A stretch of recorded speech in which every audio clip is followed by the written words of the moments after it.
football modifier. This video is purely for entertainment and does not infringe on copyrights or laws. The rights to the novel and image belong to the original author. We do not claim ownership. Don't like waiting and want to listen to this fanfic in full now? Subscribe to our Patreon, where you'll find the best fanfics.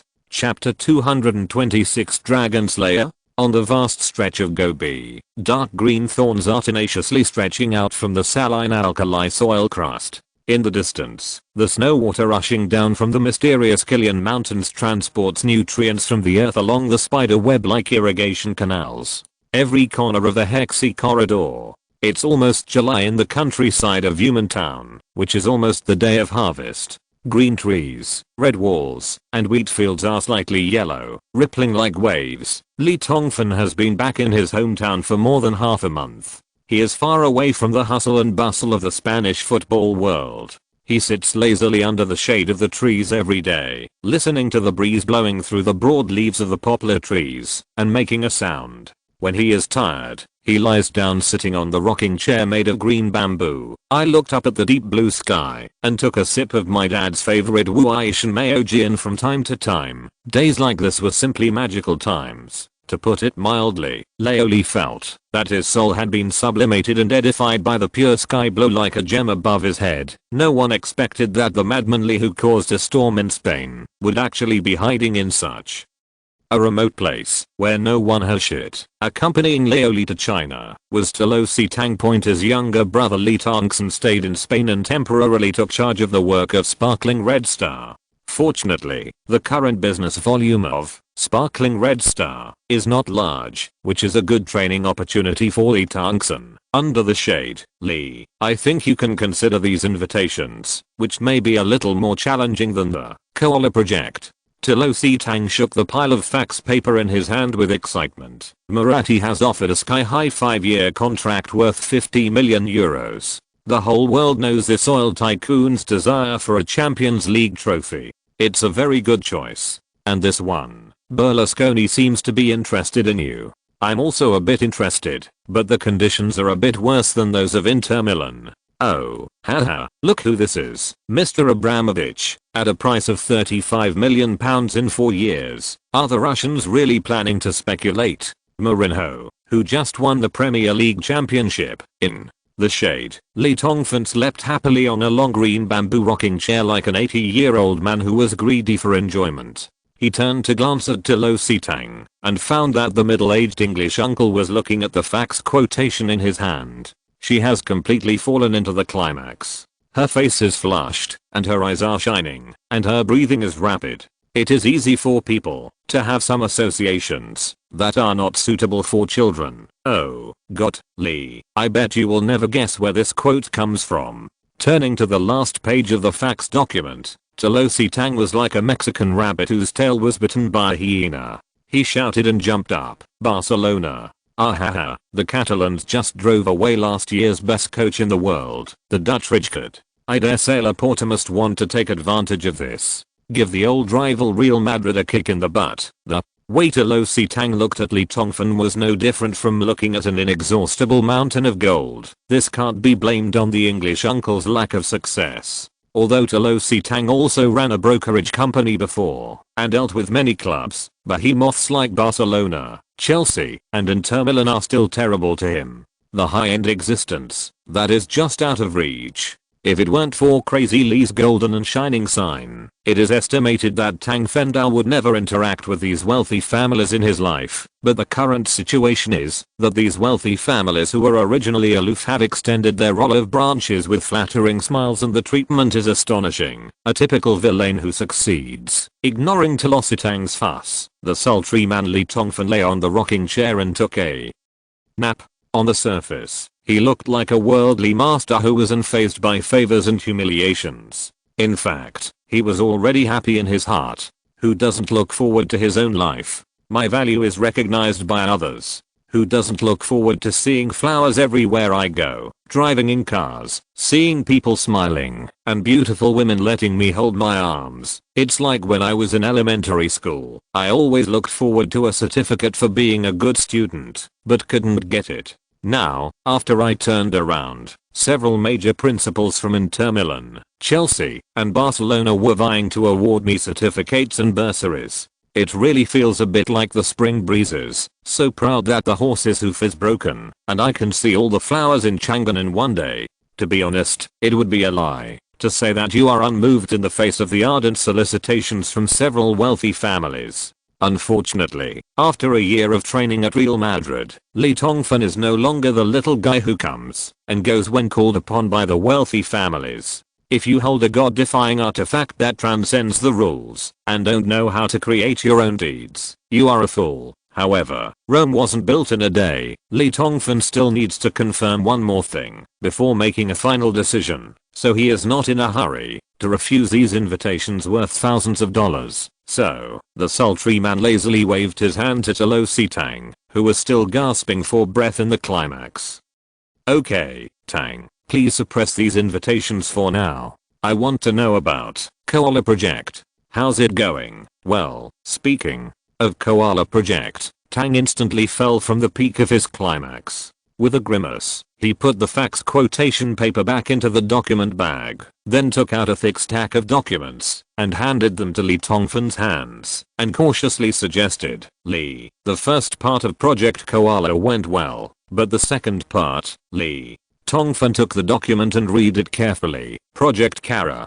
This plan, which was entrusted with all of Tongfan's ambitions and efforts, actually includes two parts. The main content of the first part is to search for young players and try to sign them to the Shining Red Star agency, which is an investment in the future. This part is not difficult to carry out. So far, all the high potential young players that Tongfan searched out from the scout tool have been lured to Shining Red Star by Alosi Tang in the past 6 months. The next work of Shining Red Star is to choose a league and club that is more suitable for the young players to accumulate experience and fame. Let the long line catch the big fish. The second part is the key to the entire Koala plan. Control a competitive top league club and then participate in the football hegemony. This part is the decisive step in whether all of Tongfan's ambitions can be finally realized. According to the plan initially drafted by Tongfan, the target clubs he wanted to control were locked in the English domestic league and divided into 3 levels according to their strength. The first level is naturally the Premier League clubs,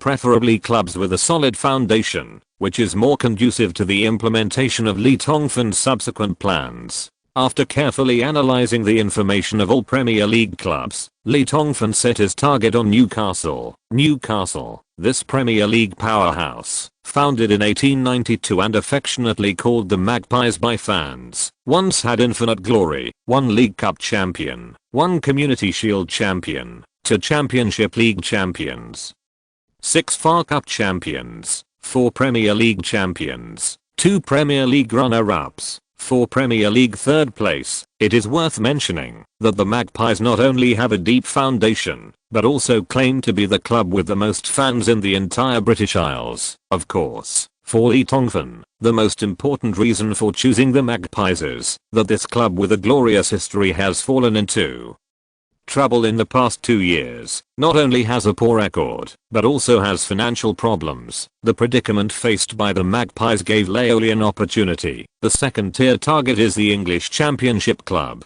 Tongfan has considered Leeds United, Wolves, Watford, and Southampton. However, with Laoli's financial strength, it is very difficult to swallow even the second tier teams in one go. As for the third tier, it is naturally the lower level league clubs below the English Championship, such as Leyton Orient, Darlington Forest, etc. Although Tongfan is fully capable of acquiring these small clubs, the subsequent investment after acquiring them is too huge. Even if Lee has the FM system that can modify the real world, the system can only be used to simulate matches and create some talented players. FM 2007 is not so powerful that it can create a large stadium with complete facilities or top youth training out of thin air. What is certain is that no matter how many talented players you create, they will probably be snatched up by the giants soon. The cruel competition of modern commercial football will never give Lee any breathing space. This is equivalent to spending money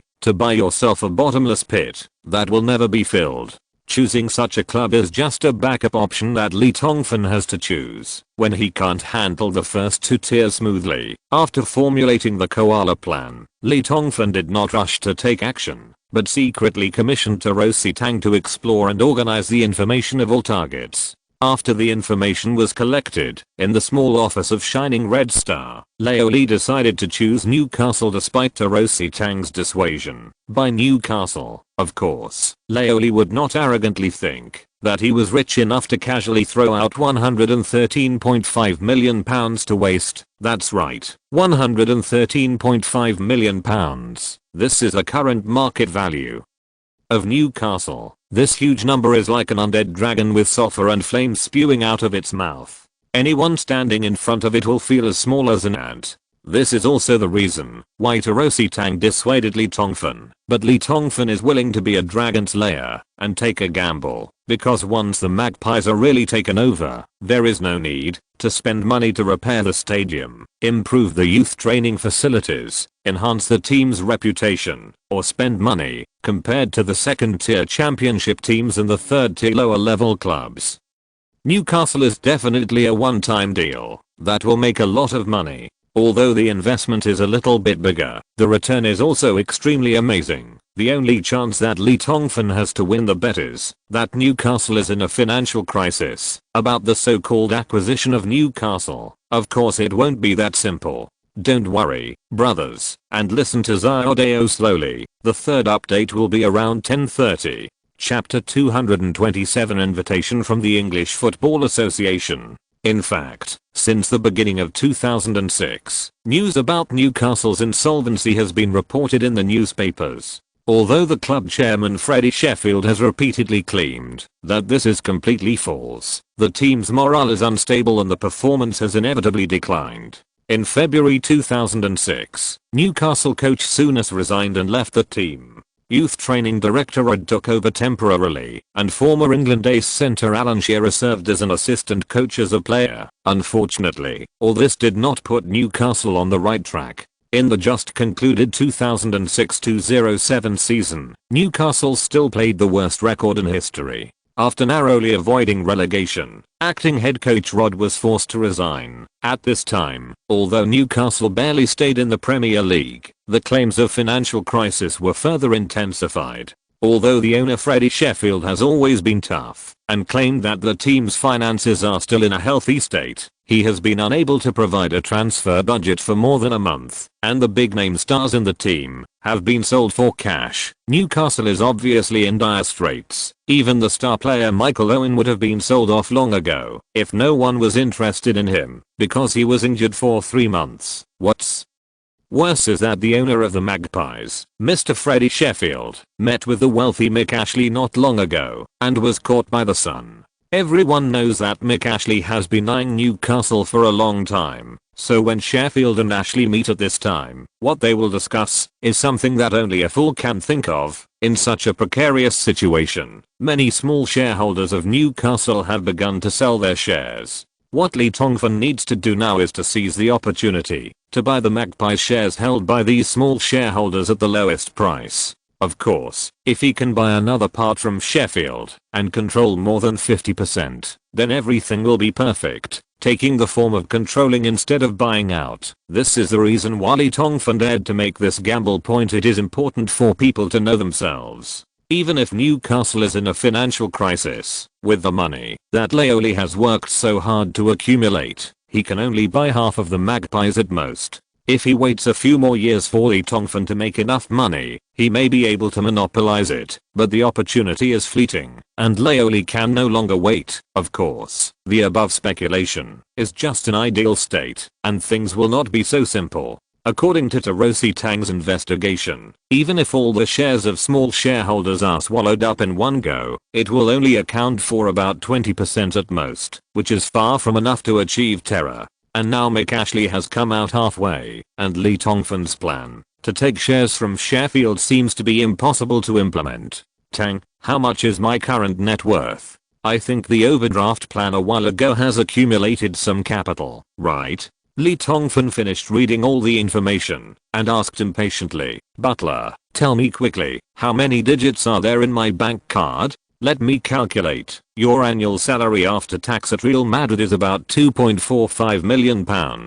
After deducting the relevant expenses of Shining Red Star and your several domestic expenditures, there is still 2 million left. As for the rest, Tarosi Tang spread out the documents in his hand, took out his laptop and quickly calculated. Leaning sponsorship contract is 20 million RMB for 4 years. Pepsi for £15 million for 5 years, Vodafone for £10 million for 3 years, Geely Razor for £20 million for 4 years, Audi for £8 million for 2 years, Harmony for £5 million for 4 years. At the end, Tarosi Tang couldn't help but let out a sigh. God, you have at least £50 million in your bank card now. At this point, Tang's face suddenly showed a strange smile. I'll tell you some bad news. Do you know, Lee, because you require all endorsement contract fees to be settled in one lump sum regardless of the number of years, a new nickname about you has begun to circulate among major European sponsors. Looking at Tang's expression of not knowing whether to laugh or cry, Leoli had a bad premonition in his heart, but in the end he still cooperated and asked, "Oh, how did those damn capitalists frame me? Money making devil." Tarosi Tang closed the laptop on his knees and did not hide the admiration on his face. You can think of such a request, Lee, if it weren't for the huge Chinese market behind you, plus the legendary record you played in Real Madrid. Absolutely no sponsor would be willing to pay off the endorsement fee for 4 or 5 years at a time. But now that you have left Real Madrid, your commercial image will inevitably be affected. I guess these guys have regretted it. Li Tongfan lay on the green bamboo rocking chair and pouted. Ha, cunning capitalists will not do business at a loss. They will soon find out how wise it is to invest in me. Tarosi Tang has been accustomed to the self-praising expression of the sultry man these days, and he doesn't think it's strange. But he soon thought of another thing, and frowned and asked, "Speaking of leaving Real Madrid, Lee, I don't think you handled this matter well. The fans will definitely feel betrayed by your departure. You should explain it clearly before leaving, at least give an acceptable reason, which will help your personal image. Do you think anyone will understand if I explain at that time?" Li Tongfan finally sat up from the green bamboo rocking chair. His expression became serious. Leaving means leaving. No matter how I explain, the fans will not forgive me. Furthermore, some things will be regarded as quibbles if they come from my mouth, but if another person says it, the credibility will be much higher. At the end of his speech, Li Tongfan lay back again with a bad smile on his face. Don't you see everything is settled now? Florentino helped me clear all my grievances. Hey, now in the minds of Real Madrid fans, I'm still a hero in the city, and everyone is repenting to God for wronging me. Doesn't this help me establish a positive image? You know that I never said anything about Real Madrid or Calder. Don't say anything bad. Ha. Tarosi Tang had to admit that he was defeated by this shameless guy. Speaking of which, Calderon and Megatovi were strangely pitiful. Just because they sold 2 of Madman Lee's confidants during the winter break, they were defeated by this shameless guy. I almost turned into a lunatic. Sure enough, this is not an ordinary grudge. Tarosi Tang understood that, if Li Tongfan had not remained silent, it would not have been easy for Florentino to use this matter to bring down Calderon. But Tang did not understand why he would be willing to help Florentino.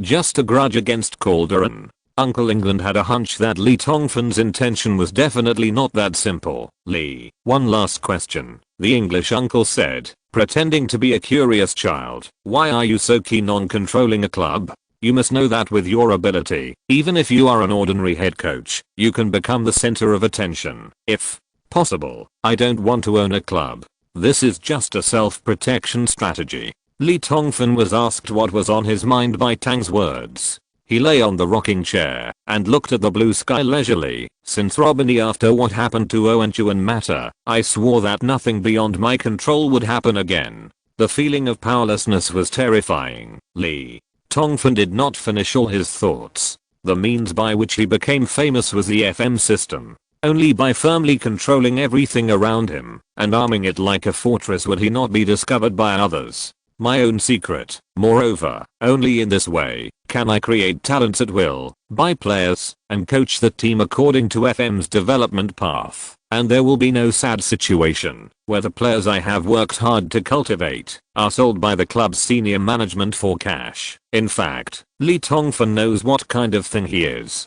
Even if he is asked to run a team, he is not that material. After the Koala project succeeds, Leo Lee will be a hands-off shopkeeper hidden behind the scenes. As long as others, if your own interests are not threatened, then you can coach the team and play games with peace of mind. Leo Lee is definitely not willing to get involved in the intrigue. After all, FM 2007 is an unlimited flow system that kills people without blood. Running a club does not bring character points. Leading the team well in the game is the only way to save life. In the end, everything is just to live well. Just when Lee Tongfan was lying on the green bamboo rocking chair and staring at the blue sky in trance, a burst of cheerful music suddenly sounded out of thin air. It was a fragment of the famous opera singer Verdi's Force of Destiny. To Lo Si Tang's cell phone ringtone, Tang gave an apologetic look, stood up and walked aside to answer the phone. But after only chatting for a few words, he covered the phone and walked over with excitement written on his face. "Lee, this is Brian Balvic. Mister's call. He wants to talk to you." Brian Balvic. Lee Tongfan was stunned for a moment by the familiar name and suddenly realized, wasn't this the famous CEO of the Football Association? Could it be? A somewhat absurd idea flashed through Lee Tongfan's mind, and he reached out to pick up the phone. After chatting for a few words, he confirmed his suspicion. Due to the poor performance of the national team in the European Cup qualifiers, the FA could no longer keep an eye on the country. Due to the pressure of public opinion, we are ready to change the coach. Brian Balvic hopes that Lee Tongfan can take over McLaren's coaching staff and lead the Three Lions to the 2008 European Cup. Lee Tongfan subconsciously wanted to refuse, but a name suddenly jumped into Leo Lee's heart. David Beckham. If Beckham wants to win the World Footballer of the Year next year, he must have a dominant performance in the European Cup. And it seems that he is the only one in the world who can make Beckham perform like this. After a slight hesitation, Leo Lee agreed to Brian Balvic's invitation and expressed his willingness to go to the Wembley office to avoid the discussion. Then he heard a sigh of relief from the other side of the phone and then hung up. Coaching the England national team? It should be a good challenge, right? However, in the past few days, the internet has been crazy about the scandals between Capello or Lippi and the Football Association. He has nothing to do with him, so how could he suddenly be found? Leo Lee was suddenly full of expectations for his trip to England. But before going to Wembley, there was one very important thing to do. Transfer the game save and upgrade the system to 2008, because today is the end of the contract between myself and Real Madrid in the 2007 system. Which means that the 2006-2007 season is finally over, and the mandatory read-only files can be transferred. Whether Crazy Lee can still be invincible in the 07-08 season depends on the result of this game archive transfer. Today, I will say a few more words to explain some issues that brothers are more concerned about. 1. About the upgrade from FM 2007 to FM 2008. Xiodeo has already said that it is to update the database and improve the system settings. In addition, many monsters in FM 2007 have not developed as expected in reality and have fallen. In 2008, many new monsters have emerged. In order to enhance the player's sense of substitution, upgrading is necessary, and the system is still unique after the upgrade, and there will not be two systems with the same functions! 2. Acquisition of the club. In fact, brothers will understand later that it is not acquisition, but just controlling. It will not involve the operation of the club, but just to maximize the rights of the pig feet in the club, so that it can really match the head coach function in the FM game. Since it is a cool article, it is necessary to create a stage for the head coach to show his fists. Although the Premier League head coach has great power, if the top management is determined to sell someone, or refuse to buy someone, the head coach can't do anything. The fact that Juan Mata was sold off during the winter break caused such a big debate in the book review area, so Xiodeo has to cut off the possibility of qualifying in these situations from the plot. Otherwise the pig feet will do something beyond the authority of the head coach in the new club, and the rational party will make a fuss again. Some functions of the modifier can only be used after the pig feet have mastered the club. In today's chapter, the article also spent some time to explain the doubts in the book review area. I hope Ziodeo's explanation can still satisfy you. Finally, this paragraph is free of charge. Chapter 228, New head coach of the Three Lions. Ziodeo would like to thank Crimbleby Pudding, Say Little Love Me, Omnipotent God, Height 1.68 meters, Forever Desire Wife, Come and See Me, Magic Baby, I'm a Human Race, etc. Waiting for the opinions of many enthusiastic brothers, my ideas have matured a lot. Thank you all. What Ziodeo wants to emphasize is that he will never take the path of running club articles, because that is Guozha's territory. To Lo Si Tang followed Li Tongfan's instructions to arrange his trip to England, while Laoli hid in his small bedroom and started to transfer the FM system to Rebirth. First open FM 2007 on the forehand IBM T30. Li Tongfan wanted to confirm for the last time whether there was anything he had missed, but after loading the archive, the system popped up a large reminder box. Ding dong, the system is doing a grand review at the end of the season. Gamer Li Tongfan, you have a 100% winning rate in the 06207 season. You have accumulated 620 character points, 180 points have been consumed, 24 ability points, all consumed, and 25 free will points. 5 points have been consumed, accepted 4 system tasks, completed 100%.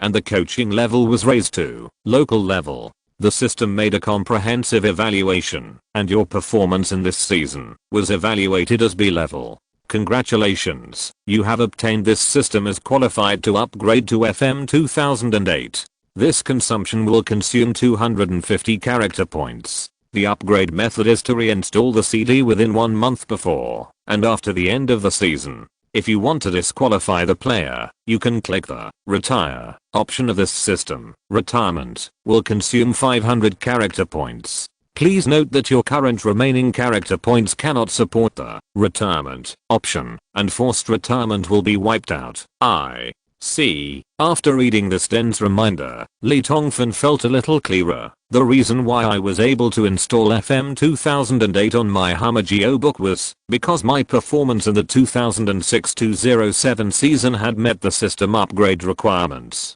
If my performance failed, I guess my fate with the FM system has come to an end, right? There are also requirements for the installation time, which must be 1 month before or after the end of the season. The time when I installed the CD into the Hamageo book on June 4th happened to meet the system requirements. If I had changed it to another time, nothing might have been installed. As for retirement, Li Tongfan hasn't thought about it yet, so naturally he won't spend 500 character points to retire, not to mention that he only has 440 points left in his account, which is not enough. There was nothing to consider. Li Tongfan directly clicked OK. After exiting FM 2007, he found the folder where the game archive was located, inserted the USB flash drive to copy the file. This time, he successfully copied the archive that he had worked hard for a season to the USB flash drive, and then open Hamageo book and paste the archive into a specific folder according to the game file requirements. After doing all this, Laoli couldn't wait to click to run FM 2008 on the Hamageo book, and then loaded the archive. The progress bar on the light red screen advanced very quickly. 0.10%, 0.35%, 0.40%, 0.50%. Ding. Dong. Loading this archive requires 250 character points, including system database upgrade, player evaluation upgrade, scouting tool upgrade, FM millimeters upgrade. Do you want to confirm? Confirm exclamation point. 50%, 0.70%, 0.95%, 0.100%. Ding. Dong. The 06207 season archive has been loaded successfully. The traces of the previous game will be eliminated. You are welcome to continue playing the game. In view of the upgrading game difficulty, I wish you have not erased it after the 07208 season. The son belongs to your second uncle. Li Tongfan was so angry at the last sentence in the reminder box. Didn't this curse me to death? But what about the difficulty upgrade of the game? The sultry man suddenly felt a bad feeling in his heart. In 2 days, Lee Tongfan accompanied his parents to take a short trip to Dunhuang Mogao Grottos. After arranging everything at home, he flew to England to discuss taking over the England national team. Through the internet in the past 2 days, Lee finally figured out why Brian Balvic came to find him. It turned out that the gold medal coach and Italian Fabio Capello was invited to Real Madrid by Florentino, before he could do it, became the helmsman of the second phase of Galaxy Battleship. As for the Silver Fox Lippi, the championship coach who just helped the Italian national team win the Hercules Cup in Germany a year ago, is obviously not addicted to seclusion, and Lippi does not seem to be interested in coaching an unexpected team in Italy. It seems that the British Football Association has always hit a wall with the previous 2 players. So it came to Lee, leaning tightly against the backrest of the airplane seat. Lee Tongfan slowly squinted his eyes, but his brain kept thinking, coaching the England national team is entirely to fulfill Ziobi. After all, the national team only plays a few games a year. How many character points can I get? You must know that not earning enough character points is life-threatening. After upgrading to FM 2008, I only have 190 character points left, which will not last long, so the main plot in the future must be placed on the club. In this way, then there is only one possibility, part-time job, at least before the end of the 2007-2008 season. He must return to club competitions. Another point is that the annual salary must be paid in one lump sum, because I'm so short of money now. Although these 2 requests seem a bit rude, Lee Tongfan has such capital. Because Lee dares to pat his chest and guarantee that he will definitely get the trophy back. Can others do the same? It was already around 3 o'clock in the afternoon when Lee Tongfan arrived in London. Worried about being discovered by the media and making unnecessary news, Tang and Lee found a hotel and disguised themselves before driving to the headquarters of the Football Association to meet with Brian Balvic. This is an extremely private meeting, since what was said in the previous phone call was not clear. Both Brian Balvic and Lee Tongfan left a little room to save themselves from the media's hype in case the talks collapsed. You must know that the media in England are much more powerful than those in Spain. 3 hours later, Lee Tongfan and Lo Sitang walked out of Brian Balvic's office in Wembley with smiles on their faces. The negotiations went very smoothly. Regarding Lee Tongfan's request, Brian Balvic finally reluctantly agreed, while asking Lee to ensure that the team's record was safe.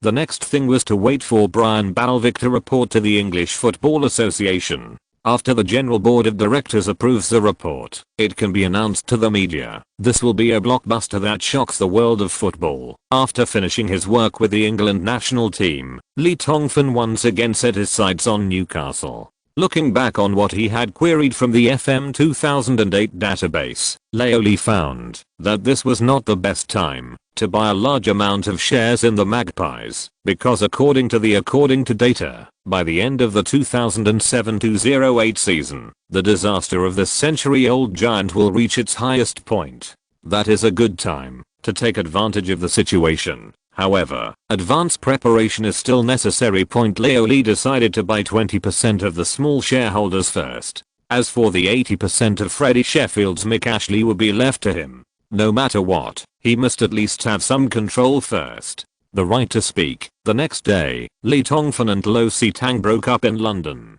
Tang rushed to Newcastle to follow the plan, while Mensao Man had to return to Madrid, Spain. Chu Yui was injured because of her own affairs, and Mr. Lee, you can't be unreasonable and ignore it. In addition, since the 2006-2007 season has finally ended, he has completely separated from Real Madrid. In this way, Beckham and Ronaldo will inevitably be returned to their original prototypes. Beckham is better, at least he has taken over England. The national team can modify him back later, but the fat man will be miserable. Once he regains his glass body physique, it is estimated that it will be absolutely impossible to be as brave as last season. For Lee, this will be a journey of remembrance. 2 days later, when they met Chu Yui, the little girl had recovered and returned to school. Chu Yui was inexplicably happy about Lee Tongfan's sudden promotion. The two happily went to the Chinese barbecue restaurant destined to meet 1,000 miles away to have a meal. Exclamation mark. However, Chu Yui was a little disappointed after listening to Laoli's story and plans. If Li Tongfan stayed in Spain, she could still find excuses to meet him in the future. But if he went to England, Li Tongfan saw Chu Yui's face darkened and knew what she was thinking. But Li Tongfan couldn't bear the long love between his children. Although Wang Qing never saw him again, he always wrote 3 or 4 letters every month. They also talked a lot about love, not to mention that the two of them have. The meal ended up being a bit embarrassing. Li Tongfan was sorry for Chu Yui's pain and walked slowly back to Comprehensive University from the Meet Me 1,000 Miles barbecue restaurant on the road. After saying goodbye, Li Tongfan couldn't help but come to the front of the single-family villa where he once lived. He was a little curious to see what kind of damage this poor villa had been smashed by the fans. The result, I don't know. When the villa was completely demolished, a 3 to 5 meter high statue was erected on the original site. Look at the statue with its left hand on its hips and the middle finger of its right hand raised high. Isn't that what Li Tongfan looked like when he was pretending to be cool at Stamford Bridge at night? What does it look like? What makes Li Tongfan even more dumbfounded is that there are actually flowers and club scarves presented by fans under the statue. Why does this look like a martyr's cup? Can we, Laoli, still live well in this world? Look, this is the statue of Crazy Lee, the greatest head coach in the history of Real Madrid. A young couple came from a distance. The boy running in front pointed at the statue and introduced to his girlfriend. He is a myth. There has never been such a dominant head coach as Crazy Lee in history. My idol. But the girl is obviously not a fan. Why do I look at the statue as if it's raising its middle finger to curse? The boy pretended to be mysterious. There is a story in this. Everything that happened on the night at Stamford Bridge was vividly reproduced in the boy's mouth, and the two of them burst out laughing at the most suspenseful moment. The sultry man stood aside, and his vanity was greatly satisfied. It turns out that, although I'm not here, there is still a legend about me. However, seeing fans wearing Real Madrid uniforms coming to pay their respects with flowers in the distance, Laoli pushed down his baseball cap, covering most of his face, raised his collar and left. In the evening, I called Ronaldo, Beckham and other hammers. Since Real Madrid was about to start pre-match training, these guys were actually in Real Madrid. It would be unreasonable not to meet each other now. During the banquet, Li Tongfan deliberately pretended to be drunk and asked the fat man, "If I go to another club, will you follow me to play football?" Ronaldo was shocked. "As long as you can afford me, I can do it anywhere." "What? If it's just a small ordinary club, boss, are you kidding? I think even a club smaller than an ant can defeat an elephant under your hands." Ronaldo smiled obscenely and burped. "I have won all the honors I deserve. I just want to play football happily now." After the fat man finished speaking, he drank the remaining half of the 79-year-old Lafite in one gulp with great sadness, and then fell asleep on the dining table. Beckham, Modric, and Joel Luca also knew that this was a farewell party, so they drank a lot with Li Tongfan. On the second day, the entire Real Madrid team assembled and went to Germany to participate in the Beckenbauer Cup training match, while Li Tongbian left Spain like a victory escape. On July 8th, a storm arose. The Football Association officially announced that the national team coach McLaren, who had led the team with poor performance, was dismissed from get out of class, and the former Real Madrid coach and the 23-year-old magical coach Madman Lee from China officially took over the national team. Pointer, less than half an hour after this official announcement was published on the FA's official website, it was widely reprinted by major European media. Due to the good confidentiality work done by both parties before the signing, it caused a huge shockwave in European football. Exclamation mark. Crazy Lee's annual salary of £8 million a year has also become the highest among all previous England coaches. Crazy Lee's official meeting with the media will be held at 1500 hours on July 9th. Reporters from all over the world are flocking to London. In England, excited fans have begun to express their disapproval of the FA's decision. Singer him. There is no doubt that this is the wisest coaching change since the establishment of the Football Association. McLaren should have gone away long ago. I can't wait to see the Three Lions enter the mythical era of invincibility. Brian Balvic's IQ has improved a lot. It is said that both Inter Milan and Chelsea are eyeing Crazy Lee. I'm sure that this is a historic signing. Haha, the stars of the national team should pay attention. Everyone knows what kind of coach Crazy Lee is. If anyone dares to try to see how tough the Chinese people are, they can continue to hire prostitutes or visit nightclubs before the game. The only thing that dissatisfies me is why you only signed a 1-year contract. I think a coach like Crazy Lee was born for the England national team and should be allowed to stay with the Three Lions forever. But, Jane, everything has two sides, and there must be worries when there are praises. I'm cautiously optimistic about Crazy Lee's prospects in the national team. After all, the Chinese have not proven themselves in the national team, which is different from the club. I'm very curious about how he will solve the dual morality issue. The far deceived me. This is a very ungentlemanly approach. McLaren, who left get out of class in a daze, waved his fist at the interview camera and roared. Brian Barwick told me the day before that the far right always had confidence in me, and I thought I had found the secret to leading the team to victory, but Madman Lee messed it up. What? I didn't think he was better than me. Unfortunately, McLaren's blood and tear accusations did not gain sympathy from the public. With a terrible record, he actually dared to compare himself with Crazy Lee. He is so embarrassed. Changing coaches is like changing swords. As the emperor and the courtiers, the Three Lions are about to enter Lee's orbit. Which lucky guys can get the favor of Crazy Lee? The whole world has focused its attention on the press conference held on July 9th. Everyone wants to know how Crazy Lee will manage the Three Lions.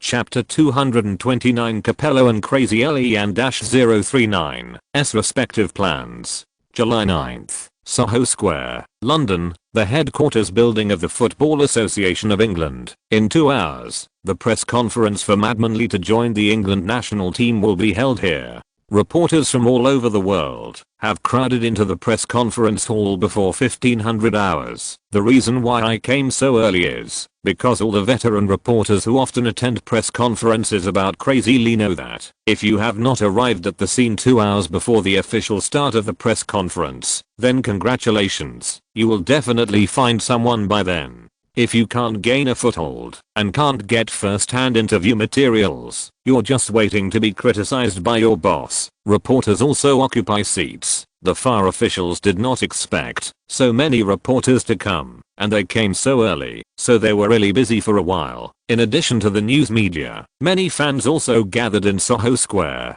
England's strong men and beauties wore St. George's Cross flags and sang God Save the King, preparing to welcome the new coach of the Three Lions. Madman Lee's arrival. FAR CEO Brian Barwick looked down through the office window and couldn't help but be speechless. Although Crazy Lee has not led the team to play a game yet, the welcoming attitude alone has far surpassed it. No one in history, Balvic regretted not grabbing Capello or Lippi before, but now it seems that Crazy Lee is a choice that is more in line with public opinion. At 14:30, Lee Tongfan finally came out and arrived at Soho Plaza. Accompanying Lee Tongfan to attend the press conference was sparkling Red Star's right-hand man Bernard Henry. This strong Spanish man looked like he was a bodyguard. After getting out of the car, he separated the crowd and Leoli broke through easily. Surrounded by fans, Mengseo never forgot to stand on the steps of the building and pretend to be cool to the England fans who were meeting him for the first time. He waved and entered the building directly point before the press conference begins. Lee Tongfan must first meet with Brian Barwick, #@the same time. Real Madrid head coach Fabio Capello, who led his team to Germany to participate in the Beckenbauer Cup Invitational Tournament, held a routine press conference after the game and accepted interviews from German reporters. However, the press conference lasted less than 3 minutes. Within minutes, the atmosphere became extremely awkward because the reporters' questions were always inseparable from the ex-Crazy Lee who had already left in command. Mr.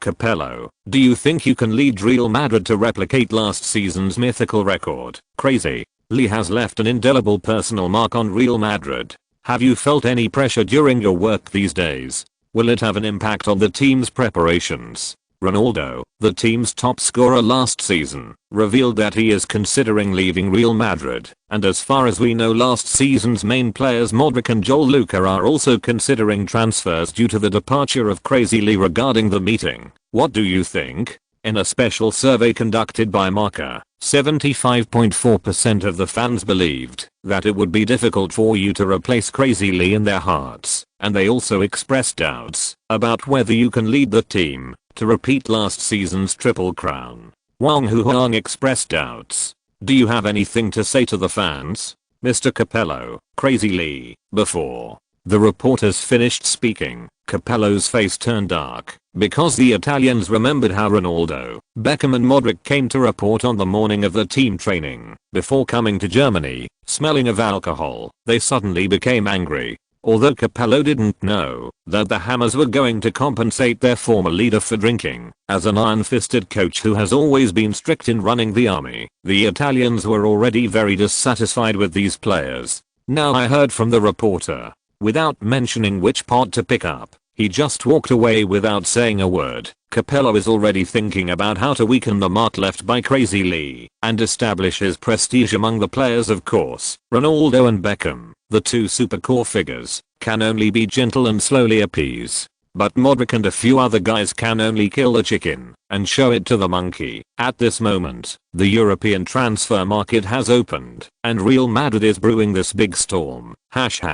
London Soho Plaza, FAR headquarters building, at 1500 hours in the afternoon. The eyes of the entire British Isles are focused here.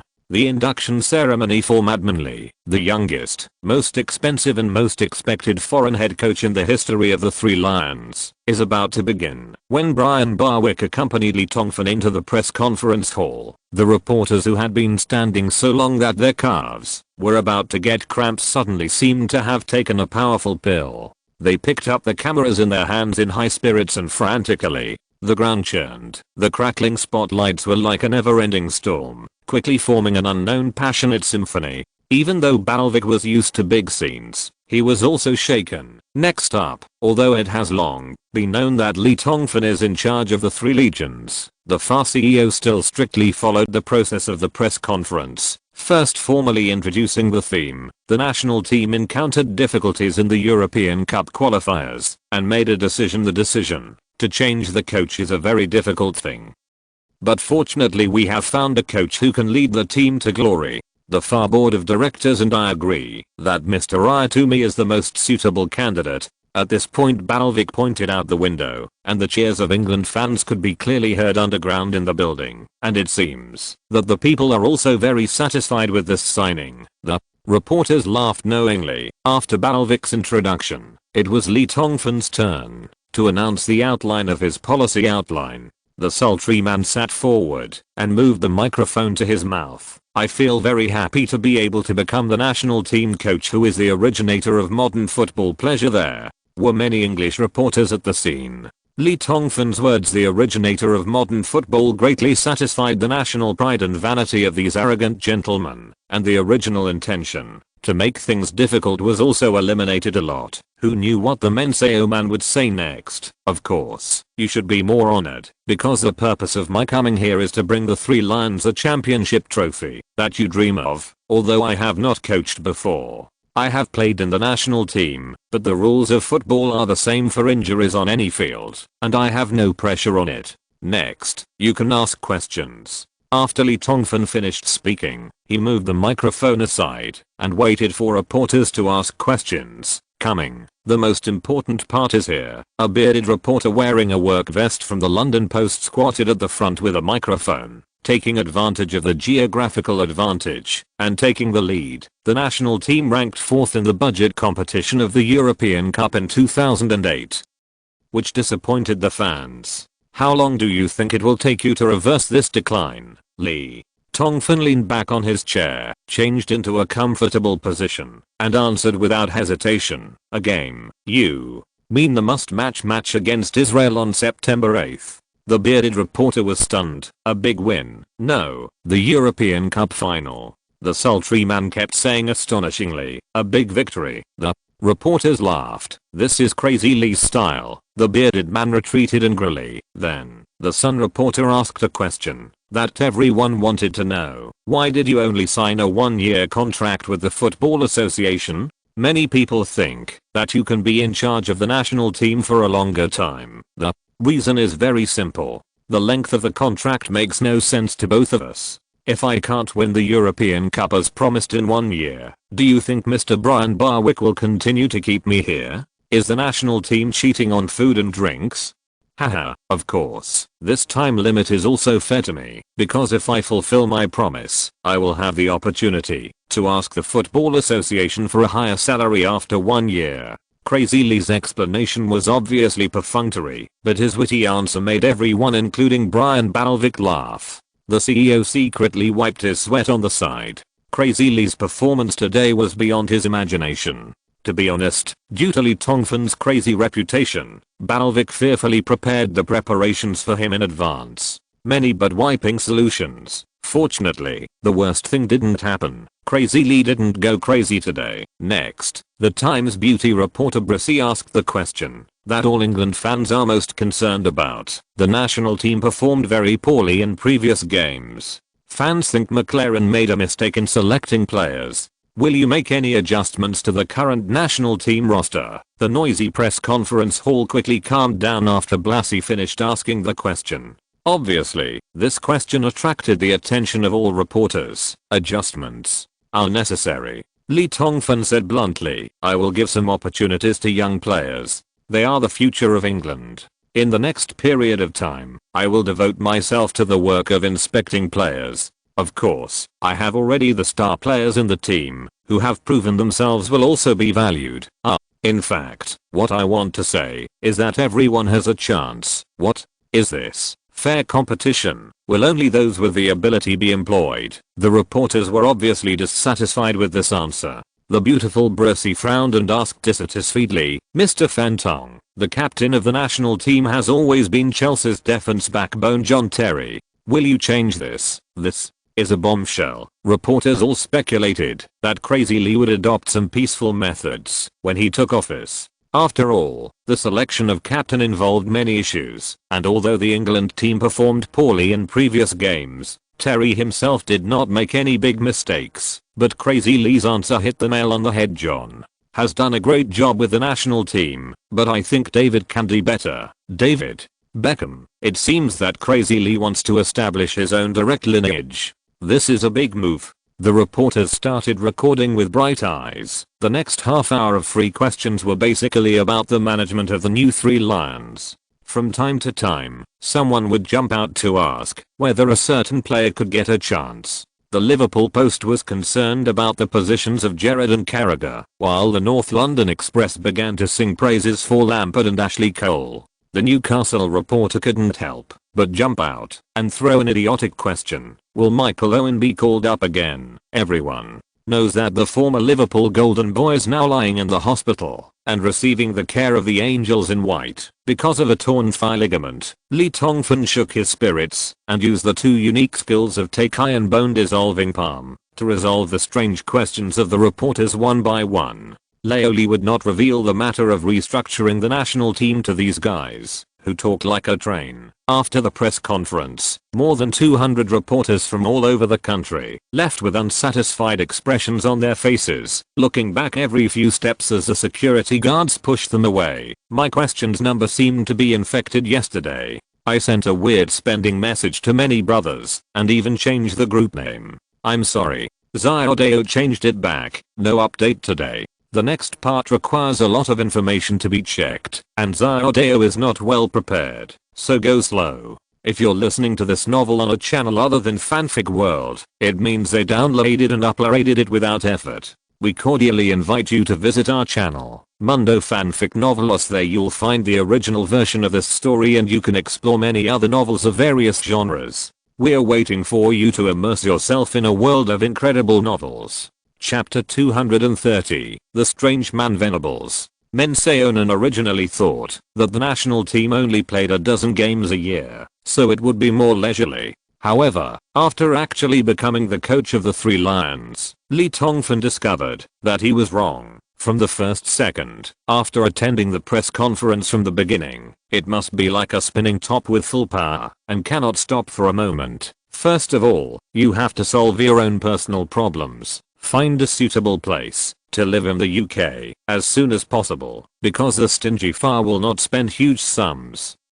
of money to rent a luxury villa for Leoli like Real Madrid did. Unless something unexpected happens, Leoli's more than 100 kilograms of pork belly won't have the chance to leave the British Isles within a year, so he can't always stay in a hotel, right? Moreover, a very traditional Chinese sultry man like Li Tongfan will feel at home and have a sense of security only if he buys his own real estate. Now that you have made up your mind to stay in England, buying a property is imperative. Leave this matter to Sparkling Red Star and the British Real Estate Agency. Next up, apart from personal issues, Li Tongfan has to think carefully about the England national team in order to pursue his political career. Judging from the issues before us, leading the national team is much more troublesome than in Real Madrid.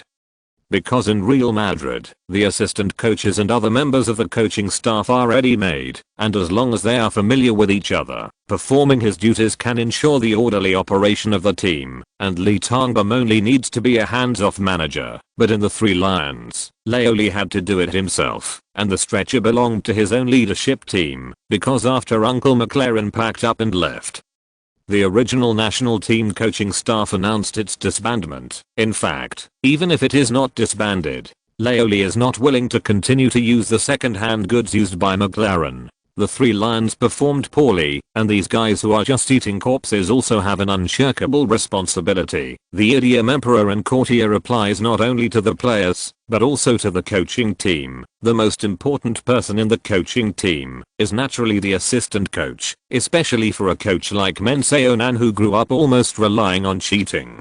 Without a convenient assistant coach, it is like having his hands and feet cut off, making it difficult to move forward. But the most fatal problem now is that Leoli has no acquaintances in England at all. Who should he find as an assistant coach? Alas, Leoje's loyalty to Real Madrid is comparable to Yu Wumu's treatment of Zhao Gao. Even if he doesn't need 12 gold medals, he will be eaten to death.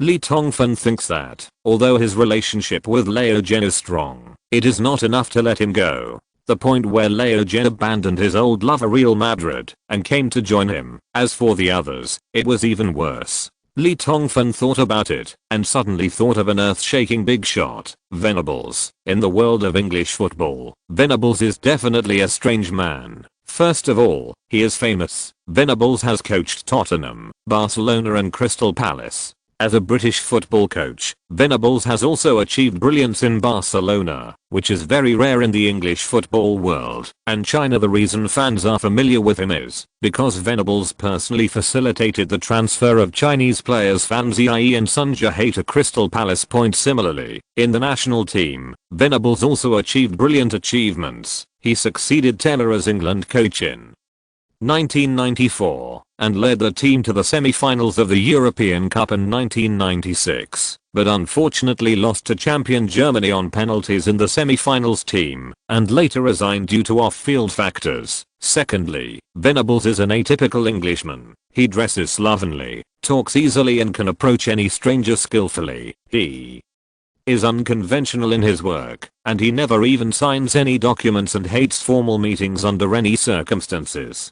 He always holds meetings with others in the lobbies of various hotels. After the negotiation, he shakes hands with you, just like the underworld, and everyone has reached an agreement. Again, Venables was a great reformer. It is no exaggeration to say that he changed the style of English football. Once upon a time, due to the blind and arrogant isolation of the English football world, when the Three Lions came to China to play many years ago, the Chinese commentators laughed and said, "England's long pass is behind the times, and the Chinese team is now technically, there is still hope for playing against England at home." What concept is this? Even China, which has little status in football, has begun to look down on the England team. Of course, this also shows that English football was indeed extremely bad at that time, and subsequent facts proved that the Chinese commentator was right. The Three Lions performed extremely poorly in the 1994 World Cup qualifiers. To be objective, they were not even as good as the Chinese team, so it was in such a mess that Venables took over and rebuilt England into a world powerhouse through a series of reforms. It shined in the 1996 European Cup with quick transfers and concise coordination. It was simply a combination of Brazilian football and European football. Venables' Three Lions can be called the most classic national team in history, and it is also the most difficult to surpass the England national team so far. Some critics even elevated him to the level of influencing the historical development of world football, believing that he created a new genre on the football field, a combination of European football and Brazilian football. It's a pity that such a coach with outstanding merits and character was rumored to receive kickbacks when buying and selling players during the 1994 European Cup, which led to Venables' resignation after the European Cup in anger. Of course, these are not the main reasons why Lee Tongfan put his heart on Venables. The decisive factor in choosing Venables is a profiteer who is eloquent and even doesn't even distinguish between right and wrong. When he was young, Venables was more interested in business than coaching. He bought and sold players to receive kickbacks and embezzled the club's public funds. These things were almost open secrets at the time, and this is officially the reason why Lee Tongfan thinks he is a strange person, because Venables has done so many things that are worthy of going to jail, but he can always get away, and even fans and reporters will stand on his side. When Venables was coaching Tottenham, the fans, in order to protect the criminals, even launched massive demonstrations. You must know that not everyone considers the coach of the England national team, because sitting in this position means that you are sitting in the most dangerous position in the world, especially the reporters. Once you cannot get along with them happily, even if you, Lee Tongfan, are known as the god on the sidelines of the football field, you will not be able to sit comfortably in this position, because you will soon be drowned by countless saliva. But dealing with this kind of thing is a piece of cake for Venables.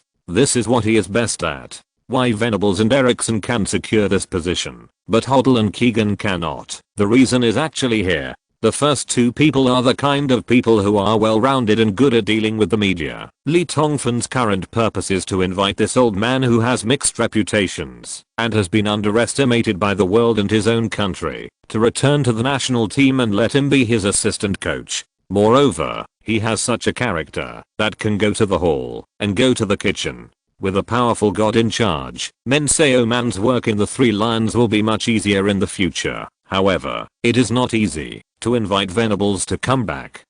To be precise, it's not that it's not small, it's that it's very big, because the old man has just rejected the FA's invitation to be the national team coach. Since he doesn't even care about the head coach, he will come to help you do odd jobs. But how do you know if you don't try it? After Lee Tongfan locked himself in the hotel for 3 days and nights and made a detailed plan, he went out with confidence as the new coach of the Three Lions. The media has focused on the sultry man more closely than a wanted criminal. When reporters from The Sun, Daily Express, Daily Mail, London Post, almost all the media that can be called in England have been following, everyone looked at each other in shock when they finally discovered that Madman Lee had entered Venables' mansion outside London. 2 or 3 hours later, humble Madman Lee visits his senior Venables to ask for advice on coaching experience. London Post, the whimsical lunatically invites difficult bulls to join his coaching team. Daily Express, foolish, does Madman Lee think he's still in Spain? Wolver Lane, Venables, who just turned down an invitation from the FA, condescend to accept Madman Lee's command. The Times, I am disappointed with Crazy Lee's first move. He is like a rash young man. He doesn't seem to understand the situation when he first arrives. Liverpool Post, Crazy Lee's plan is worth understanding. On the one hand, he has not been the head coach for a long time, only 1 year. Crazy Lee, who lacks connections, cannot find a suitable assistant coach for him at the first time. However, I'm not optimistic about him either. If you can invite Venables, everyone knows what kind of person that guy is. The gentlemanly manners that the English are proud of are bullshit in Venables' eyes. Sunday Express, a smart decision. If Venables is willing to help Crazy Lee, then the Three Lions winning the European Cup will no longer be a dream. The two of them are a natural pair, one old madman, one little madman. But such hope seems a bit slim. People's Daily, the manager of the England national team, is indeed a highly transparent profession. Less than 3 or 4 hours after Lee Tongfan entered Venables' mansion, various comments have been published on major websites, and newspapers that acted quickly have even published a small article special issue, which was equally criticized and praised. Now, the whole of England knew that the little madman had gone to find the old madman, and everyone was gloating and waiting to see the embarrassing look of Madman Lee's return after running into a wall. However, what made the reporters crazy was that Madman Lee never came out after entering Venables' mansion. If the front and back doors were not blocked by his peers, the reporters would have begun to wonder if the sultry man had gone through the back door, sneaked away. What's even more exaggerated is that crazy Lee didn't show up until nightfall. Early the next morning, when the morning sun dyes the lawns and trees outside London with golden color, and the naughty tits begin to chirp and sing good morning songs, the door to Venables' wealthy family finally opens, when the energetic 64-year-old owner appeared in front of everyone in his pajamas, accompanied by the smiling Madman Lee. All the reporters who were sleepy and red-eyed rushed around. Then, Venables' signature mischievous smile appeared on his old face. "Yes, I decided to join Lee's team as an assistant coach." Boom, the world is in chaos again. The reporters looked at each other in bewilderment. Crazy Lee once again created a miracle. Even the English Football Association couldn't do it. How did he do it? Another chapter of the overplot will soon end. Next, the big list will be announced. Friendly match. Everyone can choose a friendly match opponent. In addition, some information about Venables is referenced from the information in the San Ming Big Star. There are some fictional element. Please don't be too serious, senior fans. Chapter 231, Real Madrid leads the transfer storm. How the little madman Mr. Rice Tong used to persuade the old madman Venables to join his coaching team and make him willingly serve as an assistant coach for a junior has become a hot topic in the streets after dinner in the British Isles. But what disappoints the curious fans is that even the Sun News, which claims to be all-pervasive and indestructible, has not dug out the secret. Mr. Venables has a heart that loves England, which contains his desire for the glory of the Three Lions. He is an ambitious gentleman who is willing to sacrifice himself for the honor of the national team. Madman Lee said to reporters, "Get to the bottom of it and explain it this way. He is an amazing guy, and I was impressed by his plans. Yes, although I'm already a 64-year-old guy, when I saw the prospects he painted for the England national team, I suddenly felt 3 years younger. 40 years old." The old madman Venables revealed the reason why he is willing to join the national team coaching staff. However, mutual flattery and muddled answers obviously cannot appease the curiosity of the public and the blazing fire of gossip in the media. If they had not known for a long time that Venables' sexual orientation is very normal, maybe the Sun reporter they also fabricated a piece of gossip about Madman Lee selling himself for help that night. Less than 4 or 5 days after Lee Tongfan became the new coach of the Three Lions, he finally found that he was sitting on the crater of a volcano. Every move would be closely watched by the media, and then infinitely magnified. Crazy Lee visited the Court d'Azur cafe in North London today. Crazy Lee is used to drinking orange juice for breakfast, pasta for lunch, and dinner. Crazy Lee helped a pregnant woman cross the road at the intersection of Fenfang Avenue and Orange Avenue. Crazy Lee spent £25 at the Kellogg's supermarket chain. Crazy Lee almost even how many times Lee Tongfan went to the toilet a day was published in the newspaper, but fortunately, the sultry man was more nervous and got used to it quickly. After getting the assistant coach, Lee Tongfan no longer had to worry about other candidates for the coaching team. The old madman Venables came forward, and some old coaches with high reputations in England quickly gathered around Lee Tongfan. But Welly Naba's candidates seemed to be very old. 59-year-old physical fitness coach Jimmy Nugent, 54-year-old psychological counselor David O'Henry, 55-year-old team doctor Tony Parker, if you don't count David Seaman, a 44-year-old former Arsenal goalkeeper and the main goalkeeper of the national team who joined as a goalkeeper coach, and Lee Tong-bium, a 23-year-old head coach. Lee's coaching staff is simply a circus of senior citizens. A few days later, together with several coaches recommended by the Football Association. Lee Tongfan finally established a sufficient national team coaching staff within a week. But after thinking about it, Lee took out his phone and made a call to someone in Spain. "Hey, shabby young man, I need you here. Come to the England national team." "Hey, that's easy to say." Yaneto smiled lustfully on the phone. "I still have 4 years left on my contract at Real Madrid, with a weekly salary of €6,000, surrounded by countless beauties and TV stations from all over the world. Invite me to attend from time to time. Program. If I go to the England national team, how much salary are you going to give me?" "The weekly salary is £600 to £800. Lee Tongfan compared it with other coaches and gave a feasible figure very happily. "800? Get lost, bitch." Ito Yun suddenly roared on the phone, like a giant beast that had been underestimated. "Do you think I'm a fool? I don't get a high salary." Before Ito Yun finished his roar, Lee Tongfan was also angry. "Your second uncle, you have to qualify in front of me within 2 days. Otherwise, 2 days later, Ito Yun arrived in London carrying large and small bags with a look of resentment. With this half-baked Kigan master by his side, Lee Tongfan finally has a solid shield when using the FM 2008 modifier in the future. What a shameless thought. After doing all this, Lee Tongfan began to select players who could be selected for the New England national team roster. 44 days later, on September 8th, the 8th round of Group E of the European Cup qualifiers will begin. Previously England had 7 games, 4 wins, 2 draws and 1 loss, ranking 4th in the group.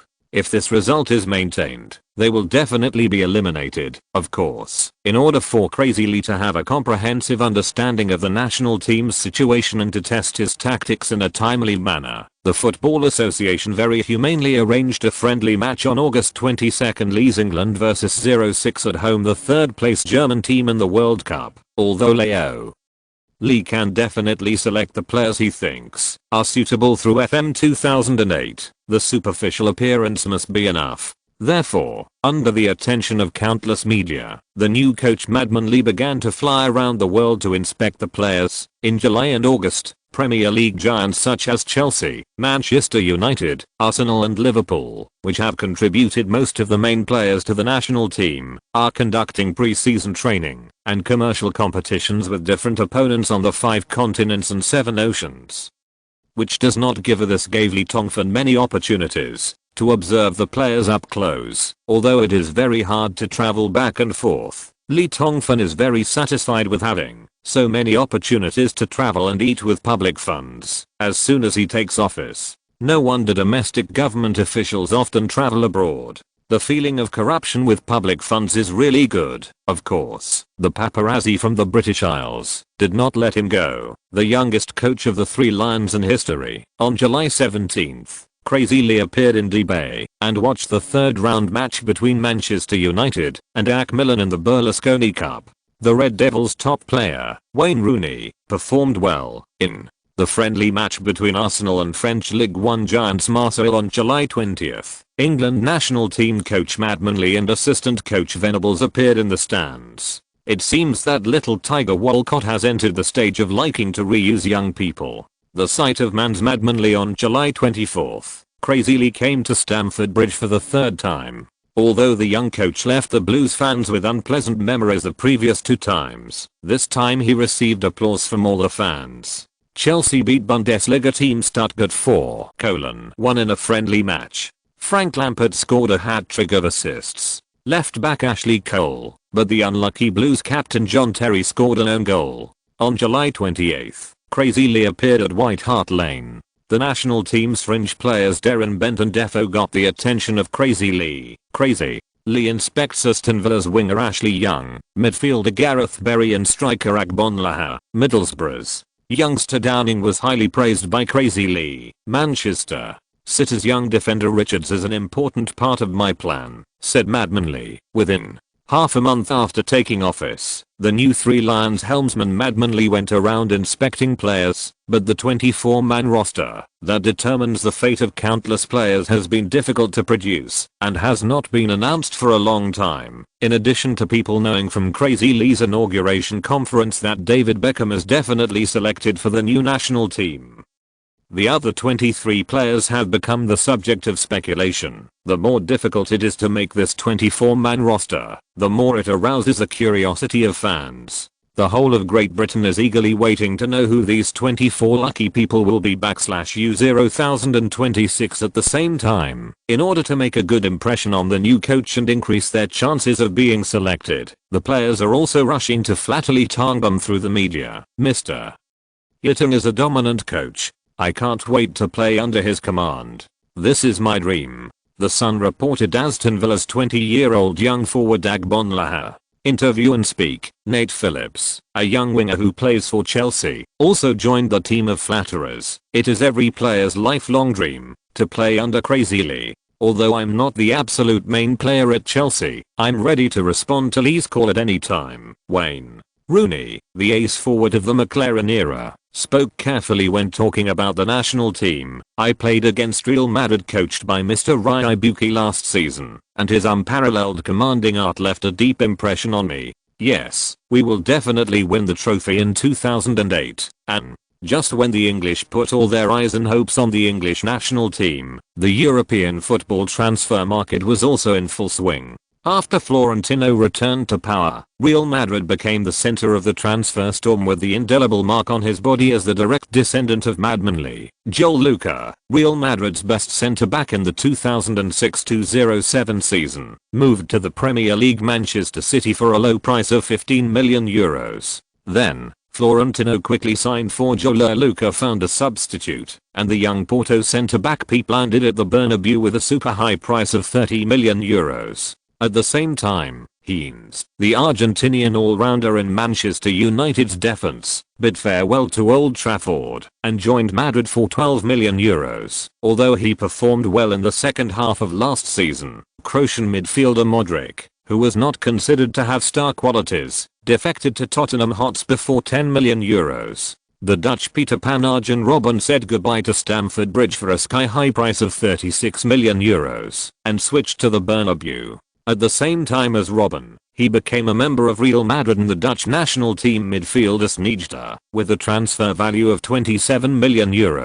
Brazilian midfielder Diego returned to his old club Werder Bremen for €10 million because he could not find his place in the tactical system of new head coach Capello. Compared with the $20 million worth, when the Brazilian joined during the winter break, it has shrunk by half. After Diego left, Dutch player Drent became the spare tire. Florentino offered a crazy €13 million for this young Dutch Orc who emerged last season. In addition, Woodgate, Portillo, Roberto Carlos, Negredo, Raul Bravo, Cicinho, Granero, Adrian, De La Reed, Carlos, Vila and others all left on loan or transfer and did not find a place in Capello's team. After Capello's purge, Crazy Lee's influence in Real Madrid has been weakened to the greatest extent. Of course, Real Madrid has also made several deals that seem to have taken advantage of it. Little Rabbit Saviola quickly joined from arch-rival Barcelona for zero price, while Metzelder, the main defender of the German national team, also directed the magical night in Istanbul.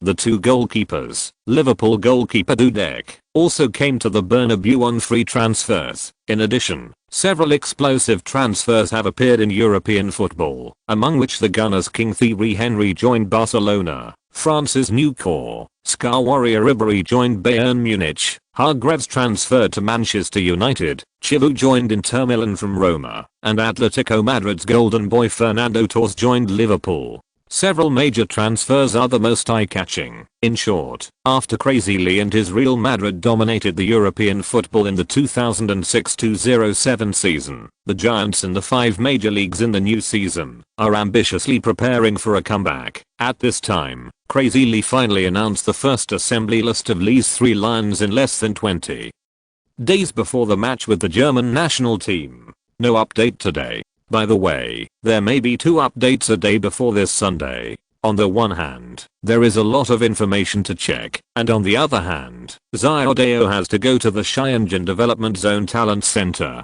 to handle the personal file extraction matters. I hope my brothers will understand and explode after I come back. Chapter 230 To the Bright Future of England. 039. Young people. Before the official announcement of the squad for England's game against Germany on August 22nd, Lee Tongfan and the old madman Venables watched the England Charity Shield final at Wembley Stadium on August 5th, when the Blues Chelsea faced the Red Devils Manchester United. The game was broadcast live via satellite to more than 60 countries around the world, and 87,754 fans came to watch it at Wembley Stadium. Lee Tongfan and Venables were undoubtedly among them. The two most eye-catching people. Before the game even started, the onside commentator noticed the presence of Leo Lee. "Oh, it's Crazy Lee." This game attracted the new national team coach to watch the game.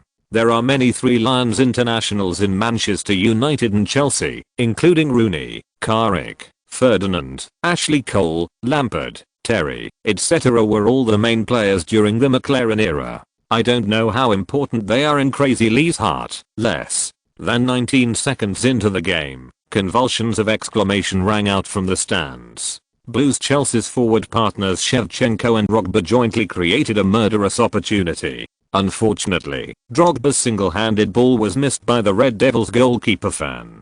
Disa struggled to resolve. In the following game, the two sides exchanged offense and defense. Wembley Stadium was filled with a tense atmosphere. The players were fighting hard on the court, while the fans were watching him fight. The onside commentator would use Lee Tongfan's arrival to talk about things from time to time. Carrick's pass. "Oh, it was a mistake." Did the arrival of Crazy Lee make Carrick feel nervous? Ashley Cole successfully intercepted the ball from Ryan Giggs. The Chelsea defender ordered the fans. Was he expressing his fighting spirit to Crazy Lee? Rooney took the ball, broke through, and was intercepted by Terry. In order to perform in front of the new coach of the national team, Xiaopang performed very hard today, but he was too sticky to the ball, which was counterproductive. Every time the commentator mentions Crazy Lee, the broadcast camera will give a close-up of Lee Tongbiam in the stands. In the camera, Lee Tongbiam is writing and drawing with a notebook, and is discussing something with the assistant coach Venables next to him from time to time. In broadcast rooms around the world, commentators from various countries who saw this scene said in unison, "It seems that Crazy Lee has completely integrated into the role he played." In the 28th minute of the first half, Rooney, who had always relied on his own personal ability, finally changed his playing strategy. After attracting many Chelsea defenders with the ball, he suddenly made a wonderful through ball, which made the team just start from this season. Carlos Tevez, the Argentine beast who switched to Manchester United from West Ham United, went to the meeting alone and shot into the upper right corner of the goal to break the deadlock. The Red Devils took a 1-goal lead, and Wembley Stadium fell into a commotion. Like an icy hurricane, it crossed the ocean and came to London. The boos of Chelsea fans and the cheers of Manchester United fans played a messy chorus. And just 6 minutes later, Rooney assisted Scholes to score a long-range shot. This time, even the onside commentator exclaimed loudly, but at this time, the man still did not forget to talk about Lee Tongfan. Goal. Wayne Rooney, a genius assist, a genius shot! Exclamation mark. This is a genius performance from beginning to end. Such a player is destined to be the soul of the national team. I was moved by their genius performance. Before the commentator finished speaking, the broadcast camera quickly focused on Lee Tongfan in the stands. Lee Tongfan stood up and applauded Rooney's wonderful performance with an orgasmic expression on his face, while Venables on the side was sitting in his seat minding his own business, smoking a cigar freely. It seems that everything that happens on the court is just a cloud. At the end of the first half, the Tunisian game commentator Ninus whimsically made an interesting classification of the first half broadcast footage, and then exclaimed, "This is really an interesting phenomenon. Crazy Lee scored 15 goals. Close up, and Ferguson and Mourinho only have 10 together. It seems that the English people are really paying a lot of attention to their most expensive head coach in history. Easy side to fight again." Although Manchester United took a 2-0 lead in the first half, the second half of the Charity Shield was simply a nightmare for them. Didier Drogba, the monster from Ivory Coast, defeated the Red Devils on his own. The dream of winning the title, a long shot in the 46th minute and a grab in the penalty area in the 87th minute, tied the total score at 2-2. This is not the weirdest thing, because in the subsequent penalty shootout, there is no overtime in the Charity Shield. After 7 rounds of penalty kicks, only one person sent the penalty kick into the opponent's goal. The Blues captain, John Terry, became the only one among the 14 people to seize the opportunity, helping Chelsea defeat Manchester United with a total score of 3-2 and win the Charity Shield Championship. Ferguson's roar could be heard clearly inside Wembley Stadium. What caused 13 top players to miss penalty kicks? Extremely weird. After the game, the score no longer mattered. The Charity Shield was just a small exhibition match, and people's attention was always focused on the penalty shootout. This was an outrageous and surprising duel. Why did Lampard, Ashley Cole, Rooney, Scholes, Carrick and other penalty kick masters fail? In the end, the media and fans came to the unanimous view that, because Crazy Lee appeared at Wembley Stadium, these players who were hopeful of being selected for the England national team were all trembling. In the end, everyone came to an agreement that, wherever Crazy Lee goes, good or bad strange things happen. Less than an hour after the game, Lee Tongfan announced his first national team roster since joining the Three Lions, which was also the player roster for the German national team on August 22. 3 goalkeepers: Joe Hart, 20 years old, Manchester City, on loan at Rochdale in the Championship; Paul Robinson, 27 years old, Tottenham Hotspur; David James, 37 years old, Portsmouth; 7 defenders: Michel Mancini, 19 years old, Chelsea, loaned to Queen's Park Rangers; Phillips Neville, 30 years old, Everton; Lescott, 24 years old, Everton; John Terry, 27 years old, Chelsea; Anton Ferdinand, 21 years old, West Ham United; Rio Ferdinand, 29 years old, Manchester United; Ashley Cole, 27 years old, Chelsea; 11 midfielders: David Beckham, 32 years old, Real Madrid; Gareth Barry, 25 years old, Aston Villa; Michael Carrick, 25 years old, Manchester United; Nat Phillips, 25 years old, Manchester United; 25 years old, Chelsea; Joe Cole, 25 years old, Chelsea; Jarrod, 26 years old, Liverpool; Walcott, 17 years old, Arsenal; Ashley Young, 22 years old, Aston Villa; Alan Smith, 27 years old, Newcastle; Downing, 22 years old, Middlesbrough; Frank Lampard, 28 years old, Chelsea; 5 forwards: Peter Crouch, 25 years old, Liverpool; Wayne Rooney, 21 years old, Manchester United; Daniel Sturridge, 17 years old, Manchester City U18 youth team; Darren Bent, 22 years old, Tottenham; Tottenham Hotspur; Agbonlahor, 20 years old, Aston Villa. After the much anticipated 26-man roster came out, it was quickly reproduced by major European media, and the controversy began. The 17-year-old Walcott has great talent, participated in the 2006 World Cup, and is guaranteed to play in the wealthy Arsenal, so it is understandable that he was selected. However, people are concerned about Manchester City U18 member Daniel Sturridge and the 20-year-old, the selection of forward Agbonlahor, English Championship goalkeeper Joe Hart and Michel Mancini, who is also loaned to the English Championship team by Chelsea, raises the biggest doubts. 20-year-old goalkeeper Joe Hart and 19-year-old centre-back Mancini have not even made a single appearance in the Premier League before this, while 17-year-old Daniel Sturridge has not even made a name for himself in Manchester City's youth team. Except for the most die-hard fans of Manchester City, basically few fans in England know Sturridge. The last one, 20-year-old Agbonlahor, has played in the Premier League, but the Aston Villa forward, who only scored 9 goals in 39 league games, basically has no other advantages besides being fast. Even the most loyal Villa fans all admit that Agbonlahor's shooting skills have always stayed at the level of England's second division. And in addition, people feel about the spiral of Red Devils captain Gary Neville, Hargreaves, Wes Brown, Glenn Johnson, Jermaine Jenas, Defoe and Manchester City rookie Richards. Unexpectedly, these main players of the McLaren era were excluded from the Lee national team. Everyone agrees that this is Crazy Lee's attempt to establish his authority in the national team and cultivate direct descendants. This is essentially the same as the shocking purge that Italian Fabio Capello is doing in Real Madrid. Lee's England is hot and young players are getting attention. Crazy Lee makes 17-year-old Sturridge famous overnight. Joe Hart, I must be dreaming. Martin O'Neill, Agbonlahor is the right choice. The Red Devils will lose the top 3. Ferguson, Crazy Lee is biased against Manchester United. Ericsson, as Manchester City coach, I don't know Sturridge as well as Crazy Lee.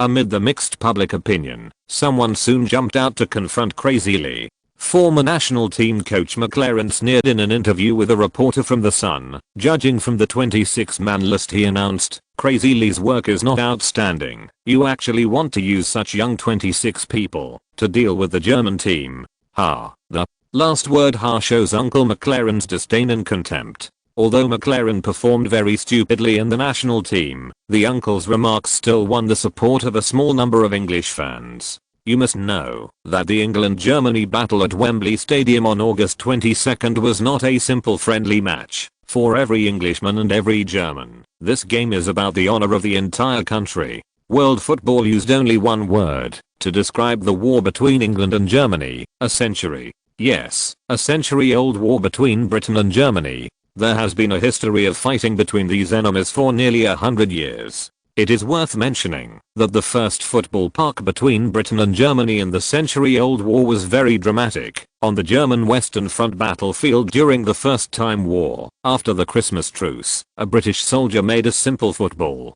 Then the British and German soldiers played a daring football match in the no man's land between the trenches. In the end, the British soldiers defeated the German soldiers 3-2. This unique game even created a world-famous proverb in later generations: football makes war go away. In the nearly 100 years since then, due to political factors, the Anglo-German War has been given a higher meaning than a football match. England and Germany, the old rivals in European football, began to fight for glory for their country in every confrontation. Starting from April 20, 1908, when England defeated the German team 5-1 in an away game, the century-old Anglo-German War began.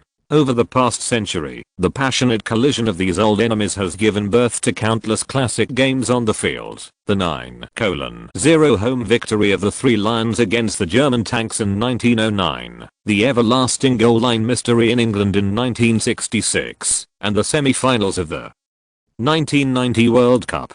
The England-Germany battle with Paul Gascoigne moved the world to tears. Owen's hat-trick to humiliate Lion Can in 2001. Everything is telling people the historical origins and special meaning of the Anglo-German War. The significance even goes beyond the world-famous derby games such as Spanish El Clasico, Milan Derby, and North London Derby. Therefore, for any England or Germany national team coach, the best and most direct way to please the fans is to trample the opponent's corpse under his feet with never too many goals in the England-Germany war, ravaged over and over again.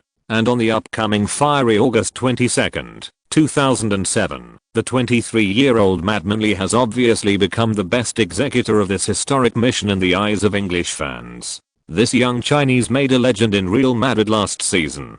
The record gives Three Lions fans reason to believe that a victory awaits them, and they can't wait to see the national team beat their old rivals at Wembley on August 22. The fans are so superstitious that they don't care, even if their opponent Germany is 7 places higher than England in the latest FIFA World Rankings. The decline in the European Cup qualifiers has made the entire British Isles look forward to a big victory that can save face. In such a general environment, Lee Tongbiam only needs to win a big victory in the game on the 22nd to easily win the support of the fans and create a dream start for his national team journey. At the same time, in the face of the militant atmosphere in England, German national team coach Low issued a formatted diplomatic rhetoric in an interview with a reporter from Kicker. England is a strong team, and Germany also has many excellent players, and we will give the fans a wonderful game. This is Low, a gentle German handsome guy. He will not use passionate words to inspire the confidence and morale of the players like Klinsmann, nor can he like to use psychological tactics to defeat opponents like Hitzfeld. Self-disruption. However, this handsome German marshal has his own scary thing. Low is a genius tactician. the German national team was able to achieve third place in the 2006 World Cup. In addition to Klinsmann's passion, the assistant coach at the time took the most credit, so much so that his old boss Klinsmann was impressed by his talent. After leaving his post, he strongly recommended Lowe to the German Football Association as his successor, and the national team's record in the following year also proved that Lowe did a good job. After becoming the national team coach, the atmosphere in front of the station is getting more and more tense. However, before the war between England and Germany officially started, the Premier League kicked off first. In the hot August, Chelsea, Everton, West Ham and Tottenham Hotspur all had 6 points after the first 2 rounds of games, and even the goal difference was the same 4, while Everton won by total goals. The number of balls advantage is at the top of the list. It is also worth mentioning that before the start of the Premier League, the rich man Mick Ashley finally completed the acquisition of the Magpies Newcastle. He bought 100% of the Magpies from Freddie Sheffield for £100 million. 80 shares, appearing at St James Stadium as Newcastle's saviour. But the wealthy man who vowed to do so soon disappointed the fans. Ashley did not invest more transfer funds for the club as he said, but instead bought the Nigerian Eagle Martin for £24 million. Sent to Serie A. In contrast, Newcastle's entire investment was defender Kakapa, who came on a free transfer from Lyon, and Australian striker Vituka, who also did not spend a penny. Coupled with the injury absence of the team's top stars Michael Owen and Irish fast horse Duff, after 2 rounds of the Premier League, Newcastle ranked second from the bottom in the standings with a miserable record of scoring 1 goal and conceding 4 goals in 2 games. It seems that last season the bad luck seems to be still plaguing this former Premier League giant and has never gone away. For Lee Tongfan, the good news is that Stalo Sitang finally completed the acquisition of Newcastle's minority shareholders. After spending £20 million, Laoli holds 18.3% of the shares of the Magpies. Of course, everything is secret, and it's not even Stalo Sitang who actually comes forward to contact him. Everyone knows that Newcastle has a mysterious minority shareholder, but they don't know who this guy is. It's not a big deal, because even the Magpies fans themselves don't seem to have any hope that this mysterious guy can save the team. Ashley, the newly appointed wealthy boss, has begun to pretend to be poor. What can a small shareholder do? August 20th. The weather is nice. The gloomy clouds that have been hanging over London have dispersed, and the bright sunshine rarely shines directly on St Paul's Cathedral, the iconic building in the foggy capital of London. With the second round of the Premier League over, the attention of the entire British Isles has completely shifted from the league to the national team. Crazy Lee's national team's first game is about to begin. The players who were lucky enough to be selected into the 26-man squad gathered in the world-famous Brown Hotel in London. Assemble and prepare for the battle between Britain and Germany on August 22nd. This is also the first time that Lee Tongfan has met with England stars, which is quite interesting. Daniel Sturridge, Joe Hart and Manziani, the 3 young players who were the youngest and most controversial for being selected, were the first to report to the hotel. The 3 junior players in the national team obviously arrived in a hurry before dawn. Got it?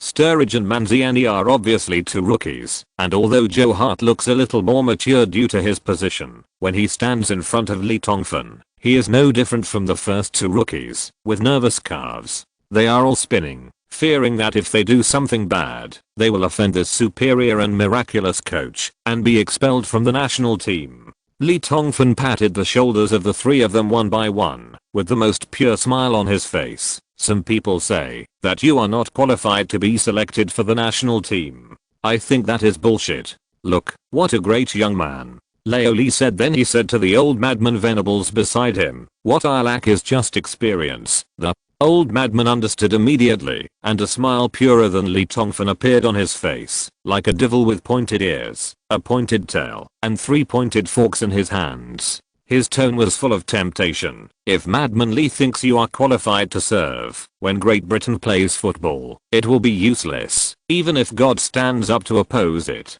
Perform well, boys, maybe you will play a game and become a national hero.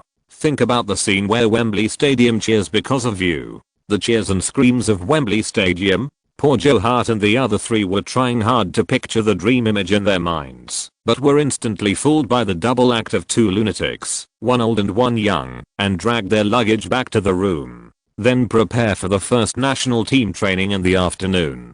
Hey, Daniel, I found Crazy Lee is very handsome. Manzini, a 19-year-old black boy, had nothing to say. He said we are all great guys. Sturridge, who is also black, but only 17 years old, curled his lips disdainfully. That's cool. The coolness of a successful man. Only pretty boys can be called handsome. At this point, Sturridge raised his hands in the air. He pretended to be pious and sighed loudly, shouting loudly, "God, Crazy Lee is my idol." When the two of them spoke, their voices were trembling with excitement. They were obviously immersed in the style of a certain sultry man, and couldn't extricate themselves. Joe Hart, who was a few years older than the two of them, was walking at the front and couldn't help but turn around and add, "Actually, you two don't need to be nervous. In my opinion, you won't have a chance to play in the game the day after tomorrow. As for being I will be the greatest goalkeeper of the Three Lions in the future.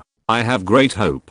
Just cheer for me when the time comes." Sturridge and Manziani, in the corridor of the Brown Hotel, three young people full of hope are dreaming of their beautiful tomorrow while feeling grateful. In the hotel lobby, the old madman Venables looked at the backs of the three teenagers, and his expression finally became serious. "Hey, little guy, although you promised me to rejuvenate the national team, these three rookies are too young, right? For me, just talk about the promise. After all, the record is more important. You must know that the opponent is the German team. Old guy, didn't you say that youth is wealth? As long as there are enough opportunities, they will soar into the sky." Lee Tongfan was leaning on the sofa in the lobby, his eyes looking back and forth at the tall blonde hotel girl. The waiter said to the old madman nonchalantly, "And this is just the beginning. I will let the world see a unique Three Lions army." At this moment, Lee Tongfan's confidence gradually grew.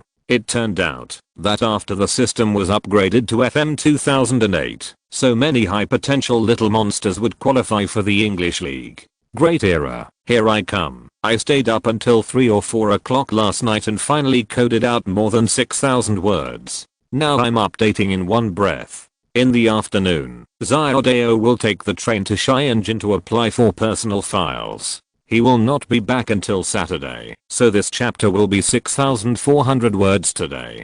Friday the minimum limit is 6,000 words per day on Saturdays, and the explosion comes back on Sundays. I'm very depressed. I didn't expect to find it so hard to buy a ticket right now. I have to go to Shenzhen again. What a sin. It took me 6 or 7 hours to arrive in the middle of the night. Chapter 233, The Battle Between Britain and Germany. In the next half day, other big name players who were selected for the national team came to the Brown Hotel to report one after another. Many of them were regular visitors to the national team, so they did not seem too excited. David Beckham, Lee Tongfan, the appointed captain, didn't arrive until after 3 o'clock in the afternoon because of flight reasons. To be honest, the moment Beckham heard that Lee Tongfan became the coach of the Three Lions, he simply had the feeling of turning the clouds to see the sun and turning the surfs into singing. During McLaren's reign of the Three Lions, although he had a second career in Real Madrid, he was reduced to a marginal figure in the national team due to some ridiculous historical reasons. McLaren did not like Eriksson very much. The favorite of the era, David Beckham, is already a secret known to everyone in England. This made Beckham a little discouraged despite his hard work. In addition, the England national team performed poorly in the 2008 European Cup qualifiers and their promotion prospects were worrying. Beckham once thought that his national team career was about to end. Full stop. But now, mentor Madman Lee has become the helmsman of the Three Lions, and on the first day of the inauguration press conference, he unequivocally announced that he would become the captain of the national team again. This means that the main position of tight end is already vacant. Beckham, who has long admired Lee to the core, seems to have seen himself win the European Cup on behalf of the England national team. It is no exaggeration to describe Beckham's mood with the poem "There is no way out after mountains and rivers, and there is another village after dark willows and flowers." The lobby of the Brown Hotel Hey, David, you came so late. I thought you were going to refuse my call. The sultry man stood in the hotel lobby, looking at the heartthrob with big and small bags, smiling like a thief. How are you maintaining your condition? I didn't ask you to come here just to be a substitute. Boss. Beckham is still used to calling Lee Tongfan this way, but when Leoli mentioned the status issue, Beckham's charming eyebrows frowned together. Recently, it's not going well. No problem. Hey, as long as I'm here, I'll come to you crying and shouting. Lee Tongfan gently patted Beckham on the shoulder. Beckham's recent performance in Real Madrid is not as good as last season, which Leoli has long known through the media. After he left, Beckham and the alien fat man were returned to their original forms, so naturally they couldn't be as dazzling as last season. But when he returns to his 3-acre piece of land, the Three Lions, Lee Tongfan is absolutely confident that Beckham can once again show his demeanor as the world's #1 defensive midfielder. After all the players arrived, taking advantage of the cooler weather in the evening, the team went to Wembley Stadium for the first run in training. Wembley Stadium. This was a simple group confrontation training. The players were divided into 2 teams for offense and defense. Lee Tongfan stood on the side of the court with his arms folded on his chest and carefully observed each player. The specific training guidance was provided by the old madman Venable. C. Cooperate more with the people around you and pass the ball faster. Simple. Keep it simple. Simple and direct. Do you understand? Great. Frank, you did a great job. Yes, that's it. Ouch. Shit. Wayne, your shot is too fucking shit. If I were Ferguson, you would be out of luck. Venables stood on the sidelines and shouted loudly. Once he stepped onto the football field, the old lunatic would become passionate and swear. As the most authoritative senior figure in England's football world, no matter how big the Three Lions star is, he will always treat the old man. The lunatic respects him so much that Venables' curse words sounded to Rooney like the encouragement of a stern elder. After the little fat boy received a pass from Lampard and kicked the anti-aircraft gun, the old lunatic's scolding made his teammates loudly laugh. Lee Tongfan carefully observes every player's attitude in the game. For Leoli, who holds FM 2008, ability is not a problem. As long as a player has a serious enough attitude towards the game, Lee Tongfan is willing to put him in the starting lineup. Judging from current observations, England's big-name players are performing very well, especially Ferdinand, Manziani, Sturridge and other newcomers, who are acting like crazy little wolves. They tried their best to win the appreciation of the coach, and under the guidance of the newcomers, the veteran players couldn't help but work hard. The media and fans have already told them thousands of times what kind of person Crazy Lee is. Ever since he took office, he has not hesitated to get rid of John Terry, who has not yet secured his captaincy. Armband, you know that you are not a vegetarian, and no one is willing to be the monkey that was killed. August 22nd. After 2 consecutive days of rare sunny days, grey clouds began to appear over London again, but this did not stop England fans, who are known as the most fanatical, best singing, best shouting, best scoring, and best fighting fans in the world, head to Wembley to cheer on the Three Lions. Although the battle between England and Germany started at 1900 hours in the afternoon, there were already fans waiting around Wembley Stadium from around 10 o'clock in the morning. Around 11 o'clock in the morning, the visiting German team had one last training to adapt to the field. When the bus carrying the German players drove to the players' tunnel, thousands of shirtless English tough guys rushed around the bus, slapped the bus compartment, raised their white middle fingers with ferocious expressions, and sent the internationally accepted family greetings starting with F4S to the German players in the bus. If it weren't for the stadium security's efforts to protect them, the German players would have been beaten into pig heads by the English tough guys before they got off the bus and entered the players' tunnel. Such a scene is not exaggerated at all. No matter when and where, in any battle between England and Germany in history, fans treat the opposing players as enemies. If they can suddenly give the enemy a hard time, no fan would mind doing so. This is not the end. Even when the German team entered Wembley Stadium for training, the fanatical English fans also organized and disciplined to open their voices and transmit all kinds of insults to the opponent through air vibrations to the stadium. At this moment, football brings back the war. #WHEN. The German team took the bus to Wembley Stadium again in the afternoon. 3 highway patrol cars led the way in front, and dozens of patrol motorcycles escorted them on both sides, just like the royal family of England on tour. Due to the provocation of fans in the morning, the safety of the German team received special protection from the London Metropolitan Police. 1800 hours in the afternoon, Wembley Stadium officially entered the English orbit. Since it was just a friendly match, there were only a few German fans in the Wembley Stadium, which can accommodate more than 80,000 people. Only about 2,000 people, compressed in a corner of the southwest stand, like a small oasis in the desert, silently releasing the indomitable spirit of the Germans. This is the first game since Madley took office. English fans urgently need a hearty victory to wash away the shame of the McLaren era, but the situation is not very good. The opponent Germany seems to be more experienced in the past 6 months. They performed well in the European Cup qualifiers and ranked first in the group with 7 wins in 7 games. The famous English traitor and former BBC TV commentator Sester, who became the most unpopular football commentator in the British Isles because of cheering for Madley and Real Madrid in the just concluded Champions League final, was invited to comment on this game. Speaking of Sester, his experience in the past few months has been quite tortuous. Because of what happened in the Champions League final, Sester received a dismissal letter from BBV TV before he returned to China from Athens, Greece.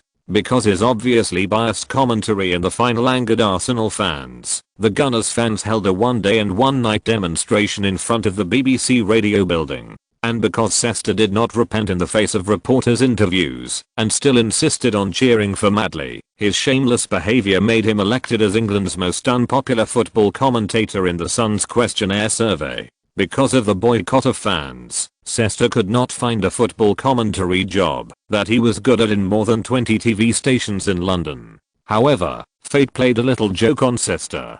Just like Madley created miracles on the court, his own fate was reversed miraculously in just half a month. When Madley became the head coach of the England national team, the public opinion in the British Isles suddenly turned 180 degrees. All media sang the praises of Madley's greatness. Even Arsenal fans were willing to be magnanimous and stand in front of the camera to sing Madley's song twice. As a result, Sester turned from a public enemy to a national hero overnight. England fans have been asking Sester to come back to comment on the national team's games. When the BBC TV station handed the letter of appointment to Sester again, the hot-tempered English uncle tore it to pieces without hesitation, and then threw the scraps of paper on the fat and flattering face of the TV station director, and joined the BBC's competitor, England National Television, without looking back. So, today, Sester, who was sitting in Wembley Stadium to comment on the national team's games, felt proud, and his new commentary partner was very famous, former Three Lions #1 centre Line Kerr. "What do you think of this game?" Sester turned to his partner and asked, "Gary, as the soul of the national team, can you comment on the two teams?" Line Kerr smiled and shook his head. "The current situation of the England team is not very good. The decline of the McLaren era has continued to this day, while the German team has maintained an amazing state in recent international competitions. If nothing unexpected happens, the Germans will have a better chance." Having said this, Line Kerr paused and quickly added, "Of course, as an Englishman, I hope to be able to go out on purpose. The biggest variable is Crazy Lee. If he can bring the coaching level of the club to the national team, then today may really make the fans leave Wembley Stadium with a smile." England team locker room. Listen to the cheers outside. The fans need a victory, and it must be a big victory. The fans' cheers made people feel that the entire locker room was shaking. Lee Tongfan looked at the stars with different expressions and said with a serious expression, "Not only the fans, you, but also me. Everyone needs a hearty victory to defend their position. You know what this game means. Don't let me down, otherwise, I will let you even more disappointed." This is a naked threat, but it does carry enough weight in Crazy Lee's mouth. As the chief direct descendant of Crazy Lee, David Beckham was the first to respond to his boss's call. "Don't worry, boss, each of us has a heart of honor to pursue the championship, for the glory of England. For the glory of England." Manziani and Sturridge shouted in unison. The little fat man Wayne Rooney stood up, made a serious gesture of pumping his fist and swearing, and said seriously, "Looking at today's situation, I think it is necessary for me to score a hat trick in the game. Then, I will reluctantly give you 3 assists." Downing, the winger from Middlesbrough, had an even more disgusting expression on his face. After a few days of contact, Lee Tongfan discovered that this guy was also an arrogant maniac like Joe Hart. But when the two hammers made trouble, the atmosphere suddenly became lively. Lee nodded with satisfaction, then quickly walked to the tactical board, picked up the gouache, and started writing the starting list. Compared to the German team, which has announced its starting players 1 day in advance, the Three Lions starting lineup has not yet been released. Speaking of which, this is also Crazy Lee's habit. Generally speaking, you can only watch Crazy Lee's games after the referee blows the opening whistle. You can know the team's starting lineup, or the Hammers are staring closely at the tactical board, especially Gareth Barry, Phillips Neville, Anton Ferdinand and several other former national team fringe internationals and newly selected young players. This will determine their fate. A moment. Germany's locker room. Lowe looked at his disciples calmly and emphasized the team's tactics again. Crazy Lee is an offensive madman. His offensive tactics look simple, but the effect is surprisingly good, so we need to when conducting defensive counterattacks, especially the England team's wings, we must focus on it. Having said this, Lowe looked at the two fullbacks Lam and Schultz, and drew a line across the field on the tactical board. Crazy Lee has recruited many fast wing players in this national team.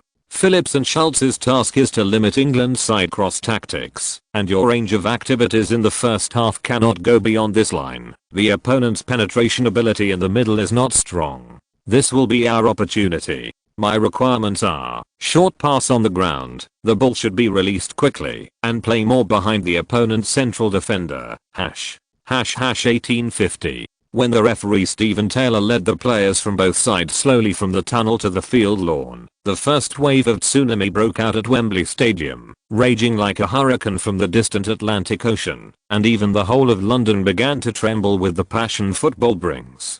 More than 70,000 English fans began to stand up and cheer for the home team, while the efforts of less than 2,000 German fans were like a small barge in the stormy sea. They were quickly overturned and disappeared without a trace. The game is about to start. Players from both sides have already entered the stadium. The first thing to be heard in Wembley Stadium is the national anthem of the visiting team Germany. Although it has been idle for more than a month, the famous mouthpiece Sesta quickly entered the state. The German team has a typical 442 formation. Miroslav Klose partners with Prince Balti Luka Podolski in the forward line. Standing behind them are Captain Borlak, Piggy Bastian Schweinsteiger, Bremen midfielder Frings and Stuttgart's Hitzelsberger. The four defenders are Phillips Lam, Metzelder, Mertesacker and Shirty Z. Goalkeeper Tim Hildebrand. Lowe has arranged the main lineup. It seems that the Germans also pay enough attention to this game. After Sest introduced the German team's facelift, Lineker introduced Lee's England lineup for the first time in a tacit understanding. Crazy Lee's formation was beyond everyone's expectations. He did not use his 4-1-2-1-2-2 wing tactics that Real Madrid has mastered, but changed it to 4-1-3 in the 1-to-1 single forward tactic. Rooney serves as the single arrow. Frank Lampard, David Beckham and Gareth Barry form the central axis of the England team, with Downing from Middlesbrough on the wings. Gerrard is the soul of the Red Army Liverpool team. From left to right on the back line are Ashley Cole, John Terry, Anton Ferdinand and Phillips Neville. The goalkeeper is, oh god, it's Joe Hart. While Lineker was still exclaiming, another burst of cheers came from the court, and the game officially began. The away team Germany gained possession of the ball. Podolski knocked the football back to Borlak behind him. Then he and Klose turned around and rushed towards the England half. Because Rooney was pressing too hard, Borlak had no choice but to pass the ball back. Leave it to Flins behind you. But Rooney did not give up and continued to press Frings like a crazy little tank. The midfielder from Bremen had to pass the football back. After 3 or 4 kicks, the football came to the feet of goalkeeper Hildebrand. The German team's plan, to use the opening ball to play a fast break was ruined by the active fighting of the English players. Hooah hooah hooah, I remembered the flood of applause from the stands. This is a good sign.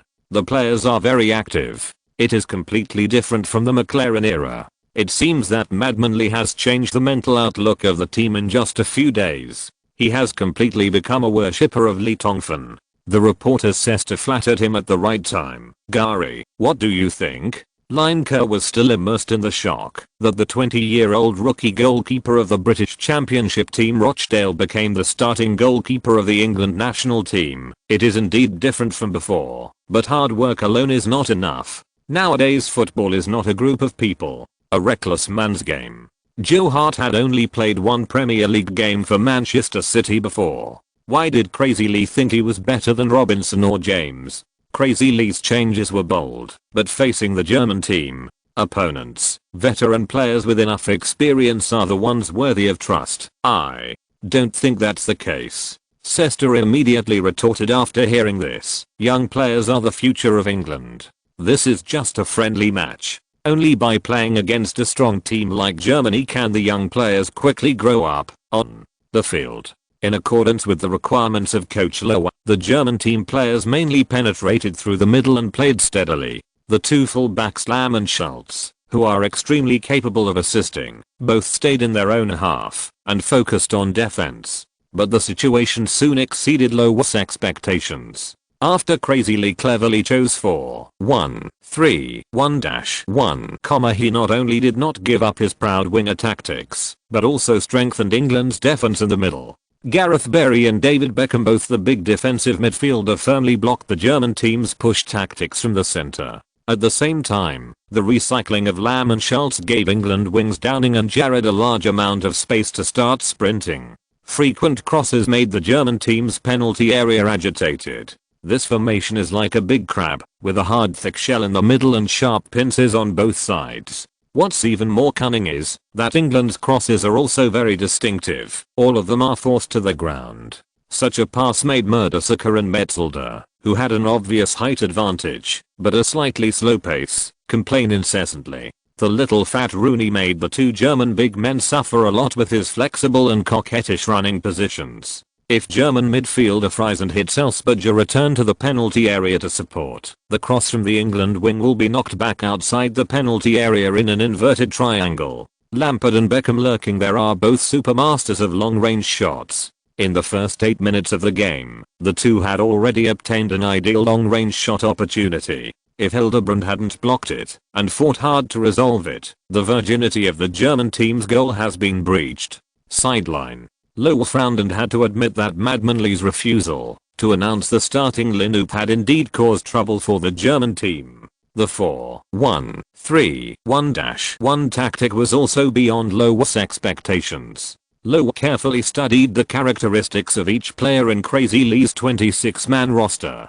He thought that, in order to ensure victory in the first game of coaching the national team, Crazy Lee would follow his unbeatable 4-1-2-1-2 in the Real Madrid era. But everything happening on the court now makes Lowe understand that he underestimated this opponent who is younger than himself. The reputation of the cunning Chinese as God on the sidelines of football is well deserved! However, such a change can only show temporary power and is not kingly. As a well-known tactician in football, Lowe quickly came up with countermeasures, but before he could direct the players to make changes, an accident happened on the court. On the field, after taking the ball, Frings once again hit the center as required by the head coach. He deflected the ball away from midfielder Gareth Barry and passed it straight to captain Bolak in front. Podolski and Klose met. This situation immediately pulled the England centre back and started running into space, but unfortunately Bolak's through ball was intercepted by David Beckham, another England midfielder who was back in place. At this moment, Crazy Lee's role in arranging Barry and Beckham as a double midfielder came to light. Beckham passed the football immediately after making the tackle. For the German team, this was a precise and fatal pass. They were on the offensive side just now, but in the blink of an eye they were counter-attacked by England. Hastily the sudden switch from offense to defense caused holes in the German team's defense. Beckham's pass was like a preset program on a smart computer, directly passing through Mertesacker and Metzelder Germany's last line of defense, but preventing goalkeeper Hildebrand from leaving the goal. Rooney succeeded in countering offside and faced Hildebrand with a brutal shot. The football whizzed past Hildebrand's open arms like an angry cannonball and hit the net hard. The huge force and high-speed rotation even made Hildebrand hear a cry, the squeaking sound of human ears. Then, Wembley Stadium erupted. The whole of London trembled. Goal, David Beckham's beautiful tackle and pass. Wayne Rooney's beautiful shot. This is a fucking beautiful collaboration from beginning to end. It was as cold as a bayonet. A fatal blow in an instant counter-attack. The German team did not react at all. Cester's roar represented the voice of all England fans. In the 10th minute of the first half, Manchester United forward Rooney the shot helped us take the lead. This was a very clear tactical victory, and Madman Lee's formation won. The camera quickly focused on the coaching bench as Cester explained. Crazy Lee, with a smile on his face, was giving a thumbs up to the players on the field. After scoring the goal, Rooney also ran over to high-five Lee Tongfan to celebrate. Every player in the England team knows who deserves the greatest credit for this goal. The boss's tactical arrangements before the game played a decisive role. Compared with McLaren, Crazy Lee's tactical arrangements are obviously more targeted. At least the players will have clear goals when playing on the court. The tactical restraint made England's players feel at home on the field like never before. In the face of Cest's demonstration cry, commentator partner Lineker smiled and praised simple cooperation, efficient and practical scoring tactics. I have to admit that Crazy Lee taught his predecessor McLaren a lesson for his rival Lowe. Listen to the huge cheers from the Wembley stands, and you know that the new Three Lions coach has won the hearts of all England fans in just 10 minutes. But Lineker quickly changed the subject. But now is not the time to celebrate victory. Lowe is also a master tactician. I believe the German team will soon get over their tactical mistakes. Terry and Anton Ferdinand, the two central defenders, do not have a tacit understanding, and there is a big gap between Ndeng's strength and his brother Leo. What's even more fatal is that the 20-year-old goalkeeper Joe Hart is really not reassuring. If the German team's coupled with the chance to get a shot, England will be in danger. The goalkeeper position is a pain in the hearts of all England fans. Ever since David Seaman retired, England has never seen an eye-catching goalkeeper. Perhaps this is why Crazy Lee recruited rookie Joe Hart. But Cester obviously doesn't think so. Lowe is indeed very good in terms of tactics, but Crazy Lee is not bad either. I think Joe Hart is very good. Maybe he will surprise us. Today, the 2-in-1 7,000 plus words are all posted, and it was Zio Deo who coded them while standing on the train. The notebook is almost out of battery, so I didn't have time to correct the typos. I'm sorry, brothers, please forgive me. The guarantee will still be 6,000 tomorrow. If you can get more codes, send more. The day after tomorrow, the guarantee will be 9,000. Apologize again to my brothers. Chapter 234. Courage in the Anglo-German War. 1:0. Less than 10 minutes into the game, England broke the deadlock with Rooney's goal and got off to a dream start. After losing the ball, the German team quickly adjusted their tactics. Lowe's constant gestures on the sidelines turned the two German fullbacks into wingers. Lam and Scholes crossed the boundary line drawn by Lowe in the locker room and no longer focused all their energy on defending Downing and Gerrard, but directly attacked the English team's backline. In the middle, the German team no longer forced short passes to penetrate, but used the super long-range shooting ability of Ballack and Frings to directly threaten the goal behind Joe Hart outside the penalty area. Ballack is a well-known heavy artillery in the football world in recent years, and Frings' amazing long-range shot from 40 meters away in the first match of the 2006 World Cup in Germany against Costa Rica has long proved the long-range shooting ability of this Bremen midfielder. It is no exaggeration to say that the long-range shooting skills of the two are absolutely top-notch in European football. The adjustment made by the tactical master Lowe was really a bit like hitting the snake at its 7 inches, targeting the weak point of the England team, the goalkeeper. The goalkeeper, a position that all English fans will be terrified about, is the 7 inches of the England team of Madley in the eyes of the tactical master Lowe. Both Robinson and James have made low-level stupid mistakes. Even the wise and great predecessor Seaman was fooled by the then unknown Ronaldinho in the World Cup. So, at this moment, rookie goalkeeper Joe Hart will face a severe test. Bang, Bolak fired a heavy shot near the penalty area again. The white football was like a maglev high-speed train running close to the ground, drawing a straight track on the green lawn, rushing between Terry and Anton Ferdinand. And coming to Joe Hart with great momentum, fast, heavy, in the fear of nearly 80,000 Three Lions fans at Wembley Stadium covering their hearts and eyes, Joe Hart made a standard save action of kneeling and stretching his arms, but, perhaps because it was his first time to play for the national team and his first time to perform under the attention of more than 80,000 fans, the goalkeeper from the championship team Rochdale was too nervous and his movements were a bit stiff. When he bent down to hug the football, his arm did not immediately retract the force. When it touched the football hit Joe Hart's wrist, like a naughty white elf, jumped up and made close contact with Joe Hart's forehead, and in Joe Hart's panic expression, he bounced back to the penalty area. Mistake. The stands immediately rang with a huge buzzing cry like a swarm of bees returning to their nest, because Miroslav Klose, wearing the red German chariot uniform, rushed into the England team's penalty area like a hungry snow leopard. His goal was the white football that bounced back and slowly stopped near the penalty spot. The German team's main centre forward stepped hard on the ground with his left foot while running, and his right calf swung back greatly, and his heel could almost kick his butt. This is a standard powerful attack posture, a great opportunity. At such a close distance, with Klose's strength, he was 100% sure to send the ball into the goal behind Joe Hart, who was still immersed in the regret of his mistake. More than 2,000 German fans in the stands couldn't help jumping up from their seats and preparing to cheer.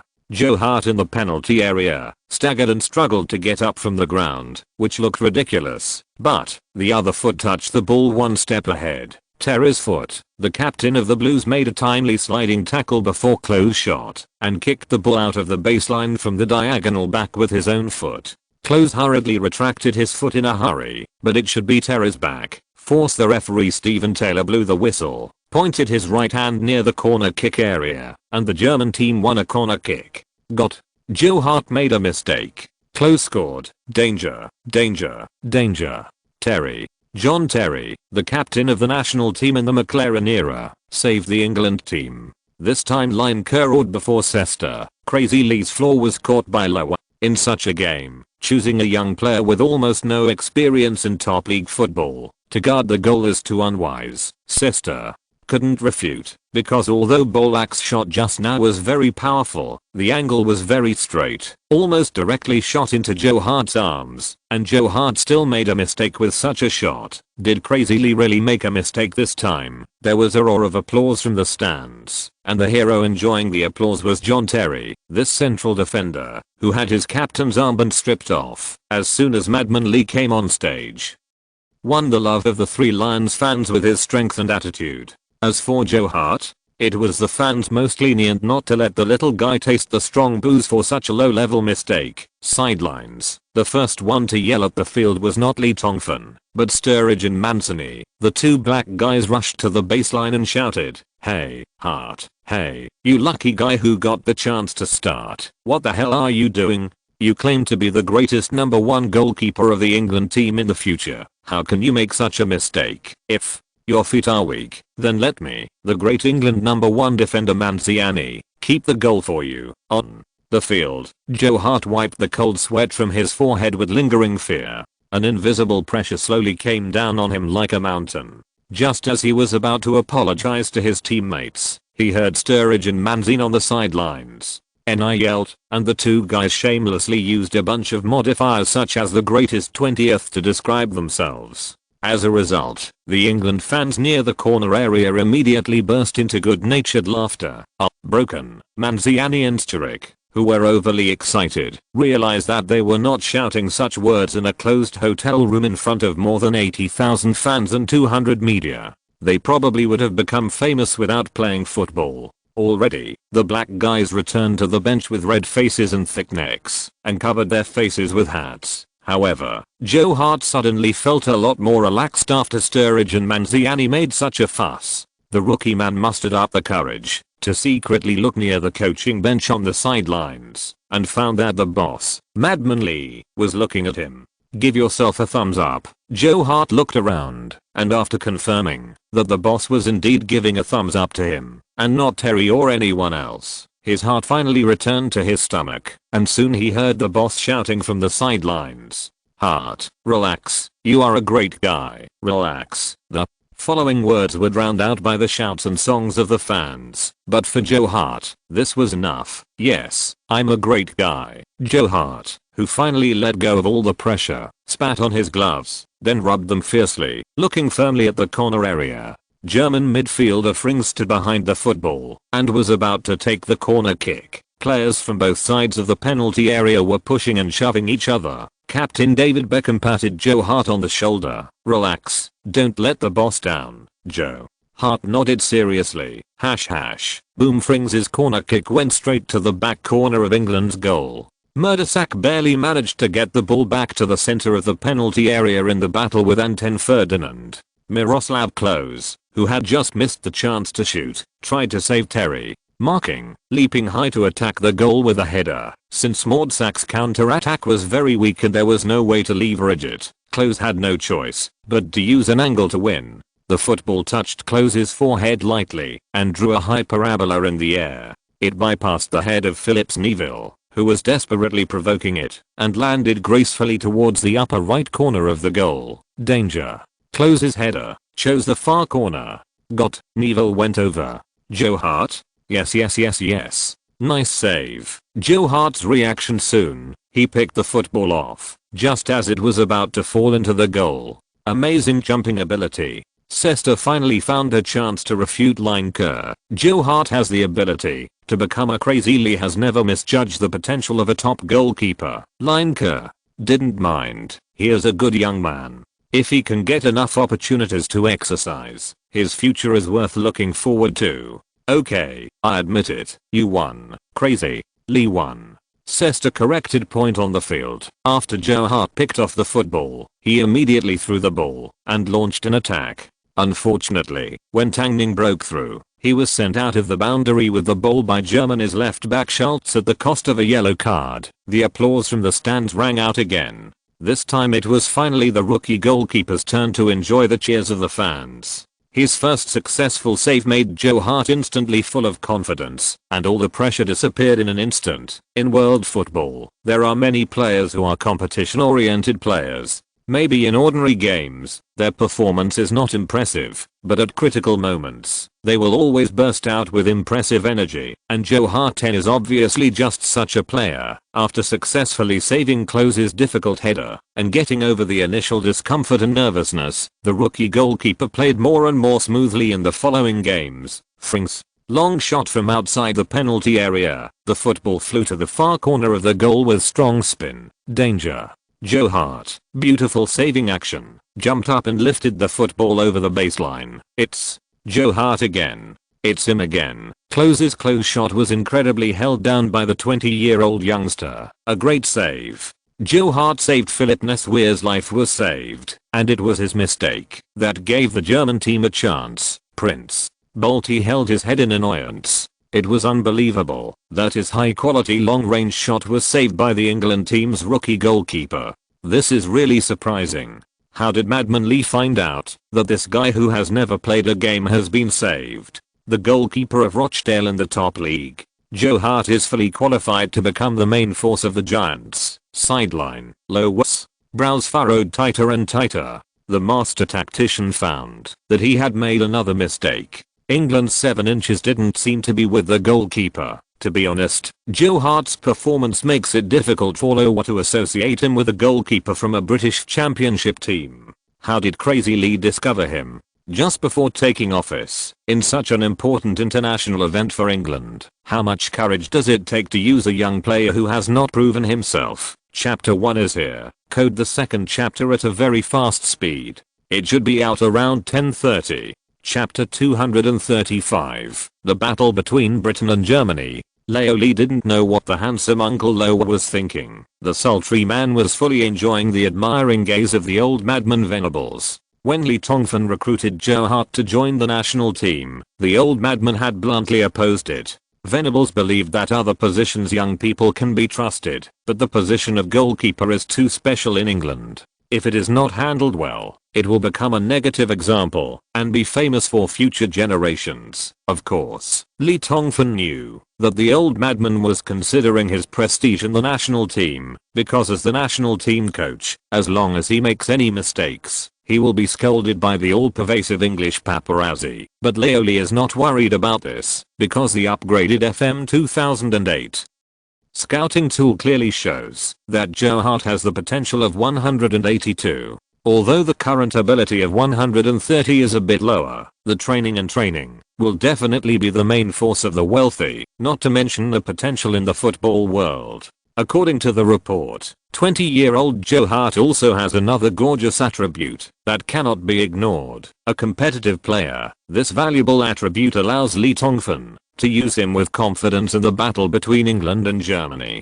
Anyway, there is a prediction for the FM 2008 game ahead, and Joe Hart's performance in the prediction is outstanding, which is great for the little guy. It doesn't hurt to have a rare opportunity to exercise, and Leoli's intentions are far more than that. On the field, after being unable to attack for a long time, the German team recovered slightly, and the initiative on the field fell to the England team again. Lee Tongfan is also constantly adjusting the England team's tactics on the sidelines. After Lampard was pushed to the attacking midfielder position, he seemed unable to exert his ability to take long shots from behind, and Jared's threat on the wing was much smaller than when he was in the center. The problem with double Germany is Lee's national team still has not been resolved. Under Lee Tongfan's deliberate adjustment, Lampard retreated from the attacking midfielder position to the midfielder MC area, while Beckham retreated to the backcourt and formed a double midfielder with Gareth Barry. In this way, the German team the chances of long shots from the front of England's penalty area are greatly reduced. At the same time, Jared's range of activities slowly extended from the wing to the midfield. After returning to the center, Liverpool's several long-range shots made Hildebrand break out in a cold sweat. This double German combination is more powerful than the initial 4-1-3-1-1 formation, but it still does not meet Lee Tongbien's expectations. Everyone knows that these two super-class midfield combinations can score 20 plus goals in a single season. The power of being together should not only be this little. Lee Tongfan stood on the sidelines and thought hard about the root of the problem. In front of the German coach's bench, tactics master Lowe quickly made countermeasures to Crazy Lee's adjustments. After a series of gestures, Captain Michel Ballack, who controlled the team's ball rights and rhythm, began to frequently distribute the ball to both sides, while Piggy Schweinsteiger moved to the wing, and together with Lamb and Schultz, they attacked the two wings of England, firmly suppressing the two assist maniacs Philip Neville and Ashley Cole in their own penalty area, through more than 30 minutes of the first half. Lowe keenly discovered that the England team's central defender combination of John Terry and Anton Ferdinand did not have a high degree of tacit understanding. This is an opportunity that can be exploited. The German team began to use simple and direct crosses from the wing to threaten the English team's goal. Klose and Podolski are both forwards with excellent headers. Soon the German team created several scoring opportunities. The two teams played aggressive football, and the fans in the stands and in front of the TV were in ecstasy watching it. The head coaches of both sides are fighting. This is a battle of wisdom and patience. Madman Lee was famous for his on-the-spot command during the Real Madrid era. His substitutions during the game can often have immediate results. So sometimes people have to admit that this 23-year-old young coach has a godlike insight into the game, which is one of the sources of the nickname God on the sidelines of football. The on-site commentator Sester was completely immersed in the game, and the German team coach Lowe was one of the only young coaches in today's football who has been crowned with the title of tactical master. This former Klinsmann assistant coach, he has extraordinary understanding and execution of football. From the beginning of the game to now, Lowe has adjusted the team's offensive tactics 3 or 4 times, and every time after the adjustment, the German team will immediately cause trouble to England. Commentator partner Lineker smiled and nodded in agreement. To be more precise, Crazy Lee and Low are constantly adjusting the team's tactics, just like two martial arts masters, showing off their tricks. Let us see. I'm so mesmerized. Although this game is not over yet, with the performance of Crazy Lee and Low, it can already be classified as a classic. The crazy shouting at Wembley Stadium continued until the end of the first half, when the referee Stephen Taylor blew the whistle at the end of the 45th minute of the first half. The score remained at 1-0. After Rooney scored, tactician Lowe's constant adjustments prevented Crazy Lee's efforts from being rewarded. Of course, Lee Tongfan's adjustments also made the German team's efforts to equalize the score before the end of the first half come to naught. #. England dressing room. First of all, guys, congratulations, because your performance prevented me from finding even a chance to get angry and show my own authority. This is a shame, Lee. Tongfan's words made the locker room burst into laughter. The players of the Three Lions are enjoying the current game very much, especially some veteran international players who have experienced the McLaren era. It's a hindsight, often being led by the opponent, and the direct consequence of the head coach's slow performance in making tactical changes is that England's superstars have been stuck in the dilemma of being unable to use their power. Extremely frustrated, but today, the new boss Lee Tongfan changed everything easily. Timely and correct adjustments, quick and concise changes, informal formations and starting forms, fierce attacks that do not show weakness when the opponent attacks. The command of this man known as the god on the sidelines of football has allowed the Three Lions to find their way forward direction. For the players, as long as they play seriously according to the requirements of the new boss, everything on the lawn becomes simple. When comparing goods, you have to throw them away, and McLaren is the goods that are thrown away. The football field is also a place where the strong are respected, and in the 45 minutes that just ended, it was clearly demonstrated that the sultry man's ability is far beyond McLaren.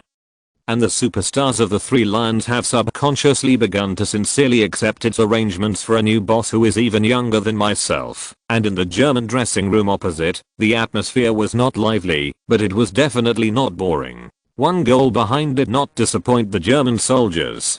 The players seemed very calm. Head coach Lowe stood in front of the tactical board and apologized to the players. The goal conceded in the first half was my tactical error. I apologize to you. But after saying this, Lowe began to tick the boxes on the tactical board. Who are the weaknesses of the England team are still relatively obvious. Their right back Philip Neville and centre back Anton Ferdinand. There was silence in the locker room, and the German players were listening carefully to the coach's tactical arrangements. The German team, ranked first in the world in terms of organizational discipline, is like a precision-operated machine, and Lowe was the engineer who sets the most correct operating procedures for this terrifying machine. Once the machine is allowed to exert its power, for a disaster for any opponent. This time, under the readjustment of Lowe, the master tactician who thinks he has seen all the cards of the England team, does Crazy Lee still have a chance? #AFTER 15 minutes. The second half of the game begins. After a short period of calm, Wembley Stadium began to become violent again.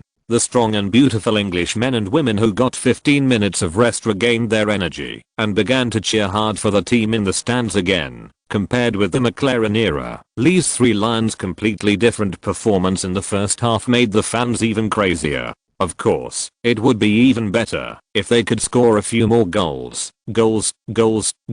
We still need to score. 5:0.9:0. Dear Mr. Bastard, please give us a big victory. On the field, the England team took the lead and launched a fierce attack on the German team's position. The second half of the game started. Crazy Lee made changes to the England team's lineup. 5 people were changed in one breath. The 2-meter and 1-meter tall high centre Peter Crouch replaced the goal hero Wayne Rooney. It is said that Ferguson asked the FA to let Rooney only play half-time. It seems true. Ashley Young replaced Downing, Walcott replaced Gerrard, Lescott replaced Ferdinand. The 19-year-old Manziani also got a chance to play, and he was replaced by Philip Neville. After Sester finished his introduction. Lineker, who couldn't wait to express his views, immediately took up the conversation. Half of the lineup in the first half was replaced, whether it was Downing and Gerrard who performed well, or those who performed poorly. Phillips, Neveland and Ten Ferdinand both sat on the bench. Such changes make it impossible to guess Crazy Lee's substitution intentions. Is he really using the German team to inspect players? This is a crazy plan. This is not a simple friendly match. On the field, the players of the German team were surprised to find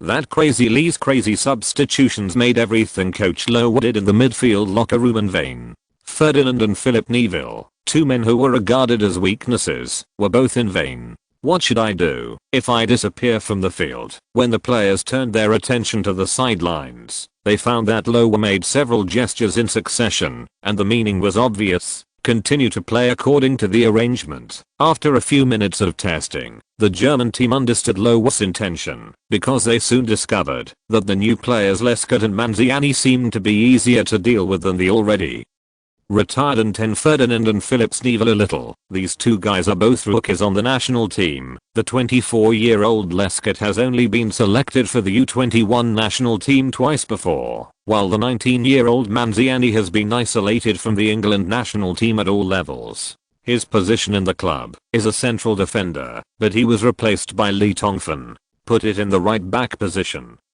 Crazy Lee's first national team game, so I wrote a little more. Ziodeo gritted his teeth and vowed that the game would end tomorrow, and Ziobi and other hammers that the drummers like will also have an outbreak. In addition, monthly tickets are going crazy these days. Brothers, if you have a ticket, throw one in with your pocket knife. Chapter 236, England vs. Germany. Bang. After the left back Lamb broke through Walcott, he rushed all the way and pretended to force a breakthrough to the bottom line on the right side of the England team's penalty area. Mangani's performance was like a kindergarten child, and he was easily shaken off his center of gravity. Lamb cut across the middle and then kicked a high-quality arc ball to the far corner. Joe Hart jumped up in the air, but his fingertips only caught a gust of cool wind.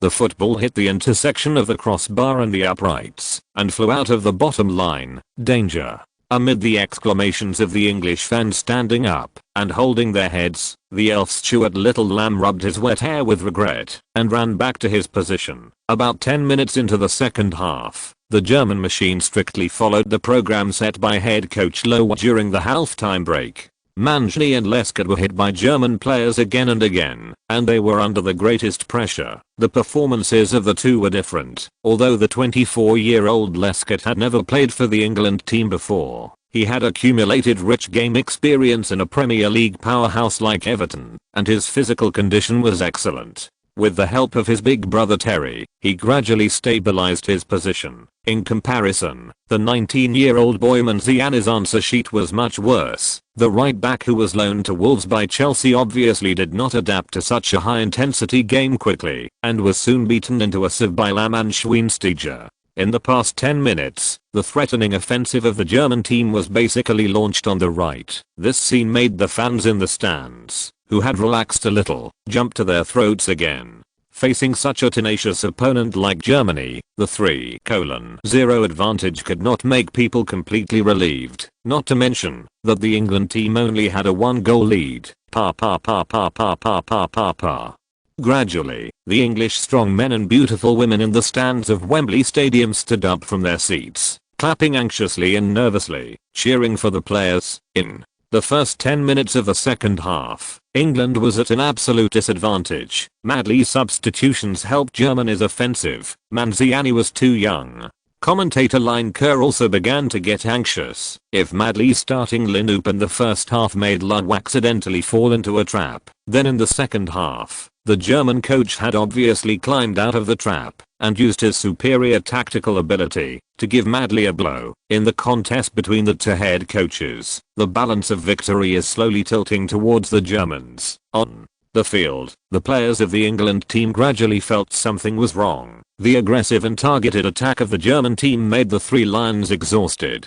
The feeling of being led by the opponent in the McLaren era began to come back again. However, unlike the past, when the players could not rely on the head coach and could only solve the problem with their own understanding of the game, this time almost all the players looked to the command seat for help, and this time, the man standing in front of the command seat did not look as confused as McLaren before, and the players got the answer they wanted: attack. The boss's gesture was simple: attack at all costs. Mancini could even hear the bosses shouting on the sidelines, "Hey, Michel, I put you up to attack. Don't hide near the penalty area. Use your speed and strength to attack their defense, just like you did in Wolves. Hey, shit, if you don't rush up, I'll put you down." Soon, Lee Tongfan's tactical requirements were strictly implemented. The England team put more energy into the attack. The 19-year-old young player Michel Mancini, who was beaten into a sieve by the German team in the first 10 minutes, was like a rookie soldier who was chased by the supervisory team with a ghost head knife.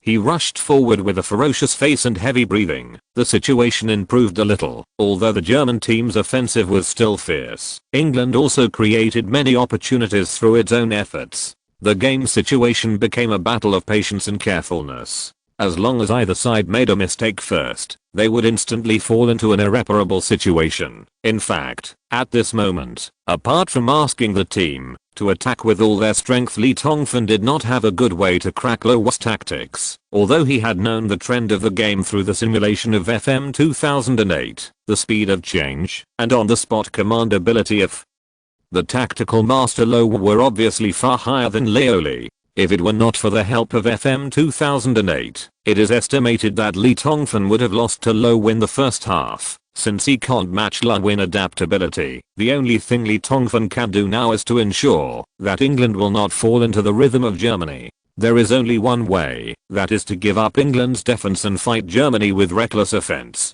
Only the one who holds on to the end is a real man. Therefore, the current scene is a test of courage for Lee Tongfan and Low.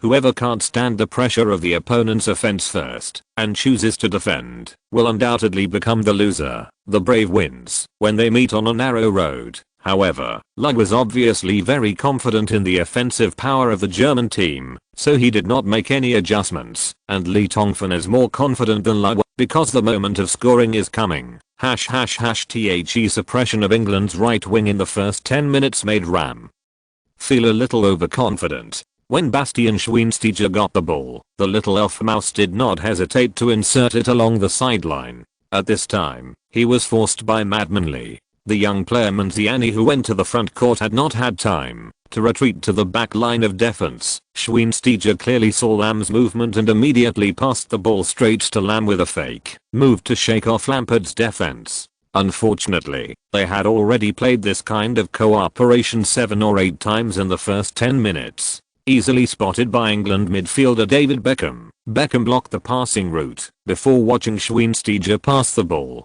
When Zayas, who passed the ball and realized something was wrong, it was already too late. In the eyes of the audience, this ball was almost exclusively passed to Beckham. Mistake. Bastian Schweinsteiger's pass went directly to Beckham. England's chance. The onside commentator Sesta yelled on the field after Beckham successfully intercepted the ball. He didn't even take another step and directly passed the high-altitude ball diagonally to the left side of the German team's backcourt. There, the young player Mancini, who had not had time to retreat just now, was raising his hand to ask for the ball. Front court. 3 seconds later, Mancini took off Beckham's precise pass very comfortably. Facing the defensive German midfielder Frings, the 19-year-old did not choose to break through in a hurry, but turned the football across the goal. Knocking on the foot of Ashley Young in the middle, he quickly pushed forward. This is an obvious 1-2. However, Frings did not pay attention to Mancini anymore, because after receiving the pass, Ashley did not choose to play 1-2 with Mancini immediately, but unexpectedly dribbled the ball towards the center.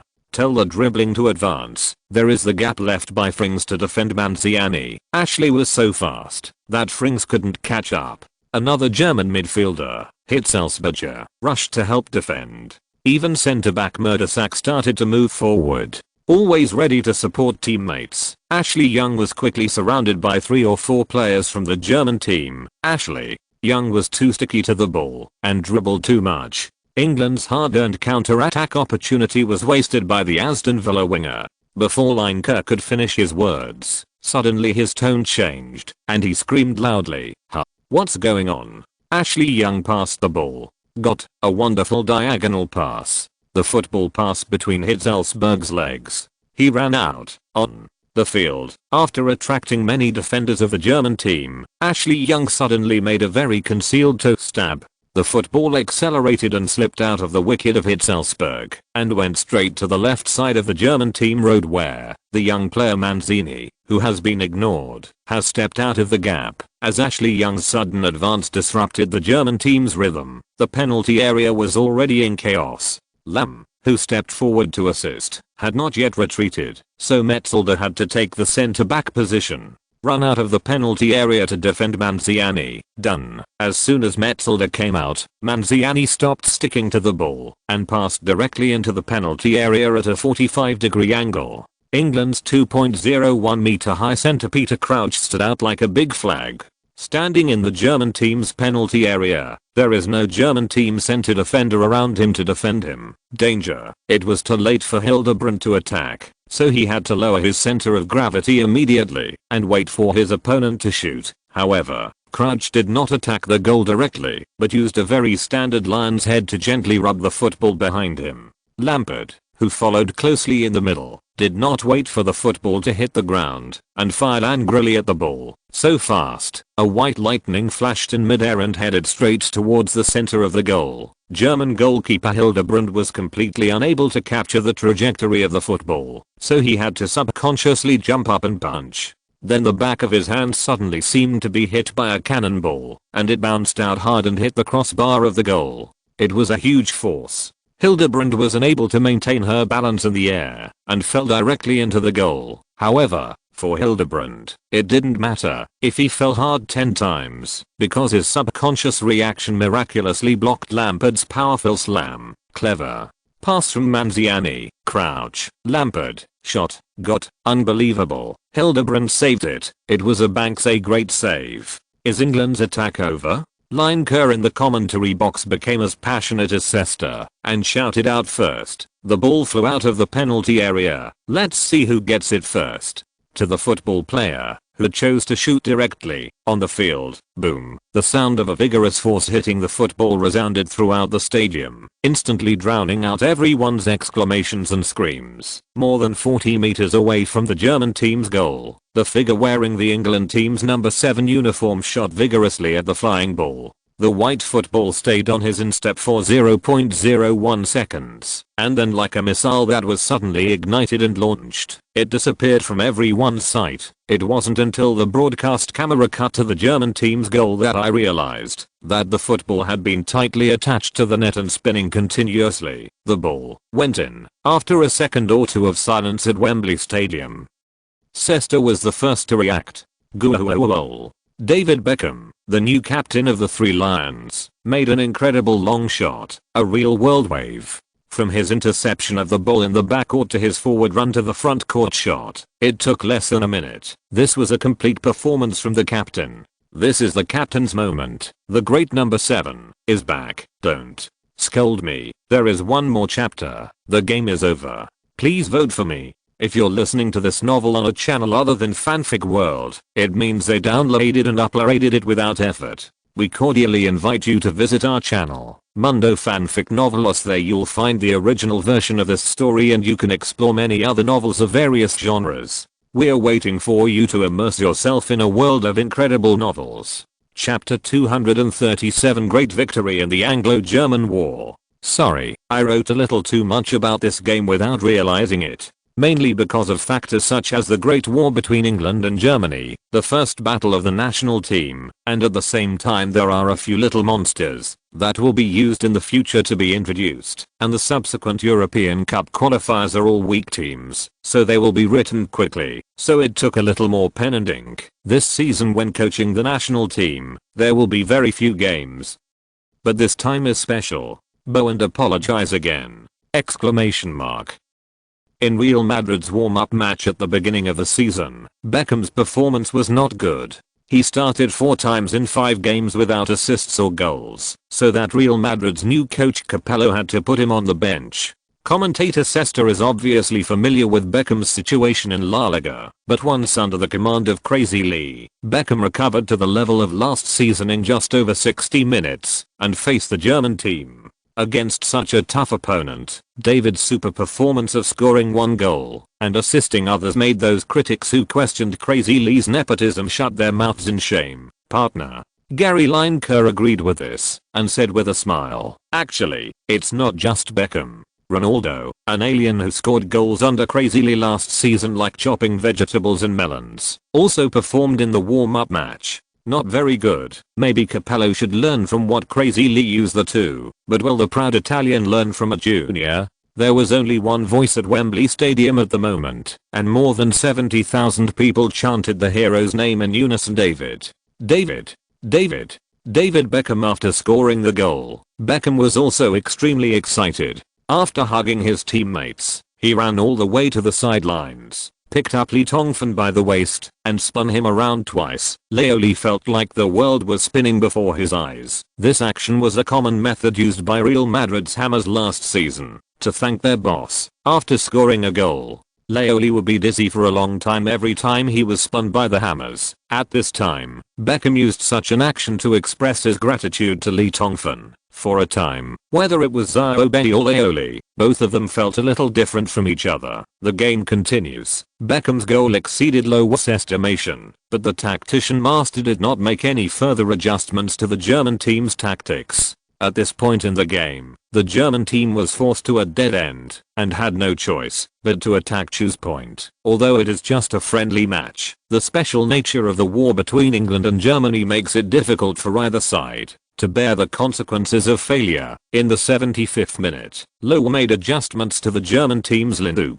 Mario Gomez, a high center forward from last season's Bundesliga champion team Stuttgart, replaced Podolski, who was inactive throughout the game. This season, Prince Cologne's career has reached a trough. Whether in Bayern Munich or the national team, his position is in jeopardy. At the same time, Borowski, who has a stronger offensive ability, replaced defensive midfielder Frings, and Leverkusen high center forward Kiesling replaced fullback Schultz. In this way, with Klose, the German team's field the three towers tactic was adopted, and the high lift and high strike tactics were adopted. Klose is 1.84 meters tall, Gomez is 1.90 meters tall, Kiesling is 1.93 meters tall. When three such strong men with excellent headers stand in the penalty area of any team, the opposing defenders will be frightened. Lowe's gamble paid off in the 80th minute. After Kiesling and Gomez separated the England team's central defender combination,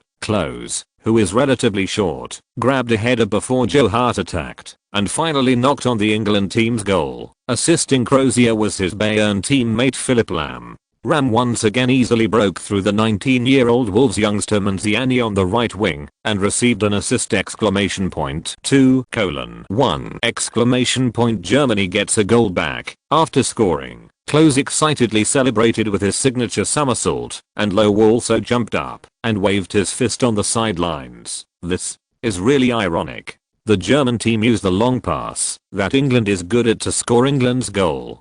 Sesta's tone was full of reluctance. Lowe's three-center tactic worked, but fortunately England is still one goal ahead, and the situation is not too bad. Lineker's explanation focus more on the tactical level. Although Lowe's tactics resulted in a goal, the gap in the defense was completely exposed, and without the protection of Frings in the midfielder position, Germany, the team's back and front, will directly face the impact of Lampard and Beckham. As long as the England team continues to play according to the current tactics, the German team will undoubtedly lose. Lineker's judgment was fulfilled in the 85th minute of the game. The German team's midfielders Ballack and Hitzelsberger are not defensive experts. Under the repeated attacks of Beckham and Lampard, Metzelder finally made a mistake. The German centre-back, who had just joined Real Madrid this season, passed the ball slightly weakly under Beckham's pressure. The English Tiger Walcott suddenly came out from behind and intercepted the ball. In FM 2008, Walcott's speed and explosive power reached double 20. After losing the ball, Metzelder tried to fight back, but could only catch a wisp of damp Wembley evening breeze. Seeing this wonderful scene, the stands burst into cheers instantly. On the field, after the little tiger broke through Metzelder, he did not choose to force a breakthrough when facing Murdasak's defense. Instead, he pushed the ball horizontally and forced it to the outside. Murdasak became the second one under the super speed of the little tiger. Sacrifice. Walcott.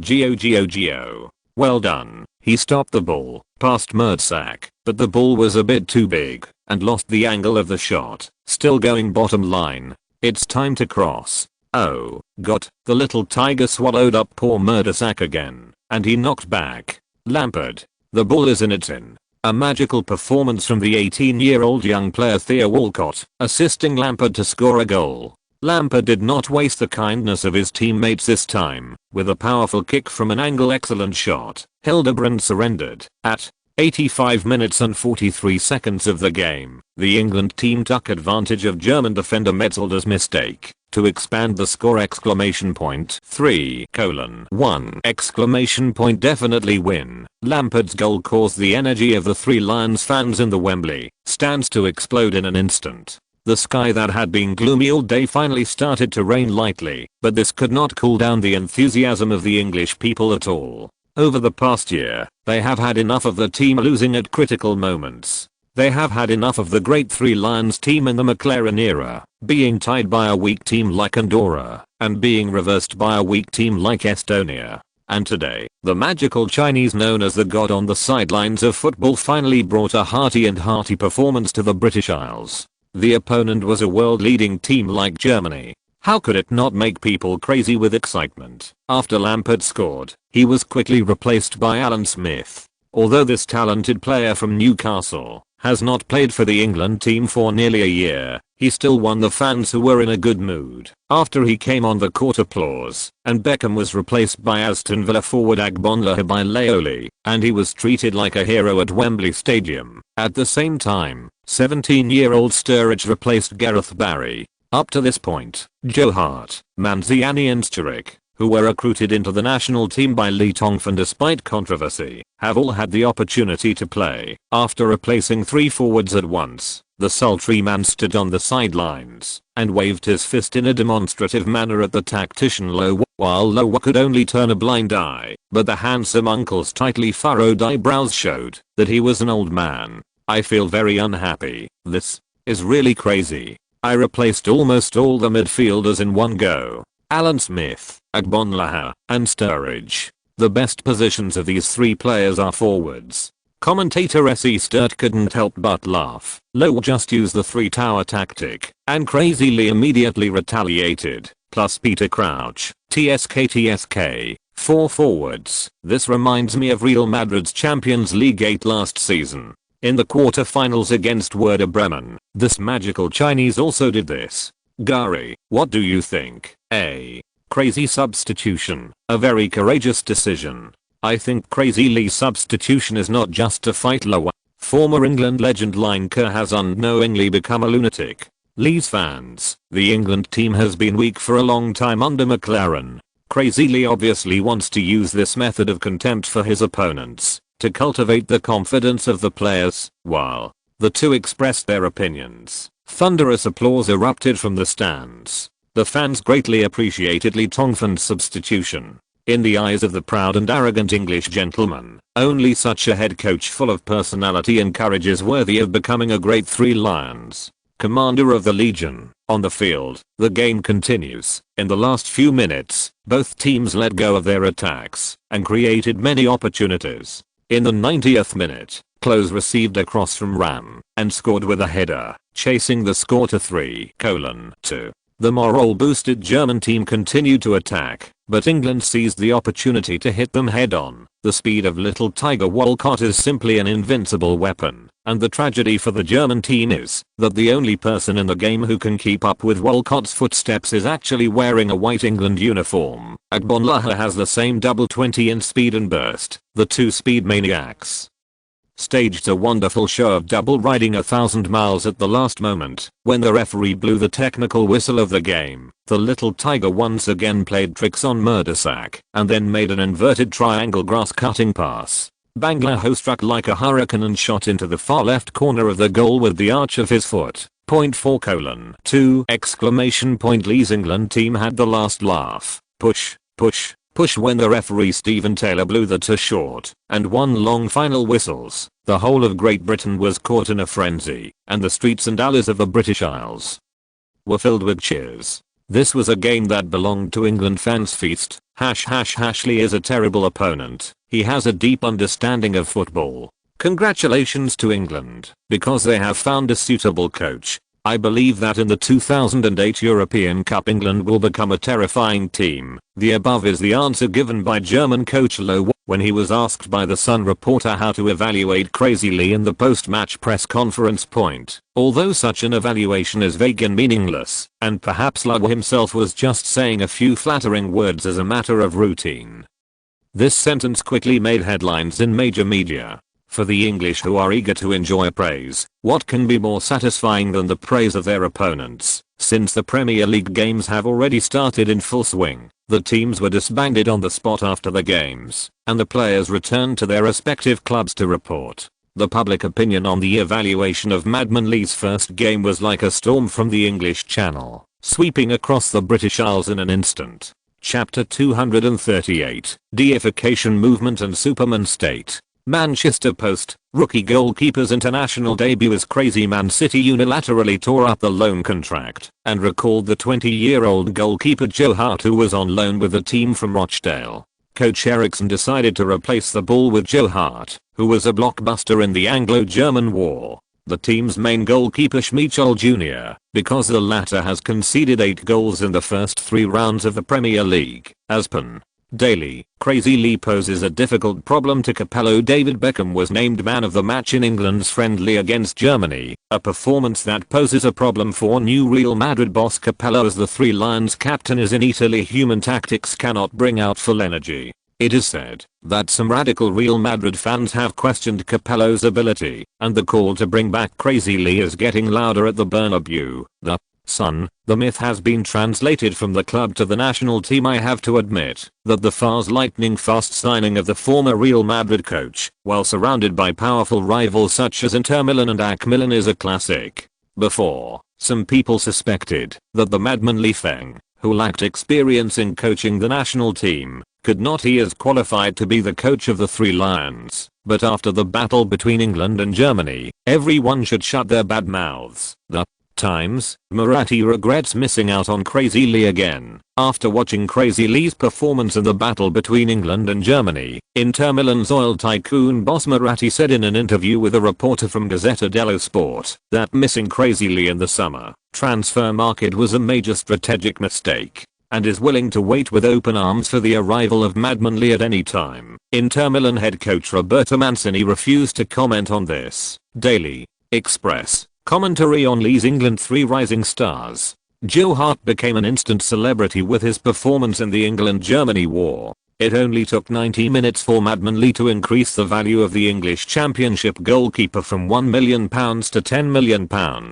Although in modern times there are many examples of one-goal success in commercial football, but Joe Hart's ability to soar into the sky as a goalkeeper makes people marvel at the magic of Crazy Lee, and he resolutely abandoned David in the first game of the national team. Famous players like James and Paul Robinson, and against everyone's opinion, use an unknown rookie. Crazy Lee deserves the name of Crazy, although Manziani was outplayed by Bastian Schweinsteiger and Lamb. His role in England's second goal is eye-catching. For a 19-year-old young general, we can't ask for more. You must know that the defenders in today's world football who can single-handedly fight against Piggy and Elf Mouse can be counted on one hand. Manziani's worth has increased from 2 million to 510,000 Sturridge, the player with the shortest playing time among the 3 new stars, although he did not leave a deep impression on us, but Eriksson has promoted him from Manchester City U18 to the first team.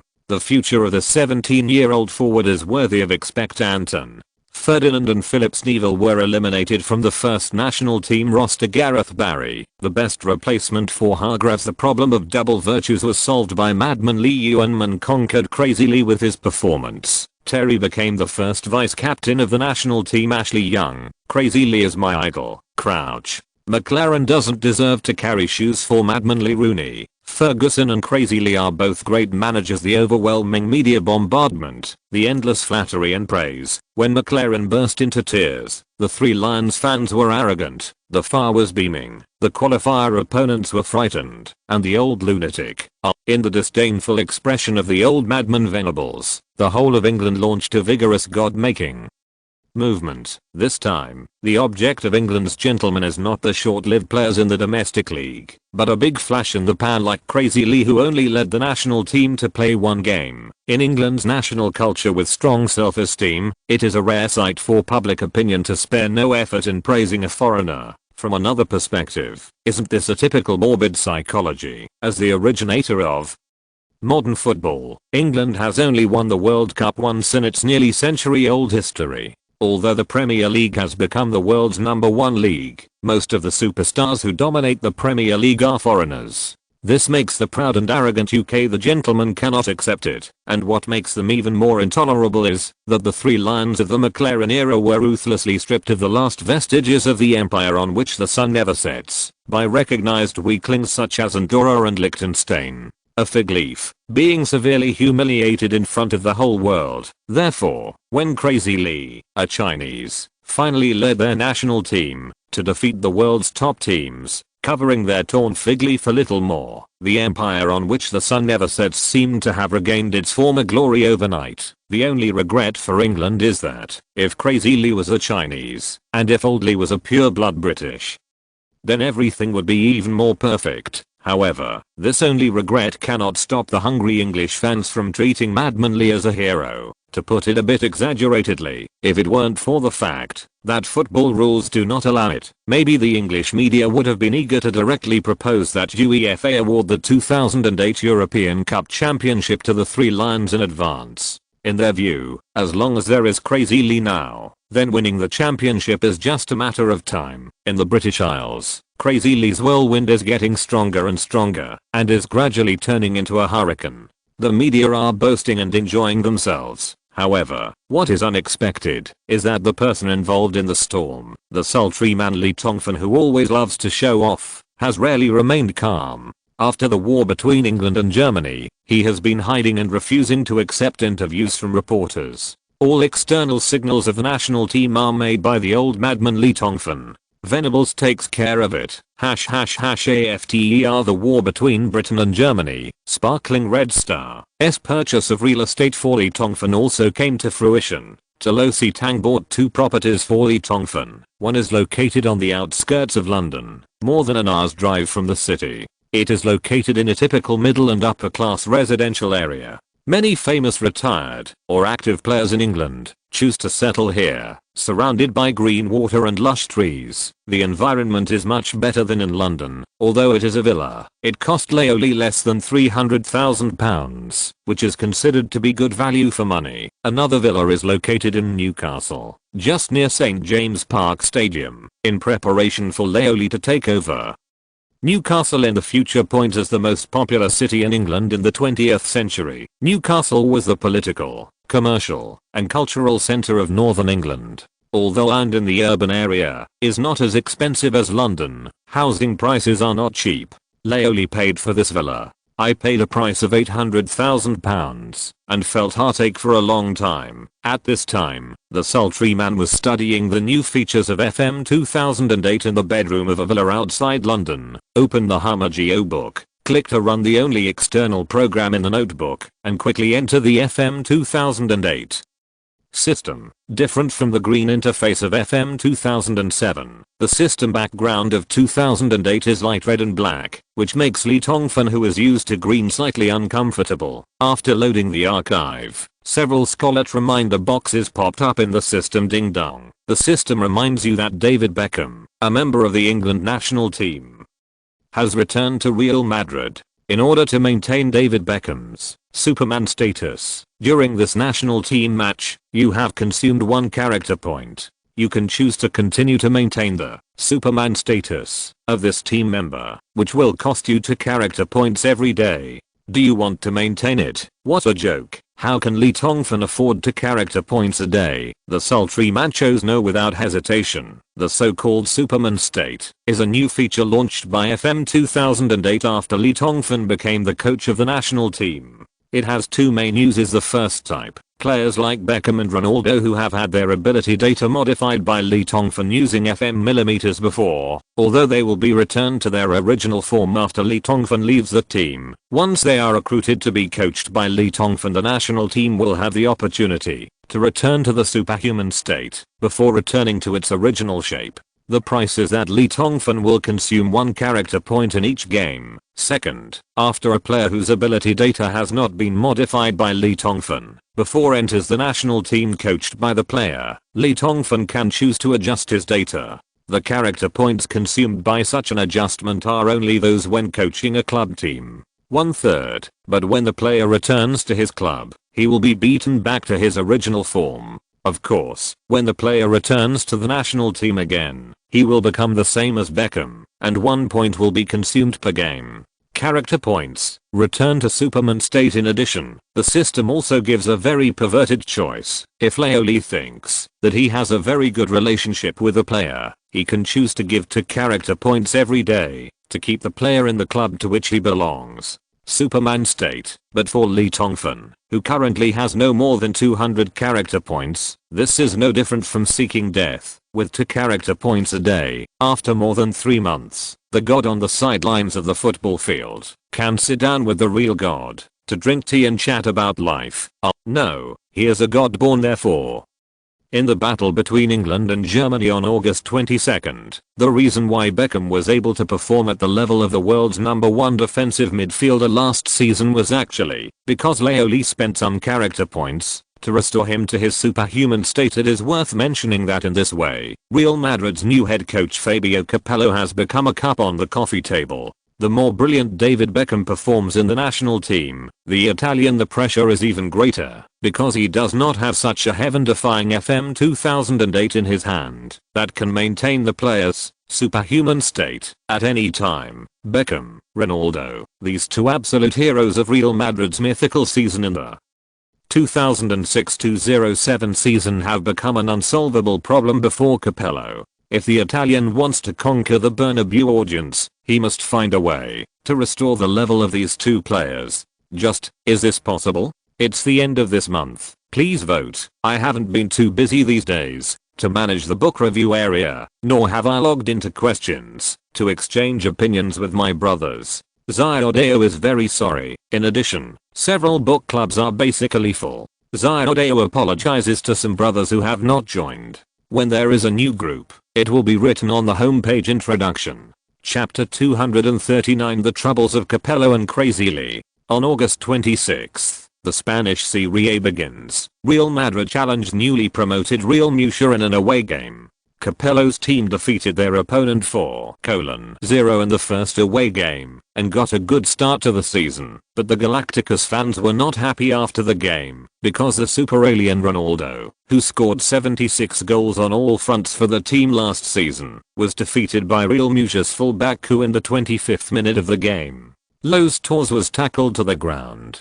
After the game, he was diagnosed with a fractured patella and was sidelined for 3 months. This is nothing less than a devastating blow to the Galacticos, who are ambitious and want to defend various championships. Italian Capello strongly condemned the actions taken by Real Murcia in the game during an interview with reporters at the post-match press conference. Killing tactics. Ronaldo's injury was not an accident. A total of 4 of our players were injured during the game. In addition to Ronaldo, Cannavaro, Metzelder and Robben were also maliciously violated by their opponents. At the end of the game, we actually having to play 10 against 11 because of injuries is a blasphemy against football. What's even more ridiculous is that the referee actually ignored such a disgusting foul. The Murcians play mad dog football. Capello, who has always been scheming, was obviously confused and actually insulted his opponent directly at the press conference. This made the participating reporters leave the conference hall as if they had found a treasure.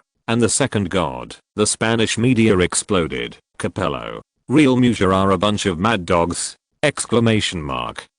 The referee is a black whistle. Real Madrid's new coach believes the team has been framed. Italians attack the Spanish Football Association. Capello's angry words at the post-match press conference were amplified by reporters who were worried about the chaos in the world. 2 days later, the Italian received a fine from the Spanish Football Federation, a 2-round ban and a fine of €50,000. Fortunately, through Real Madrid's appeal and Florentino's active mediation, the 2-match suspension was cancelled. Otherwise, the invincible Galaxy battleship, which had infinite glory last season, would really become a joke in the 5 major leagues. However, Capello has no regrets about this, because the Italians have long understood that after crazily led Real Madrid to sweep across all fronts last season, the Galaxy battleship has long become a thorn in the side of everyone in the league and is hated. It doesn't matter if the team is stronger. But if you become invincible and destroy the competitiveness of the league, it will cause panic to other teams. Real Murcia's use of destructive tactics is not a special case. As long as it is not handled well, many teams will follow suit in the future. For Real Madrid at that time, it was the moment when the real disaster struck. After paying the fine from the Spanish Football Association, Capello began to fight back. Real Madrid played the tragedy card and continuously announced the injuries of its players. Ronaldo fractures his patella and is out for 3 months. Cannavaro suffers ankle contusion and is out for 3 weeks. Arjen Robben tore calf muscle and is out for 1 month. Metzelder suffered a fracture in his right arm and was out for 3 months. A series of shocking injury lists, coupled with the clamor of AS and marker and demonstrations by Real Madrid fans, the Spanish Football Association had to launch a campaign to boycott violent football in the league. Real Madrid and Real Madrid, the referee on duty at the Murcia match, is under investigation, but Capello's troubles don't stop there. Metzelder and Cannavaro's injuries are okay, but Ronaldo and Arjen Robben are a bigger problem. One was the god in the minds of Real Madrid players last season. Another superstar that Florentino spent a lot of money to recruit this season. What's even more troublesome is that Capello still can't figure out why Beckham performed so well under Crazy Lee. The Italians not only carefully watched the live broadcast of the just concluded England-Germany war, but even Capello carefully studied the video of more than 40 games last season. And even used Beckham exactly according to Crazy Lee's method, but never been able to get in. Of course, this is not the most serious. 3 days later, when the team Dr. Gonzalez Perez, since Florentino took over Real Madrid, this house slave with 3 surnames has been having sex with Perez. He looked incredulously and asked about Ronaldo's injury. After the medical examination report arrived at Capello's office, the Italian was stunned after just reading the first 2 pages of the report. The weight is seriously overweight, and according to recent MRI examinations, even if Ronaldo recovers from his patella fracture, he will not be able to return to his peak level. At the same time, it is certain that the injury may continue to recur. Fuck.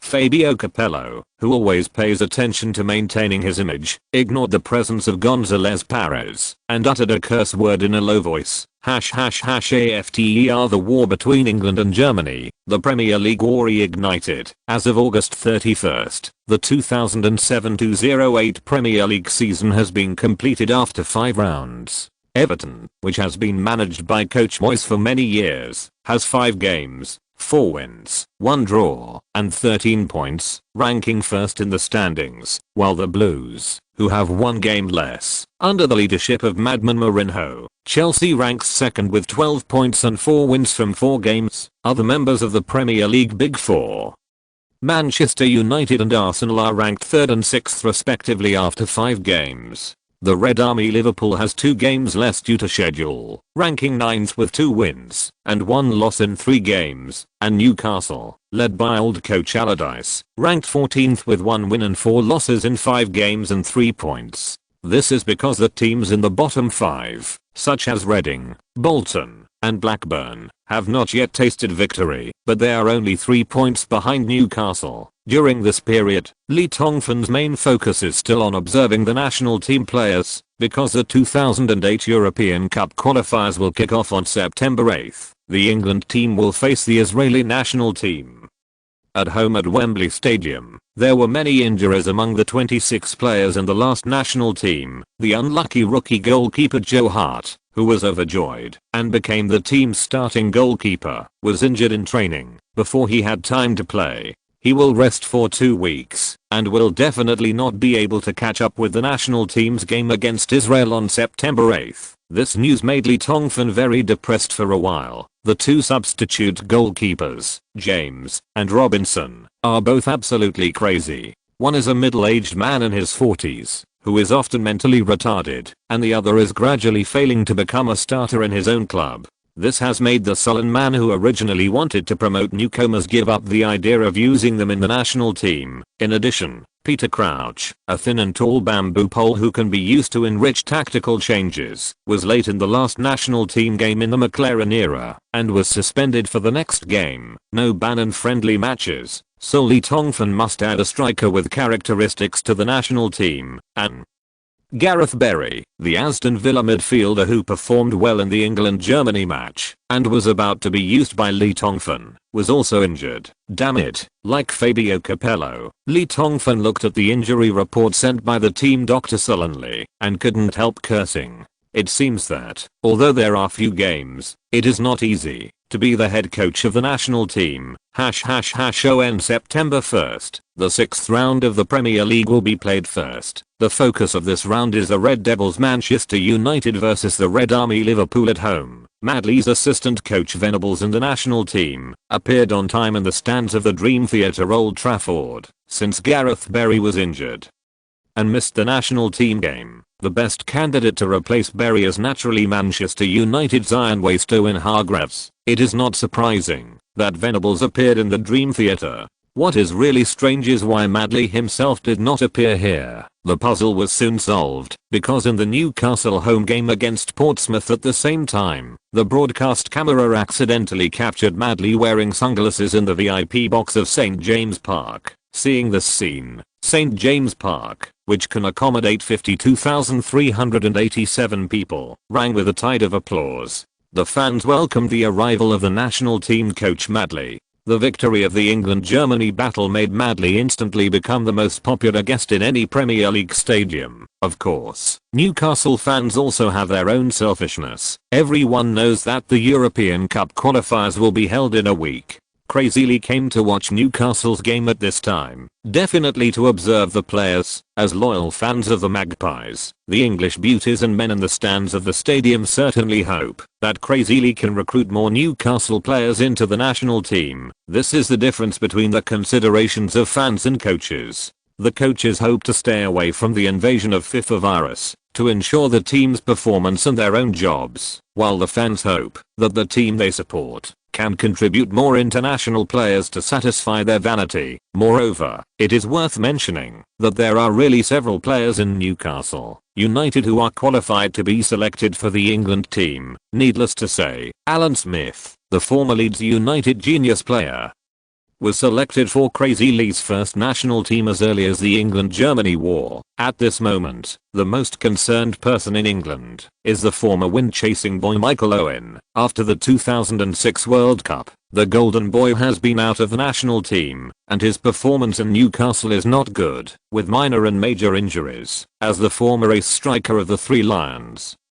Countless fans hope to see the combination of this wine-chasing boy and David Beckham in the national team again, and see Michael Owen, the hero who once played a hat-trick with the Mad Lion can reappear in glory. In addition to Owen, Newcastle central defender Stephen Taylor, defensive midfielder Joey Barton, winger James Milner, and 1.94-meter centre forward Amir B all have the opportunity to be selected for the national team, especially for Amir B, after Peter Crouch's red card suspension. If Crazy Lee still wants to choose a centre forward who can enrich the team's tactics, this is a once-in-a-lifetime opportunity. Of course, Amir B also faces a strong opponent winger Nine Tower Heskey. The match ended amid cheers and boos at St. James Park.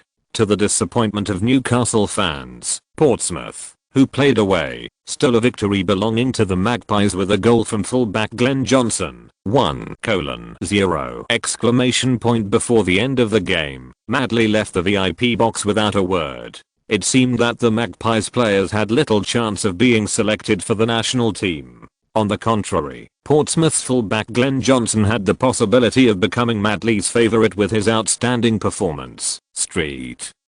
James Park was bleak. Do you have a recommendation ticket? Zyodeo bows to thank all the brothers for their enthusiastic contribution to the Questions Book Club. Now there are 2 powerful supergroups that can accommodate 500 people. Zyodeo will add a brief introduction tomorrow after a little decoration. Brothers who like the editor can join in. Here, Zyodeo would like to sincerely thank all the brothers who enthusiastically support Zyodeo in the book review area. It is you who let Zyodeo know that his efforts are still appreciated and supported. What Zyodeo can do is to write with all his heart and repay the brothers. Each person's essence will be added with 15 points as a thank you. Chapter 240 Pre-match cheating. According to UEFA's requirements, the national team's roster must be released on September 2nd. Therefore, after the 6th round of the Premier League, with everyone eagerly awaiting it, Crazy Lee quickly announced the results of the Three Lions game against Israel in the 8th round of Group E of the 2008 European Cup budget competition on September 8th. 26-man roster, -3 goalkeepers. Carson, 22 years old, Liverpool, on loan at Aston Villa. Ben Foster, 22 years old, Manchester United reserve team. Kirkland, 26 years old, Wigan Athletic, 7 defenders. Michel Mancini, 19 years old, Chelsea, loan to Queen's Park Rangers. Michelle Dawson, 23 years old, Tottenham Hotspur. Lescott, 24 years old, Everton. Dayton, John Terry, 27 years old, Chelsea. Gary Neville, 32 years old, Manchester United. Rio Ferdinand, 29 years old, Manchester United. Ashley Cole, 27 years old, Chelsea. 11 midfielders. David Beckham, 32 years old, Real Madrid. Owen Hargreaves, 26 years old, Manchester United. Michael Carrick, 25 years old, Manchester United. James Milner, 21 years old, Newcastle United. Joe Cole, 25 years old, Chelsea. Gerrard, 26 years old, Liverpool. Walcott, 17 years old, Arsenal. Ashley Young, 22 years old, Aston Villa. Alan Smith, 27 years old, Newcastle. Downing, 22 years old, Middlesbrough. Frank Lampard, 28 years old, Chelsea. 5 forwards. Amiabi, 26 years old, Newcastle United. Wayne Rooney, 21 years old, Manchester United. Michael Owen, 28 years old, Newcastle United. Luke Moore, 21 years old, Aston Villa. Agbonlaha, 20 years old, Aston Villa. Compared with the national team roster during the war between England and Germany, the goalkeeper position has changed the most, although public opinion in England had long speculated that Crazy Lee might recruit new players due to Joe Hart's injury. When the list actually came out, everyone was shocked. The unprecedented loss of veterans David James and Paul Robinson should have shocked the British Isles. But this was not as shocking as the selection of Carson, Ben Foster, and Jockland among the 3 newcomers. Although Carson and Kirkland have not had any national team experience before, they can at least play games for their respective clubs, and Ben Foster, who only hangs out in Manchester United's reserve team, is actually included. Crazy Lee's discernment. The world is in chaos. At the back, Anton Ferdinand and Phillips Neville, who performed poorly in the battle between England and Germany, were eliminated as expected by the media. However, the re-election of Manchester United's 2 stars Rio Ferdinand and Gary Neville, who have returned from injury, is reasonable. Among Gareth Barry's injury has really helped Owen Hargreaves, who has just returned from injury. Knight Phillips, who didn't get much chance in the England-Germany war, was replaced by Newcastle youngster James Milner. Other than that, there are no other changes in the midfield. Crouch's red card suspension helped Amiabi, who had never been selected for the national team, while Wigan Athletics Tita Heskey failed to impress Crazy Lee. The selection of 21-year-old Luke Moore is quite controversial, because Moore can't even play in the main team at Aston Villa. Of course, Crazy Lee brings quite a surprise to England fans. The whole world is rejoicing for Michael Owen to return to the national team. Fans are looking forward to miracles, looking forward to the young boy chasing the wind like David Beckham, who can regain his former glory under the command of Crazy Lee. Irving himself expressed his gratitude to Crazy Lee in an interview with the Newcastle Post. When Mr. Rice personally called me, I was just stunned. It was the most exciting moment in my career in recent years. Yes, my performance has not been good in the last 1 or 2 seasons, but as a professional player, I have never relaxed my requirements on myself. Playing for the national team has always been my dream. The lucky ones who are selected have reason to be happy, while the unlucky ones who are not selected certainly have more reasons to complain. Paul Robin expressed his disappointment very tactfully. I always thought that I should be a member of the national team, but the current facts are very frustrating. I respect Mr. Rayatuma's decision and will not play in the next games. I will work hard to improve my abilities and wait for the opportunity to play for England again. In contrast, David James, the unruly neurotic uncle, bluntly expressed his dissatisfaction. This is definitely a bad decision. I don't think Carson or Jockland are better than me. Look at the club. You can tell by his performance. It's ridiculous. I wish Crazy Mr. Lee good luck. In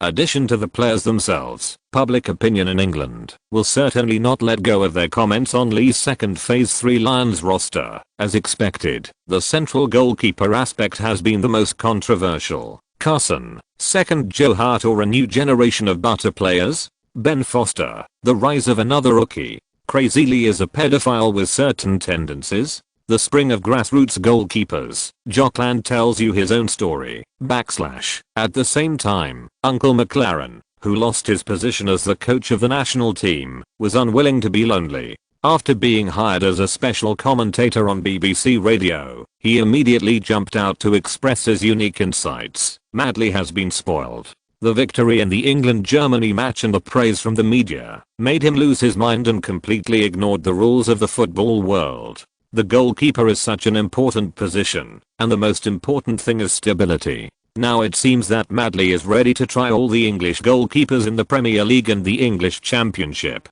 Will this solve the goalkeeper crisis of the Three Lions? It's a bit unrealistic. However, due to Madley's legendary performance in Real Madrid in 2006-07 and his magical performance in the England-Germany match that just ended, most people are still optimistic about the prospects of the England team in the future. So poor Uncle McLaren was immediately drowned in the torrent of saliva. As a sinner of the national team, what qualifications does McLaren have to be for the bar? McLaren is now a clown who is trying to attract attention. How can a coach who only loses games have the intelligence to understand the idea of the undefeated coach? Stand up to the Crazy Lee, and McLaren will die. Who knew that in the face of the excited scene, Uncle McLaren, who had practiced the skill of face to a certain extent, was not afraid at all, and resolutely maintained the image of master who everyone is drunk, but I'm sober to the end. My mistakes have become history, and there is a chance to save them. But if the Crazy Lee makes mistakes again, the England national team will be finished. What we need now is calmness, not playing with fire with a madman. Faced with the voices of doubt or support from domestic fans and media, Lee Tongfan did not respond. It was the old madman Venables who did not hesitate to vent his powerful firepower in front of the media. Robinson is a great player, and this failure to be selected was just an accident. As for Mr. David James, who is 37 years old, I suggest that he should consider his retirement in advance. McLaren? Oh, he used to be a good guy, but as an Englishman, especially an Englishman with a special identity, I hope he can start from the overall situation, instead of always worrying about personal grudges. He still has a long way to go to become a successful head coach. If you don't mind, I suggest that he can learn more from Lee. Good guy. Since the old madman became the assistant coach of the little madman Lee, the cunningness of his mouth seems to have reached a new level. After this speech, in addition to the comfort of the good old man Robinson, James basically said goodbye to the national team, and the former head coach McLaren was disgraced and stopped. This is the authority of Venables, facing this old man who changed the development history of the England national team. Any guy who wants to attract attention and criticize Crazy Lee must weigh his own weight before criticizing him, although the media was surprised that the old crazy man would help and appreciate Crazy Lee so much. After Venables lost his temper, the voices of doubt almost disappeared. The sultry old Lee hid in the dark and laughed secretly. The old crazy man had great lethality and a strong turtle spirit. This was exactly one of the reasons why Lee Tongfan invited the old crazy man to come out. Of course, everything is temporary. If the England team lost the game on September 8th, it is estimated that, even if God came to intercede for Crazy Lee, he would be thrown rotten eggs without hesitation by the experts, who finally caught the fans' excitement. G-spot the sultry man Lee Tongfan must not let this happen. So, at this time, the sultry man was slyly covered in the bedroom of his villa in the suburbs of London, to carry out a shameless cheating plan, spending character points to transform the important players of the England team. Lee Tongfan's expression was very lascivious in front of the Hummer book notebook. Just now, old Lee had restored David Beckham's Superman status through FM 2008, and now it was the turn of other players. The first one to bear the brunt was Michael Owen, the young man chasing the wind. The reason for choosing Owen was, on the one hand, because the old English golden boy, like Beckham, was also an idol of Lee Tongfan, a former pseudo-fan. On the other hand, old Lee had already planned to take over Newcastle, so modifying Owen was also a good thing. Opening FM millimeters to search for all the information about Owen, Lee Tongfan was surprised to find that due to the waste of time in recent seasons, the current ability of this lightning killer, who was once feared by everyone on the green field, had actually dropped to 145. Compared with the high-level potential ability of 188, it was indeed a pity. No need to say, modify the current ability. Lee Tongfan moved the mouse, clicked the small box behind the value of current ability, and manually entered the modified value, 180. Ding dong. The system reminds you that this modification will consume 14 points of character points. Since you are in the national team mode, the actual consumption of character points is 14 over 3 points. Do you confirm? Puffold. Lee sprayed all the juice on the computer screen and keyboard. 0.14 points of character points. How is it possible? According to the consumption range of the FM 2007 system before, it should be 1 point. What's going on? Did the price go up? Thanks for the reminder from the brothers. Given is indeed from Ireland. Careless Zyodeo made a mistake again. It has been modified. Apologies for Zyodeo's mistake again. Finally, I would like to recommend the new book Rebirth of a Thief by Snail, which is very exciting. Although Zyodeo and Snail have never met, I have become a fan of Snail since I read Thief's Courage. Book number 1,693,876, chapter 241. Excited Michael Owen. After carefully checking the database of FM 2008, Lee Tongfan found something very frustrating. The system has experienced inflation after upgrading from FM 2007 to FM 2008. In the past, as long as 1 point of character point was consumed, a certain ability of the player could be increased unlimitedly, but now it is not possible. The value of character points has depreciated. Every time the ability value is increased by 5 points, 2 character points will be consumed. Therefore, Leo Lee just increased Michael Owen's current ability from 145 to 180, which is equivalent to a total increase of 35 points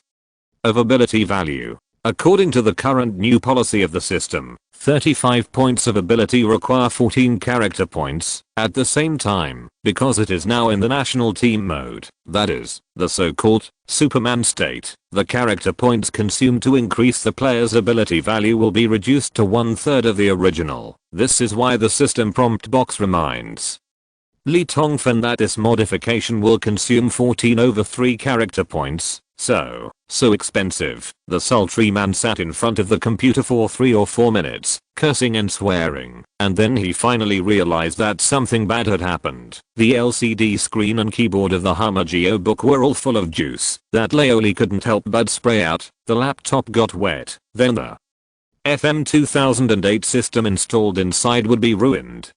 Lee Tongfan hurriedly took out toilet paper from the bedside and wiped it for a long time, and suddenly stopped and laughed foolishly. Second uncle, what are you in a hurry for? This is a Hummer military notebook that is impervious to water and fire, so why would you be afraid of juice? He picked up the notebook and shook it a few times in a coquettish way, and sure enough, the juice that was sprayed on it just now fell to the ground. And the GeoBook is like an omnipotent transformer, and the system operation is not affected at all. After all this trouble, it was a mixture of surprise, anger, joy, and resentment, but it made Lee Tongfan think it through. Since inflation is inevitable, he will have to be careful when using character points in the future. Moreover, even with the current remaining points, it is not impossible to build an invincible army. After calming down, the cheating plan continued. After Michael Owen's current ability was improved, Lee Tongfan observed the Golden Boy's injury tendency. By the way, 54! Wow. The full value is 100, and there is a high injury tendency of 54. No wonder Owen has been injured continuously after transferring to Newcastle. Such a glass-hot physique is comparable to Ronaldo and Arjen Robben. Okay, do good things to the end, and send Buddha to the west. After consuming 3/10 of the character points, Owen's injury tendency has dropped to 29, which is a tolerable data. After the 2 major surgeries, Owen's performance in the England national team will definitely be completely transformed. Therefore, the preliminary transformation plan is completed here. Next, let's take a look at the performance of the Golden Boy in the real world. If necessary, we will further strengthen it after Lee Tongfan officially takes charge of Newcastle. According to Lee Tongfan's original plan, there are still 2 people who need to be modified. One is Amir B, who has good physical conditions and can enrich tactical routines. Although his potential is limited, he is an absolutely powerful supporting role in Lee Tongfan's Newcastle revival plan and a very important transitional player. Another one is 21-year-old forward James Milner. This little guy is another high potential demon discovered by Lee Tongfan through the FM 2008 Scout tool potential.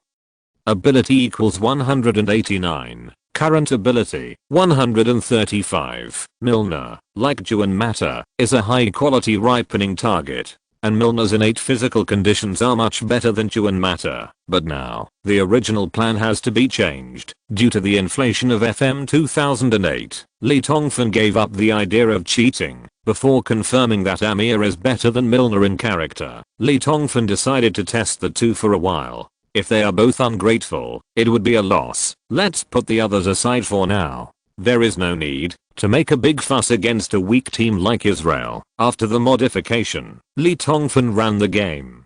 There were still 5 days before the game officially started on September 8th, and these 5 days were the buffer time for Michael Owen to convert all the modified current abilities into various small abilities. After doing everything, Lee Tongfan's character points in the FM 2008 system were still around 178 points at the end of the month. #ON September 6. The 26 players of the second phase of Lee's national team gathered again at the Browns Hotel in London to prepare for the match with Israel on the 8th. The last time England played against Israel was on March 24, 2007. The 3 Lions tied with their opponents 0-0 away from home, which was a big upset in the European Cup. So in a sense, this Wembley battle can be regarded as a revenge battle for the 3 Lions. Before the game, the media and fans began to hype the game. England fans all over the world were waiting for Crazy Lee to lead the 3 Lions superstars to an overwhelming victory.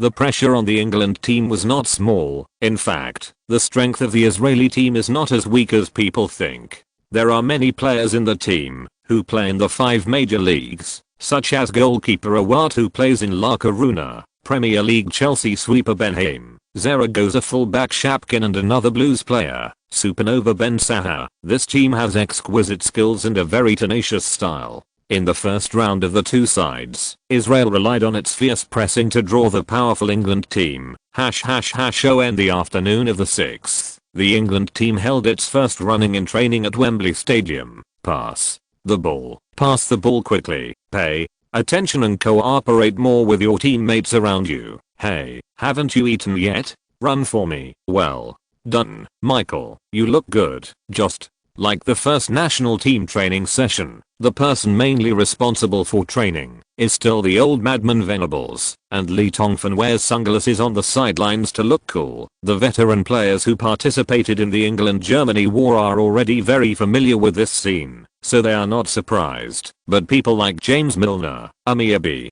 Gary Neville and others feel as if a sinister gaze has been cast on them, making them dare not slack off at all. It seems that the sultry man's pretense is still very effective. The training only lasted less than 2 hours. After Lee Tongfan generally understood the game attitude and physical condition of all the players, he waved to end the group confrontation training. After returning to the hotel, the players were asked to go back to their rooms to rest immediately, and Lee Tongfan, the old madman Venables and the coaching staff began to discuss the tactical arrangements and the general starting list for the game against Israel. Since there is only one day of training left on the 7th, everything must be finalized before the next day, so that the last 24 hours can be used to run the team. The room was filled with smoke. Shit, how can this be done? The attack power of those mad dogs in Israel is not weak. Your uncle, our attack power is better, old guy. Can you have some momentum? Fart. Football matches are for scoring goals, not for momentum. I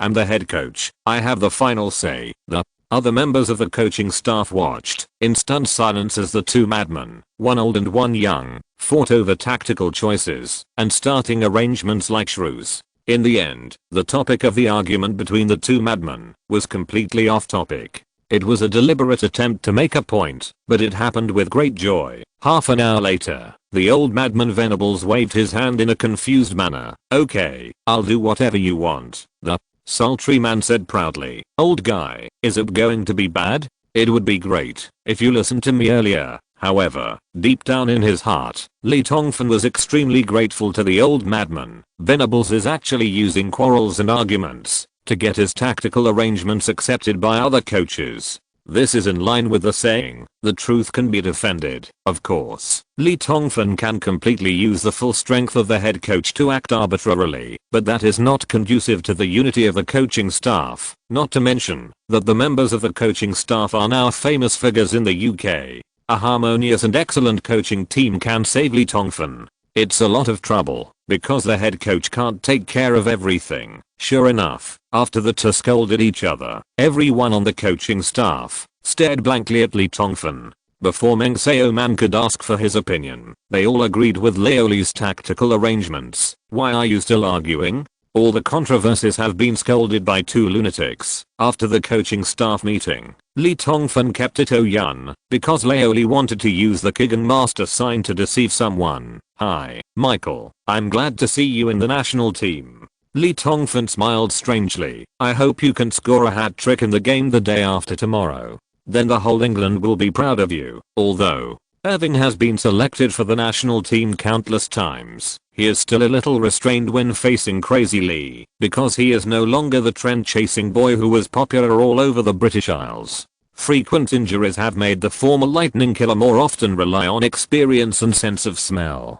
to act as an opportunist on the court. In the past 2 years, Newcastle's the sluggish performance has caused more and more young England fans to gradually forget that there was such a top striker on the green field. To put it harshly, Irving has expired, a player with a glorious experience, a talented player who is only 28 years old, has disappeared from the mainstream due to injuries and transfer mistakes. What a cruel thing. Even Irving himself once thought that returning to the national team had become impossible because Rooney, Darren Bent, Defoe, because countless young talents have grown up and can't wait to take over the class of the once chasing boy. However, when he received a call from Crazy Lee a week ago, Michael Owen's prematurely old heart began to beat happily again. The dream that he once thought was out of reach suddenly became a reality in an instant and unexpectedly. It turns out that I still have a chance to join the national team. Moreover, the one who recruited him was actually Madman Lee, rather than McLaren, who was quite optimistic about himself before. Of course Owen knows what Crazy Lee is. God on the sidelines of football, synonymous with miracles and the incredible. If other coaches recruited him because of the pressure from fans and the media, or because of their admiration for his previous ability in the national team, Crazy Lee would never do that. First of all, this coach never paid attention to the so-called pressure from fans and the media, and always did his own thing. Secondly, Crazy Lee had no pressure, because now the whole of England regarded him as a savior, and fans and the media would not go against Crazy Lee for a star who had already passed his prime. Then, in this case, there is only one reason to explain it. Crazy Lee is optimistic about himself. He believes that he still has the possibility of returning to his peak, just like he treated Ronaldo and Beckham when he was in Real Madrid. Owen is a very smart player. He clearly knows the key to this. My chances here are, my girlfriend had a stomach ache, so I accompanied her to the Beauty Women's Hospital. It's too late. Xiodeo apologized with shame, and he will never do this again in the future. Chapter 242. Michael, will you start? An hour later, Michael Owen came out of Madman Lee's room. He looked energetic, as if he suddenly became a dozen years younger. Then, 10 minutes later, Ito Yun, the physical trainer of the England team, also came out of Madman Lee's room. He was listless, his face was pale, and his legs were shaking even when he walked. It seemed that he had been ravaged and abused thousands of times. He struggled to get back to his room by holding onto the wall. At this moment, two beautiful waitresses from the Brown Hotel passed by the corridor and happened to see this scene. The two beauties smiled and whispered in their hearts, could it be that the invincible Madman Lee is actually a lesbian? He actually had a threesome. What a powerful ability. At this moment, the fire of gossip was burning in the room. Lee Tongfan, who had no idea that he had been acquainted with comrades by the two blonde beauties, was lying on the big bed, shaking his stinky feet and laughing secretly. Michael Owen's spirit and energy were obviously much better after Ito Yun's acupuncture and Kigan massage treatment. This is actually a very important self-hypnosis effect. Many players will become cautious when they step on the green field again after experiencing frequent injuries. They have a subconscious impulse of self-protection and dare not make any moves. Such a mentality often causes their performance to become mediocre, and in serious cases, they will be unable to recover. And what Lee Tongfan did just now, the purpose is to use the examples of Ronaldo and Beckham and the vague sense of key of Ito Yun to make Owen believe that his injury has improved a lot. It is a kind of poor psychological treatment. In this way, Owen can eliminate his worries in the official game and feel free to do some difficult actions. Of course, this is also to cover up the modification of FM 2008. However, poor Kigan master Ito Yun, after an hour of pretending to massage and acupuncture with half-baked kicking, he was exhausted and drowsy again. If it takes longer, he will have to call an ambulance to send him to the central London hospital for glucose infusion for emergency rescue. Poor kid, how can I compensate him? The sultry man thought shamelessly while lying on the bed. September 7th, the England team had the last run-in at Wembley Stadium in the morning training. The whole afternoon was spent by Lee Tongfan explaining tactics to the players. In fact, it was some data that Leo Lee got from FM 2008 simulation, which was carefully concealed and conveyed to the Hammers. The opponent Israeli national team arrived in London 3 days ago because of Grant, a fellow countryman who played for Chelsea. They borrowed the training base of the Blues Chelsea and conducted pre-match training there on the afternoon of the 7th. After the England team finished the running in training, they had an afternoon to adapt to the field training at Wembley Stadium. At this time, London has once again entered the rhythm of the national team after the England-Germany war. The fanatical Three Lions fans from the British Isles filled the hotels of all sizes in London. The game has not started yet, and the atmosphere of football has permeated everywhere in London. This scene seems to be even stronger than the atmosphere during the World Cup, due to it is a formal national team match. According to UEFA regulations, The head coaches of both teams must attend a press conference organized by FIFA before the game. On the morning of September 8th, Lee Tongfan and Israeli national team head coach Kashtan attended the press conference held in the press conference hall of Wembley Stadium. More than 200 reporters from major European football media attended the press conference, however. To the disappointment of the reporters, Crazy Lee and Kashtan obviously came to deal with the work, and the speeches of the two people added up to no more than 5 minutes. Kashtan: England is a team, but we bravely shut them out in the first round. We will do the same in today's game, and we will definitely perform better. You know, Israel is a magical country. Maybe we will bring surprises to English fans. Crazy Lee: After hearing Mr. Kashtan's speech, I feel that I have nothing to say. I personally agree with him. Tonight's game will be a big surprise for English fans. Obviously, the two have different understandings of surprises. As soon as the tense speech ended, the two did not even shake hands and just walked away, leaving no time for the enthusiastic reporters to ask questions freely. There was no other way. The reporters had to resort to the magic weapon of their industry, fabricating news and exaggerating facts. French leg wipe. Israel national team coach Kashtan believes they will get a well-deserved victory at Wembley Stadium. German kicker: England is not good. Kashtan said so. England. Mirror: Madly promised all fans a big win. Sunday. Express: Madly decided to let Israel go home crying. September 8th 1700 hours. The weather was good. The thick fog that had been shrouding London for a week finally gradually dissipated, and the warm sunlight shone down, making people feel comfortable. At the entrance of Brown's Hotel, the staff of the England team were nervously helping the players put the large bags of clothes and supplies into the bottom of the bus, like many times before. Three Lions fans who had not bought live tickets crowded outside the yellow cordon drawn by hotel security personnel, holding St. George's Cross flags and singing God Save the Queen with surging voices.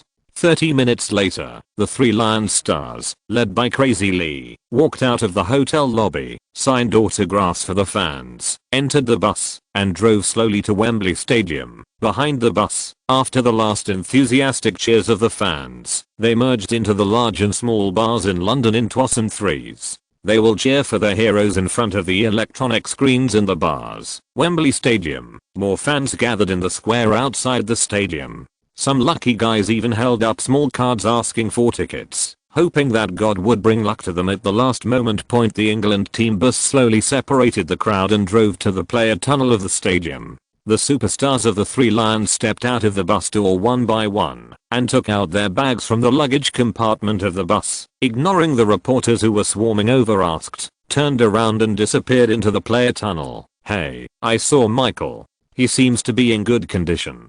Do you think Mr. Dumpster will let him start?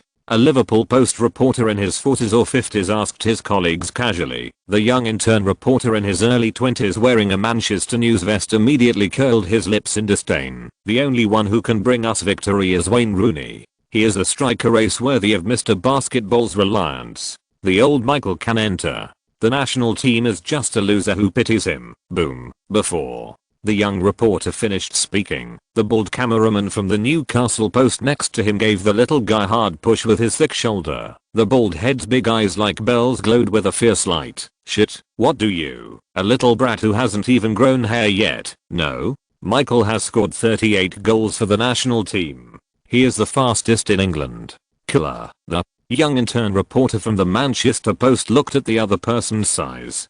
He dared not express his anger and sneered silently in his heart. An old guy who can no longer run lies in the hospital all day long and is the fastest in England? Humph. The Newcastle Post's bold cameraman could certainly see the disdain in the little guy's heart, but he didn't say much. Young fans have gradually forgotten Michael Owen, the former England golden boy, but in the hearts of the older generation of fans, the trend-chasing boy who was once omnipotent on the green field is irreplaceable. 19-year-old Irving 98 France World Cup. The shocking blow that played with the Argentine defense. Like the wind is still in front of me, looking up at the majestic Wembley Stadium. The bright sunshine shines on it, like a magnificent palace. The bald man's eyes were a little moist like a girl. Break out, Michael. Under the leadership of Mr. Rice Tong, break out and regain your former style. You must know, that you are only 28 years old, which is the golden peak age of a shooter.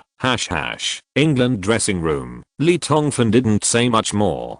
The previous poor record in the European budget competition clearly told everyone that England would not be able to afford to lose even one game in the next game. Swish, swish, swish. The sound of the ink pen crossing the tactical board was clearly audible in the silent locker room. Every player looked at the name written by the boss with wide eyes. The 11 lucky guys who appear on the tactical board will get the opportunity to start the first official game under Crazy Lee Point, and this basically explains who is more important in the mind of the world famous new coach of the Three Lions, and who will go longer in the future of the national team. The best proof is that Michael Owen is sitting on the tactical board, watching Lee Tongfan write out the names of the players one by one. His heart is like 15 buckets of water, up and down. Will you have yourself, Carson, John Terry, Beckham, until Rooney's name is written. There is still the last forward spot left. Lee Tongfan turned around and looked at Irving, then at the other forwards, then turned back and continued writing with an expressionless face. Zaun's heart froze.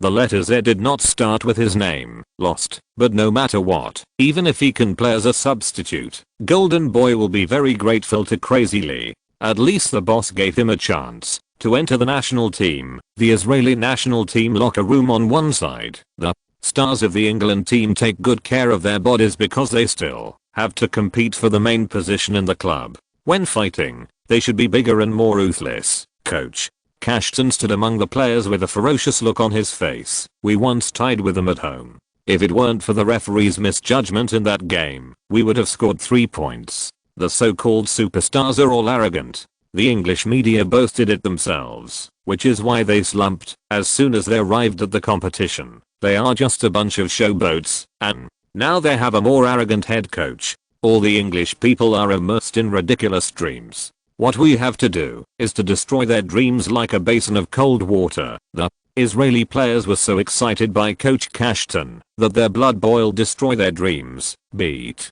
the pretty boy idols of England back to their original form. I won't write much about this game, as the plot will reach its climax in the afternoon, thanks to Zaoki for the reward, and many brothers before. After reading the comments in the book review area, I have to say that the brothers are a bunch of lewd people. How dare you give birth when you haven't even got the marriage certificate? Chapter 243 Horror. The Flying Golden Boy.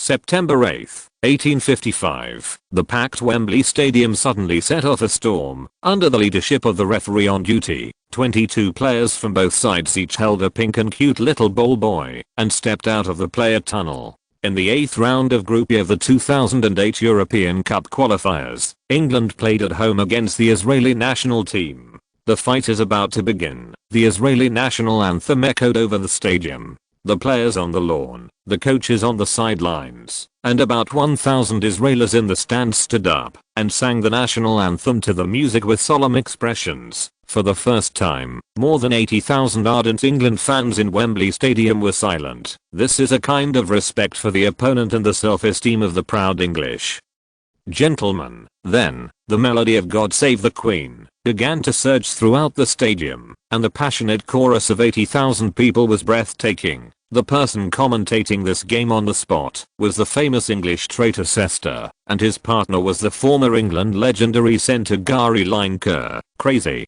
Lee finally announced his starting lineup. Let's see if there are any surprises. Sester began to warm up the game to the audience in front of the TV. The goalkeeper is from Aspendon Villa's Carson. Since Lee's second-term England squad was shocked, Carson became the starting goalkeeper. It was expected that the 22-year-old goalkeeper was better than the other two competitors after 5 rounds of the Premier League. The data produced is much more beautiful. The back line from left to right is Ashley Cole, John Terry, Rio Ferdinand and Gary Neville. Well, this defense is indeed the strongest lineup of the English team at the moment. Lineker continued what Cest had said. The defensive midfielder is Owen Hargreaves from Manchester United. The forwards on both sides are Downing and Gerrard. Captain Beckham appears in the midfield position. The forward on line is next to Lineker. Sester was the first to exclaim, "Oh, God, Michael Owen? Is it really Owen? This is incredible." although we all hope that Michael can appear on the court, but we must knowing that due to injuries, he has only played less than 30 minutes for Newcastle in 6 games this season. Just as the two commentators were jolting to heighten the atmosphere, the game on the field was about to begin. Push, push, push. The referee Ivan Babank from Croatia blew the whistle to start the game. The visiting team Israel national team kicked off first. The center circle of the stadium, Toto Tamaz, a 19-year-old youngster from Sporting Lisbon, knocked the football back, and the two sides started a formal fight. Huge cheers erupted from the stands again. After singing the national anthem, the fans shouted at the top of their lungs for a while, then sat back in their chairs with satisfaction and watched the game carefully. Israel set up a 4-2-1-2-1 formation, with 19-year-old Tamaz standing alone at the front. Liverpool's Benayoun and the 21-year-old winger Afinov, who plays for Maccabi Haifa, are roaming on both sides. The other 8 players all stay within their own half. It seems that Israeli coach Kashtan is a bastard. He is determined to play defense with Crazy Lee, since the result of the game was very important to both sides. Both teams played cautiously at the beginning. After the Israeli team got the ball, they patiently moved forward in their own half. The defensive numerical advantage allowed them to easily avoid Irving and Rooney. The pressing. In addition, Lee Tongfan did not set up an attacking midfielder in this game, and the 4-1-3-2 formation also reduced the pressure on the Israeli team in their own half to a certain extent. It seems that both Kashtan and Crazy Lee focused their main energy on the defensive end. In the first 3 minutes of the game, the rhythm was relatively slow. The dullness of the scene made commentator Sester unconsciously shift the topic to other topics. Sighed. Gary, what do you think about Owen starting lineup? I also noticed a problem. Chelsea vice-captain Lampard did not appear in the starting lineup for this game. Commentator. Partner Lineker shook his head. To be honest, I also can't understand Crazy Lee's formation. The inclusion of Middlesbrough wingers Downing and Michael Owen in the starting lineup was unexpected, and Lampard's omission was even more surprising. It's surprising. In the first 5 minutes of the game, Irving touched the ball 3 times, and Tangning touched the ball 8 times. Such data can only be regarded as average. Wow. Let's look at this offense first. The Israeli team suddenly launched an attack after a fall in the backcourt, which caused exclamations in the stands, and interrupted Lineker's analysis of the game. On the field, Chelsea sweeper Ben Hames through ball from the wing accurately found Benayoun. Liverpool Demon Blade did not stop the ball at the first time, but made a feint shot, leaned on Downing, and then suddenly turned around. An extremely wonderful man ball score.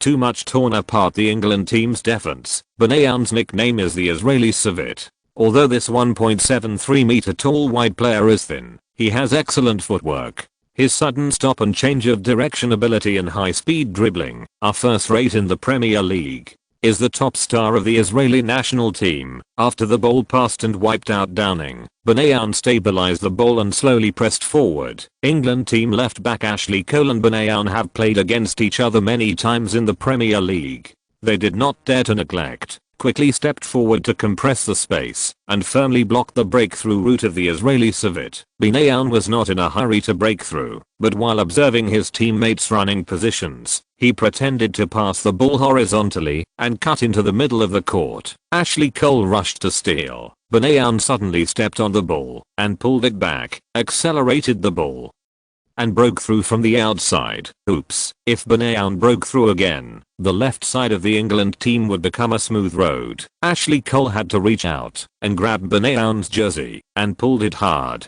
The cunning Israeli Civet fell down. Force free kick. It was about 45 meters away from the England goal, but because the position was very close to the left side, the direct shot was not threatening, so Israel decided to take a free kick. The free kick was Benayoun. The Israeli national team left 4 defensive players in their backcourt, and the others rushed into the England penalty area to prepare for the response. The whistle sounded. Benayoun made a beautiful arc with his left foot, and the football floated into the England team's penalty area. Will this ball go in? More than 80,000 Three Lions fans and more than 1,000 Israeli players in the stands all stood up from their seats nervously. Benayoun's Free kick went into the penalty area. Rio Ferdinand took the lead and headed the ball out, landing at David Beckham's feet. Rafinov pressed the ball up the first time, and Beckham had no way to pass it long, so he pushed it to Rooney on the right side of the court. Rooney asked a defender to tell the forward, "The counter-attack opportunity is here." On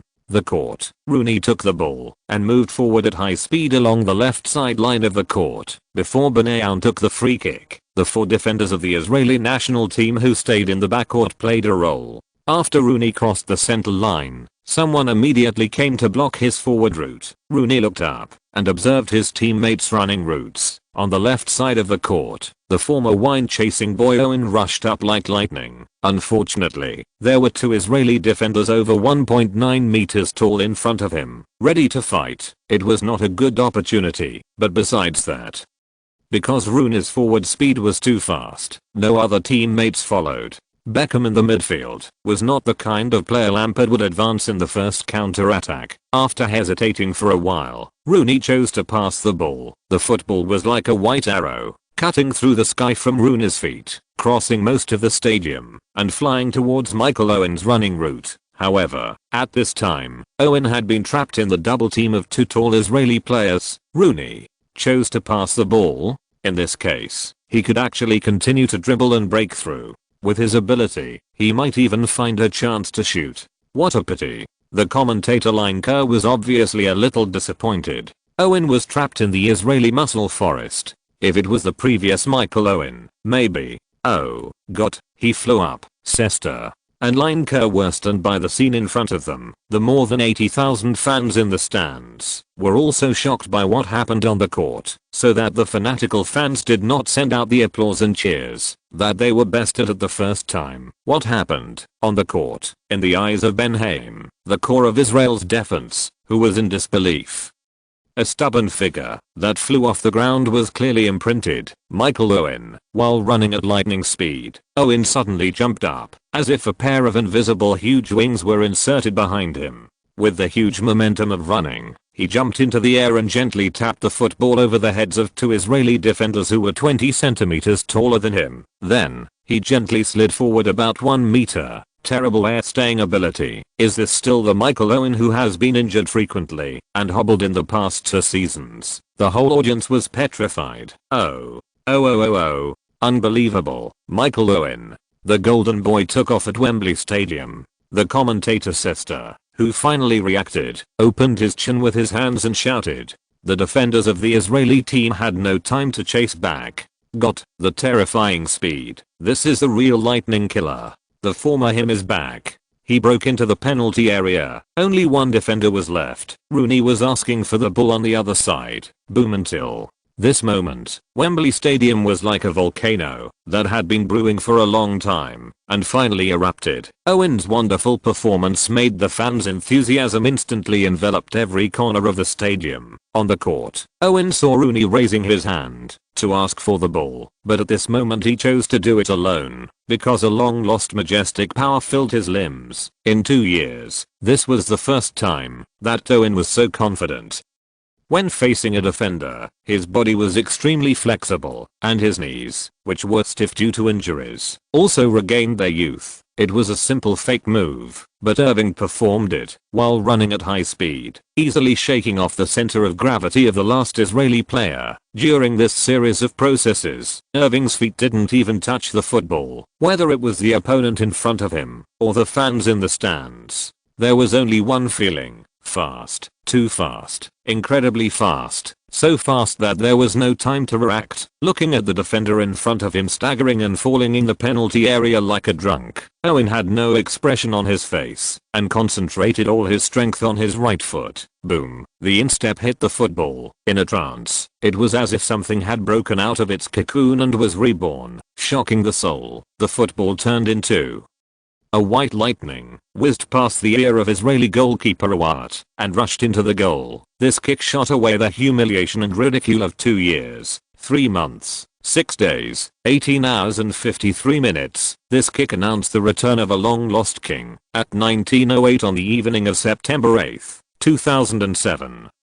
On the lawn in the center of Wembley Stadium, which suddenly became silent, the 28-year-old Michael Owen raised his right index finger high and proudly, like a triumphant war god, accepting the worship of believers. Every chapter will be given a few hundred words for free. Friends who are reading books on other sites, if you have the ability, please help Zyodeo. What I mean, brothers, no, the next chapter will be around 10 o'clock. If you're listening to this novel on a channel other than Fanfic World, it means they downloaded and uploaded it without effort. We cordially invite you to visit our channel, Mundo Fanfic Novelos. There you'll find the original version of this story and you can explore many other novels of various genres. We're waiting for you to immerse yourself in a world of incredible novels. Chapter 244, Riding Alone to Break Through the Barrier and Scoring Twice. For 30 seconds of silence, Wembley Stadium fell into intoxication and shock. In the center of the court, the man who is only 1.73 meters tall needs everyone to look up at this moment. He came with the doubts and humiliation accumulated for countless days and nights. He seized an opportunity that was not a chance after 8 minutes, and received glory and cheers. Boom, finally. The most enthusiastic explosion at Wembley Stadium was like a meteorite falling from 9 heavens. In the stands, passionate and crazy flames burned. Suddenly, the temperature in the entire city of London seemed to rise by dozens of degrees at the moment of the cheers. The fans cheered wildly, shouted without emotion, raised their hands in the air, and waved them subconsciously. The huge sound surging at Wembley brought up the night wind. Everyone didn't know what they were shouting, and they couldn't hear their friends around them. What are you shouting? But at this moment, it seems that the only way to vent my joy and admiration for that person is by cheering like a mute who can't speak. The reports a shooting area behind the advertising column beside the stadium. Boom. The bald cameraman from the Newcastle Post wiped the moisture from the corners of his eyes, then hit the young intern reporter from the Manchester News next to him with his thick shoulder, and opened his mouth wide and roared, "Shit, look at it, take a good look, this is Owen. Michael Owen, this is his 39th national team goal. This is the omnipotent Owen, he is back already." The young intern reporter of the Manchester News, who was knocked down and sat down on the cold field, was not angry, but felt a little ashamed on his face, ashamed of his behavior in the square before the start of the game to slander the man who had just scored a goal. Yes, this is Owen, Michael Owen.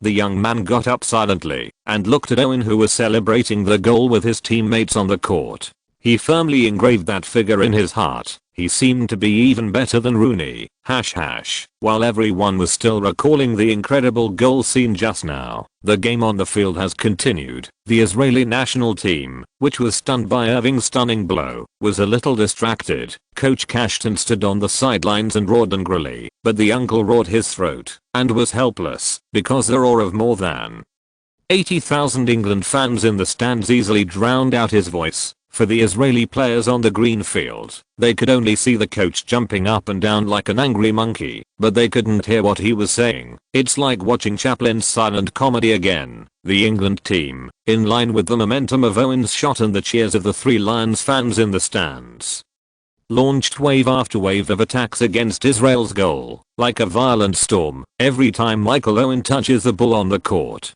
it will trigger a fanatical cheer. This scene didn't just happen at Wembley Stadium, it's happening in London, in England, and in every place on the planet that once loved the trend-chasing boy of 1998. To be honest, I was taught a lesson. Irving's performance made me feel ashamed.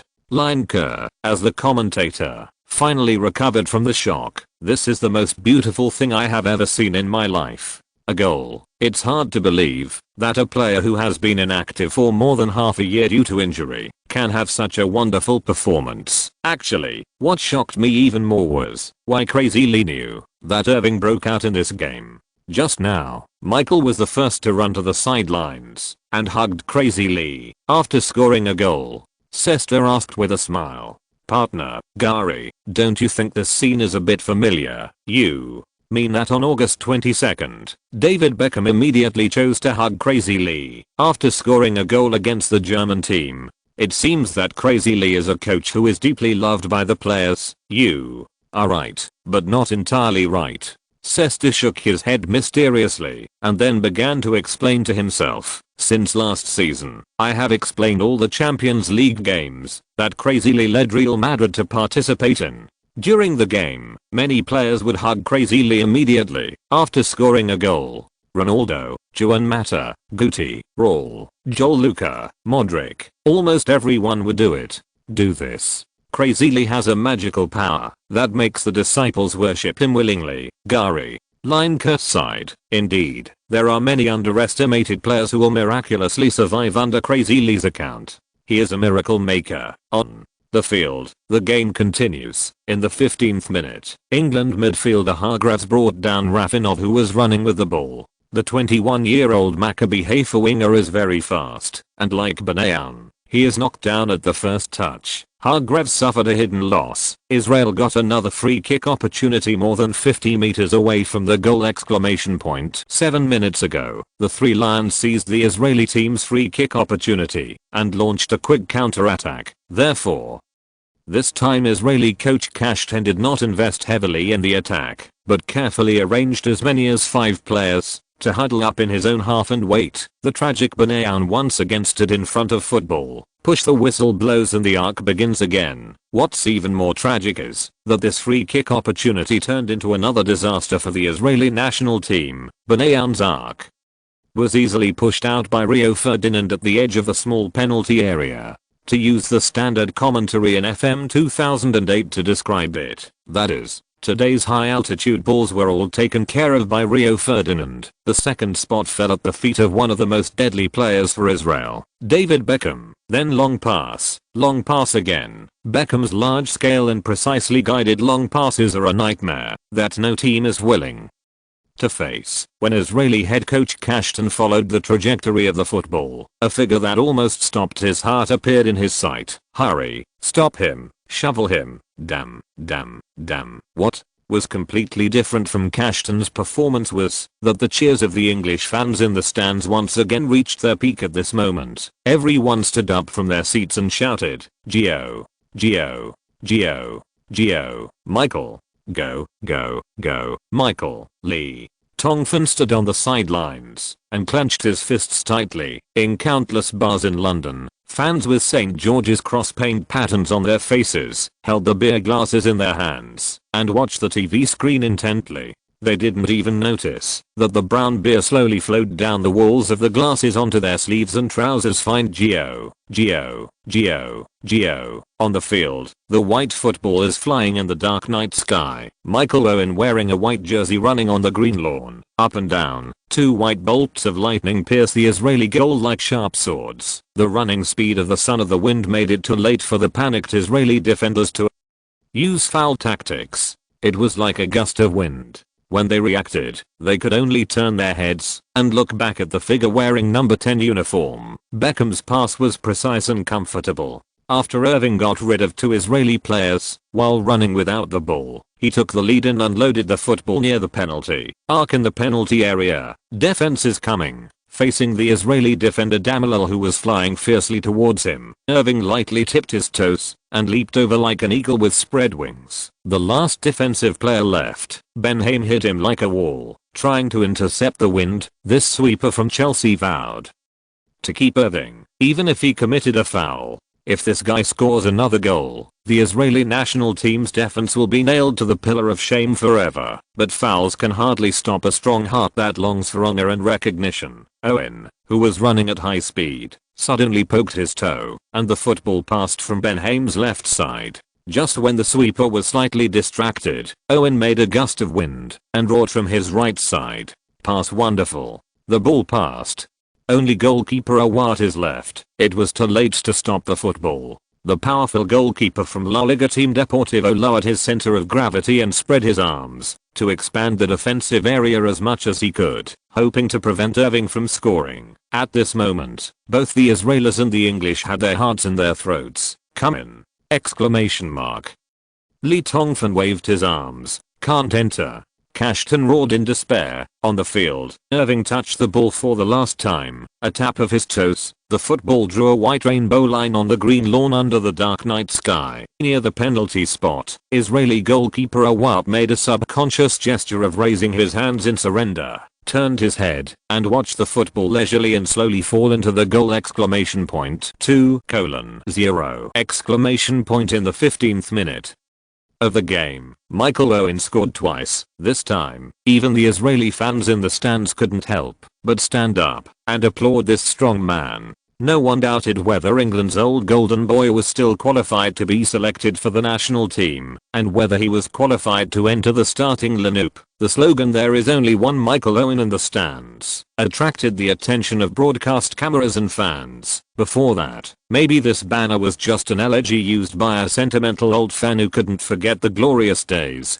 to comfort the boy who once chased the wind. Maybe even its owner didn't expect that Irving would appear in the game, and it was starting, so the owner of the sign didn't even have the nerve to put the sign up at the beginning of the game. But now, this slogan, originally used to recall the past, has become the best comment to welcome a greater future. There is only one Michael Owen. There is always only one. On the field, Owen gently covered his ears with his hands, pretending to listen, and heard the long lost cheers in his ears. The scene that happened in the locker room 20 minutes ago came to Michael Owen's mind again. 20 minutes ago, Lee Tongfan wrote the last list of starting players on the tactical board ZHUI Feng Shao 9, starting with the subtitle Z. It is not Irving's name, but it is also not the name of any forward player on the 26-man roster. In everyone's doubtful gazes, the sultry man Lee Tongfan gave the most innocent explanation. In my country, these 16 letters represent a person who once roamed the court like the wind.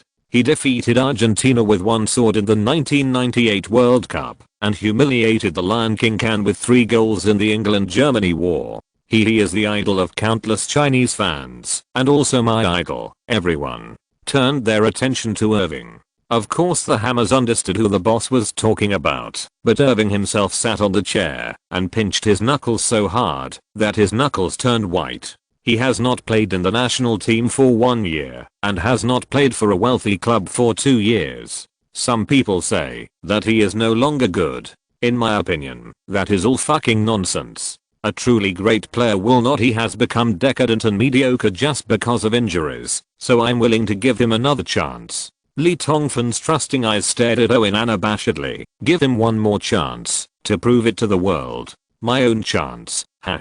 20 minutes later, Irving did it. He proved to the world that he is immortal. Sideline. Lee Tongfan stood in front of the command bench and smiled happily. Maybe when he said those words in the locker room, the sultry man was mainly trying to win people's hearts and win over his direct descendants for his future in Newcastle. But now, watching Irving intoxicated by the cheers of the fans, Lee Tongfan suddenly felt that the scene in front of him made people happier than the selfish intrigues.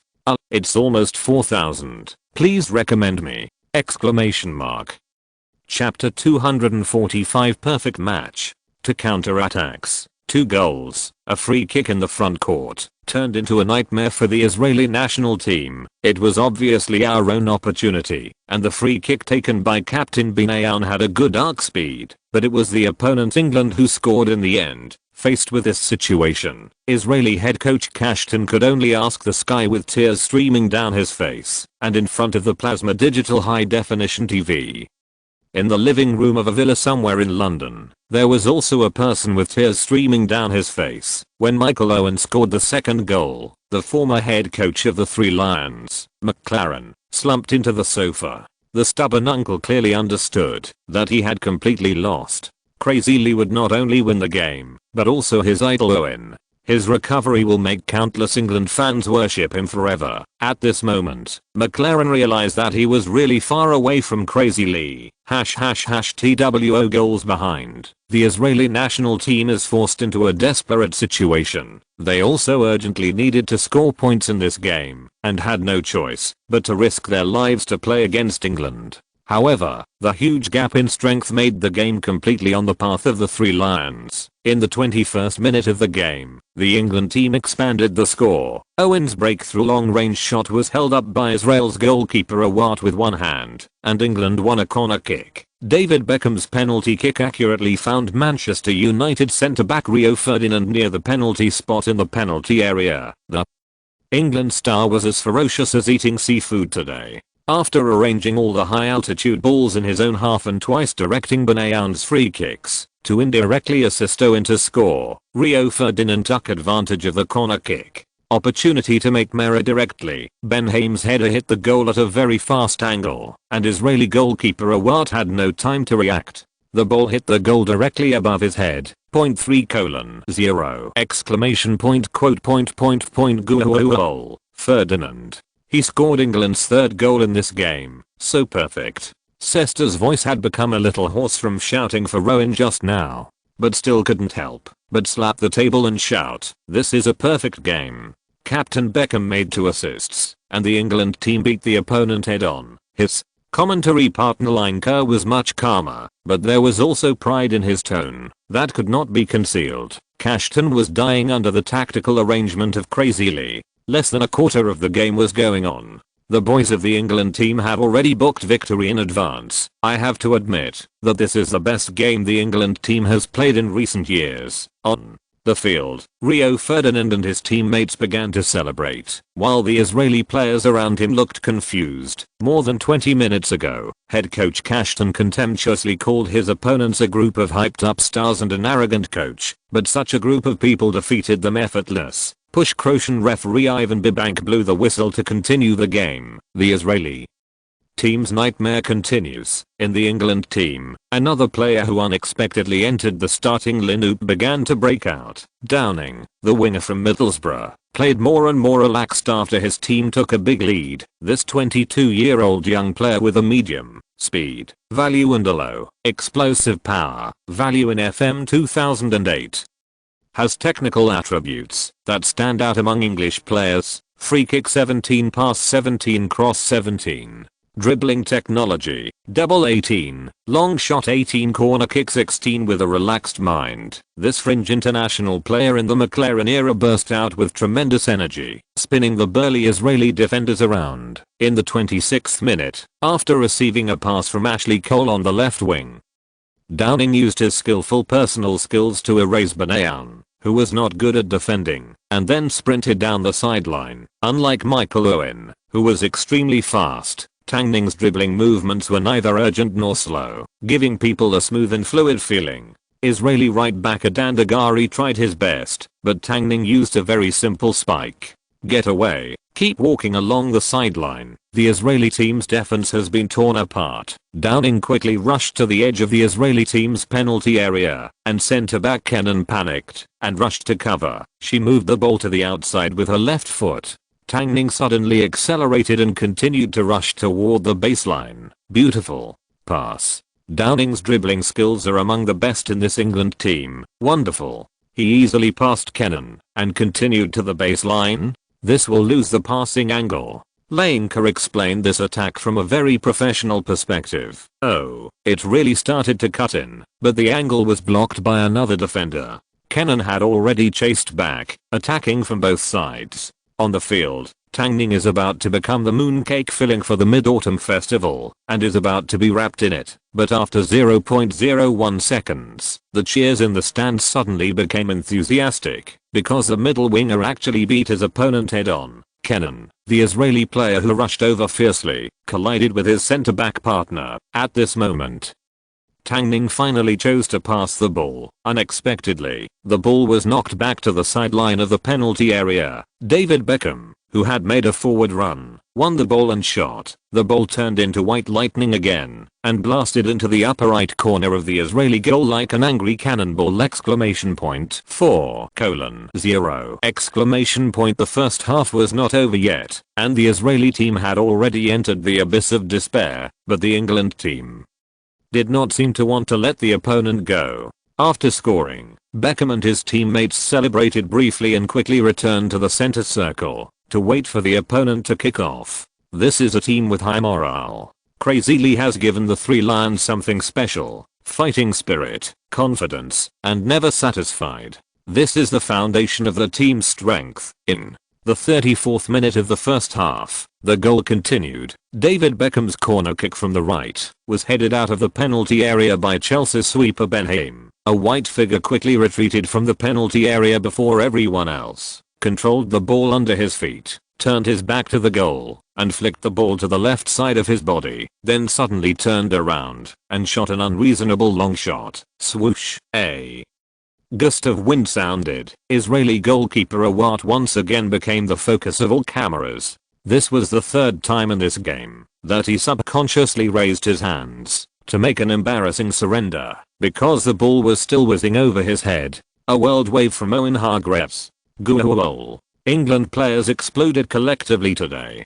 Finally, the steady lineker couldn't help but roar. Oh, God, the calculation results are out. A world wave with a speed of 128 km per hour, only a little slower than Robert Carlos' S-shaped free kick in the 1996 French Four Nations Invitational Tournament. Oh, after Alan Shearer, the England national team has another heavy gunner in the stands. The Three Lions fans were once again crazy because of Hargreaves' powerful shot! 5:0! Although the half-time was not over, the Israeli team had no hope of recovery. The game seemed to have turned into a goal show for the England team. The disappointed Israeli coach Kashtan gathered the team's defense with an angry roar. Since there was no hope of winning or drawing, all Kashtan could do now was to prevent the England team from scoring more goals in this European Cup budget match against them. This retreat tactic barely worked until the end of the first half. England's offensive was like a hurricane in the Atlantic Ocean, but they still didn't score again! 2 minutes of stoppage time in the first half. Push pull soon.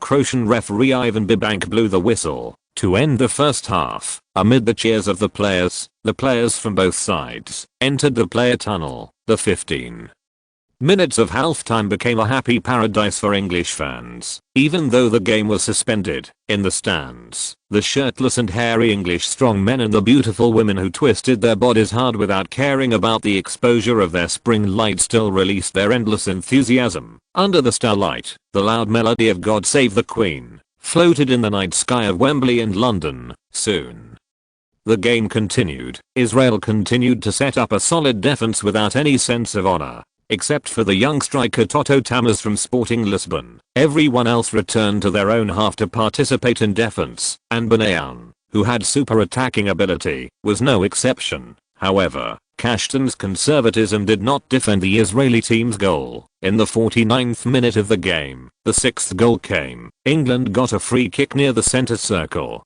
Beckham's straight pass came to Ashley Cole's feet. The Blues full-back with strong assist ability broke through to the bottom line and knocked it across the center of the penalty area. Downing, who was in place, made an incredible heel diagonal pass. Rooney shot his foot in the gap. This time, Israeli goalkeeper Awat finally played his role, jumping high with both fists to knock Rooney's shot out of the penalty area. However, the attack was not over. Outside the penalty area, Manzini, a 19-year-old young player who had just replaced Gary Neville in the second half, got the ball on the wing and made a long pass. A dramatic scene happened at this moment. Although Manziani's cross was a bit powerful, it somehow bypassed his teammates who were competing for the header in the penalty area and Israel's goalkeeper Awat, and fell into the goal without bias at the intersection of the far post and the crossbar. The ball went in. Even luck was on England's side! 6:0! Manziani himself couldn't believe that he could score so easily. You know, this was only his second game for England.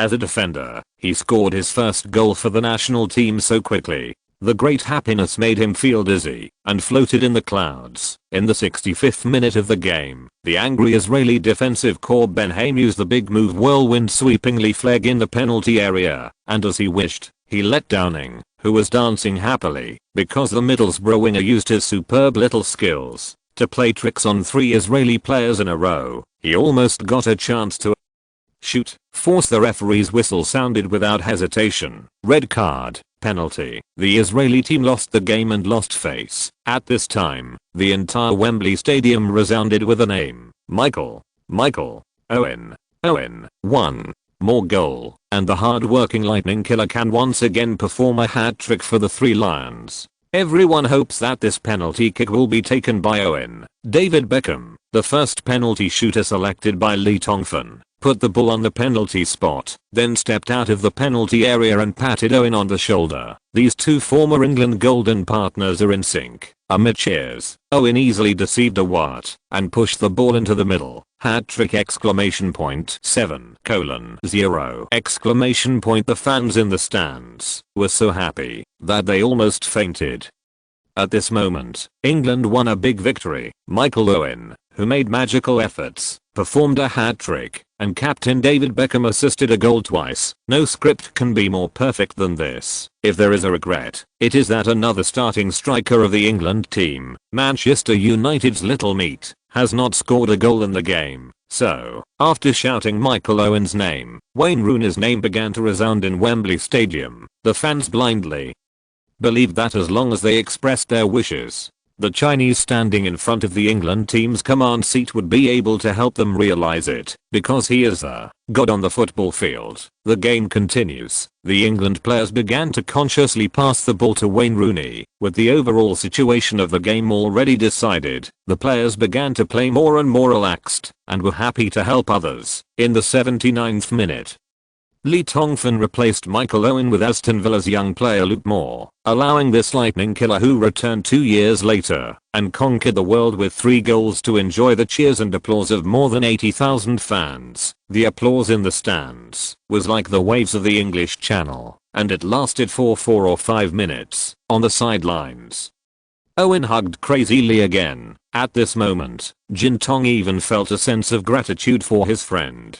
When he needed help the most, this man came like God, helping him in need. 3 minutes later, Chelsea vice chairman Frank Lampard replaced David Beckham. Beckham, who performed well, also received long applause when he left the court. In the 89th minute, the fourth official played the electronic card for injury time, and the whole game was added 3 minutes. The fans in the stands shouted Wayne Rooney louder and louder. Finally, in the 92nd minute, the Little Meat Paste's chance came. Under the active pressing of midfielder Lampard, who had just come on the court, Israeli winger Rafinov made a mistake of dribbling too far, and Rooney, who had been cruising in the front court waiting for prey, seized the opportunity and easily intercepted the ball. More than 40 meters away from the goal, Rooney gently pushed the football forward with his left foot, then swung his thick calf and shot directly. Savage shot. Bang. Another world-class goal. The football whizzed and hit the right post of the Israeli goal,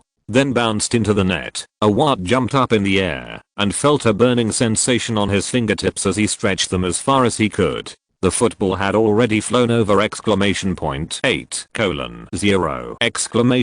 BBB to short and 1 long whistles. The game officially ended. The British Isles were in a state of excitement. It's Mid-Autumn Festival. I wish you brothers a happy holiday, good health for your family, and smooth work. In short, all the good words are for you brothers. I want to recommend it. Chapter 246 Encountering a Strong Opponent. Hiddink. After the 8th round of the European Cup qualifiers, England jumped up to 1 place in Group E with 17 points, happily stepping on the corpse of Israel to climb to 3rd place. On the day of the end of the game, the Israeli national team left England without any further stop because everyone in London was celebrating the Three Lions' victory by a big score that expelled all previous grievances. Staying will only make you feel more humiliated. The words spoken by Israeli head coach Kashtan at the pre-match press conference were mercilessly used by the proud English reporters to turn over old accusations.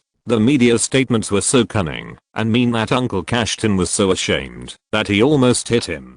St. Paul's Cathedral suicide. No way. This is the privilege of the winner. Shortly after the Israeli national team left London, England's new opponents arrived in London on September 12th. The Russian national team led by Dutchman Hiddink. The Russian team is currently ranked 2nd in Group E with 18 points. If the England team can defeat their opponents in the 12th game, then the Three Lions can achieve the first time since the start of the European Cup qualifiers in 2008 that they will enter the top 2. The famous ones are within the promotion quota, but now, the gentlemen of England have no intention of paying attention to this game. Within a day or two after the game on the 8th, the British Isles were immersed in the joy of victory. The media took the trouble to report on the victory against the Israeli national team and comment on the heroes. The first to bear the burden was naturally the golden boy Michael Owen, who opened the door to victory for the England team at the beginning and scored a hat-trick in the subsequent game. The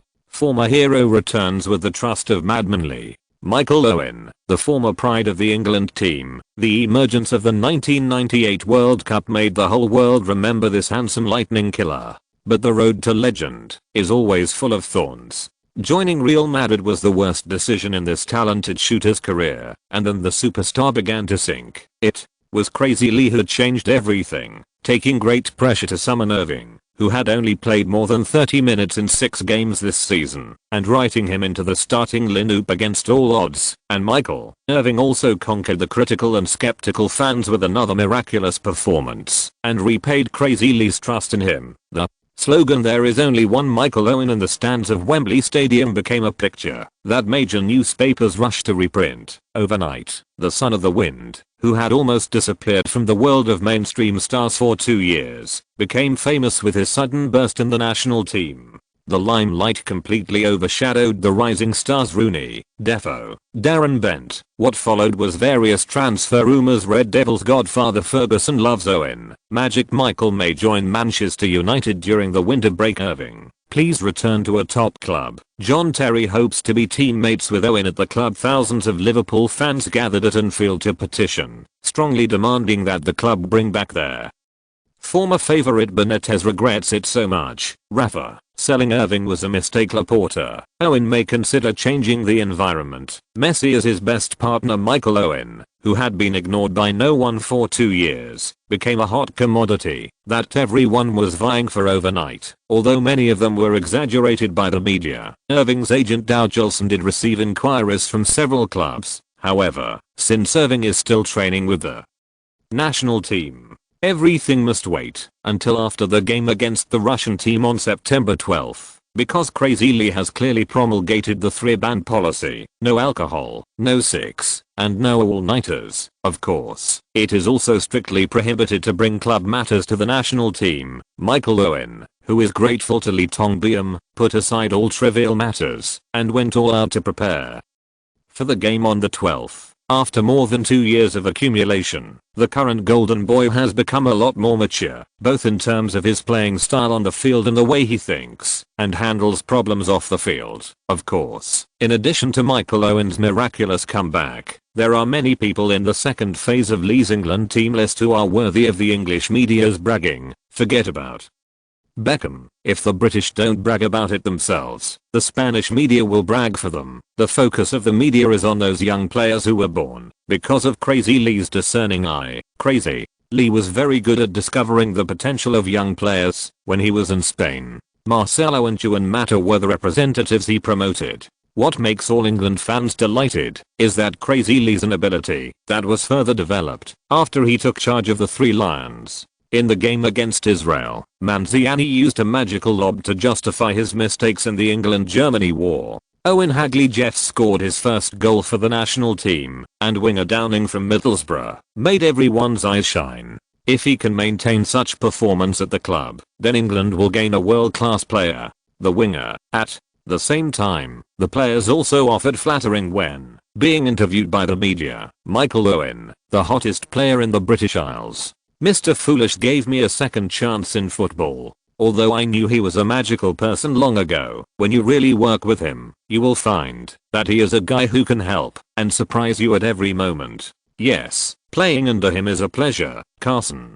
Becoming the main goalkeeper of the national team made me unable to sleep for several days. This feeling is really incredible. You know, I was loaned to Aston Villa because I couldn't play in Liverpool. Fate is really amazing. I'm very grateful to Mr. Foolish. Maybe this will change my career. Manzien. Crazy Lee is my mentor. Downing. Although my strength is reflected in the game, without Mr. Foolish's tactical arrangement, I would never reach such a height. Frank Lampard. The starting lineup of the game is a tactical arrangement made by Mr. Foolish, based on the characteristics of the opponent. I'm a member of the national team. As long as the team can win, I'm willing to make sacrifices. Luke Moore. Ashley Young. London Brown Hotel, room 1046. Lee Tongfan opened the Hamageo book laptop and started running FM 2008 to predict the next game against the Russian national team. Ding. Dong. Because you led the England national team to defeat Israel in the national team mode, you received 10 points of character points as a system reward. Ding. Dong. You received the gratitude of England striker Michael Owen and received 2 points of character points as a system reward. Ding. Dong. You received the gratitude of England defender Michel Mancien and received 2 points of character points as a system reward. Ding. Dong. You received the gratitude of England midfielder Owen Hargreaves and received 1 point of character points as a system reward. Ding. Dong. Tangning. Ding. Dong. Carson. Big harvest. Big harvest. Lee Tongfan smiled immediately. No wonder the character points will inflate. It turns out that the system's issuance of character points has also greatly increased. In the national team mode, a victory can actually get a reward of up to 10 points of character points. Worth it. In addition, although the reward after receiving the gratitude of the players does not seem to increase, it is too easy to get the gratitude of the players in the national team. Look at who is doing badly. If you are recruited into the national team and sit on the bench for 90 minutes, there is a probability of more than 100% to get the gratitude of the players. This is even faster than robbing a bank. To make money under the dim light, the fluorescent light on the computer screen shines on the sultry face of the sultry man, and the room is full of pretentious and weird smells. Crazy Lee is crossing his legs and deducing the game 3 days later. On the morning of September 12th, the pre-match press conference between England and Russia was held in the press conference hall of Wembley Stadium. As the boss coach of the system coach ranking, intercontinental level, in FM 2008, the Dutchman Hiddink is obviously more graceful than the Israeli Uncle Cashton. England is a world-class team. Although they were not in good shape in the first few rounds of the qualifiers, they are now back on track. This game is a huge challenge for Russia. We will have to fight for our qualification for the finals in the honor of the team. The Dutch, who had performed the Hiddink miracle countless times, was very low-key when facing reporters. This is his usual style, but Crazy Lee's next words made the media excited like chicken blood, dog blood and duck blood. I'm very happy, because Mr. Hiddink obviously understands the situation of the Russian team. Indeed, the current England team has gradually shown its strength. It is impossible for Russia to beat my team at Wembley. Crazy Lee's young face was full of arrogance. So, I think Russia should wisely focus on defense,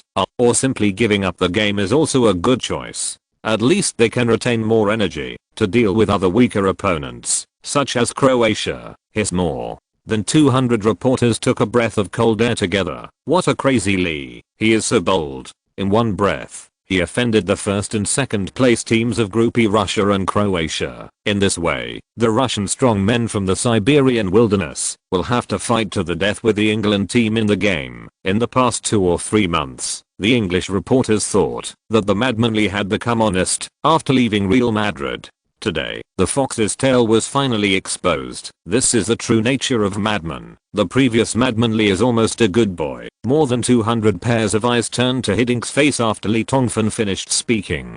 People were waiting for this world-famous coach to lose his temper, who knew that Hiddink didn't mean to be angry at all. He smiled and stood up to shake hands with Lee Tongfan, and even patted his shoulders in a friendly manner, allowing reporters to take pictures. Young people are formidable. Hiddink smiled and left the press conference hall from the backstage. Lee Tongfan's mouth curled up slightly, and he secretly praised in his heart, "It's really the magical Gus who has repeatedly created miracles." His clumsy provocation of showing off his skills in front of an expert was easily seen through by the old fox. But Lee Tongfan looked at the reporters in the press conference hall with shining eyes, hummed a little song proudly, and walked away with his hands behind his back. Gus Hiddink.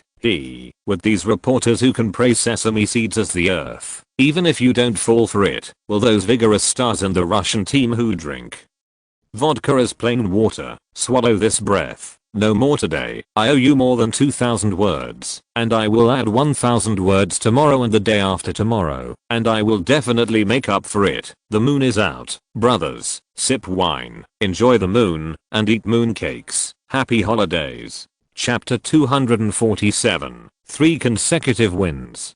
To make up for yesterday's word count, from 7 AM to now, I coded 6,200 words in one go. I don't dare to hide my secrets. I sent them all. It's a little late, brothers. Please forgive me. September 12th at 2100 hours. Wembley Stadium. A focus battle in Group E of the 2008 European Cup qualifiers begins here. The England team and the Russian national team will fight for second place here. The cheers in the stands were still dominated by England fans. Although the Russian fans who came to London to watch and cheer were a little more than the Israelis 4 days ago, they were only about 5,000. Compared with the 3 Lions fans who are more than 10 times more than them, it can be ignored. 5 minutes before the game started, judging from the ball possession ratio and the number of shots, the visiting Russian national team unexpectedly turned the tables and firmly suppressed the 3 Lions with their skillful passing coordination in the midfield and backfield.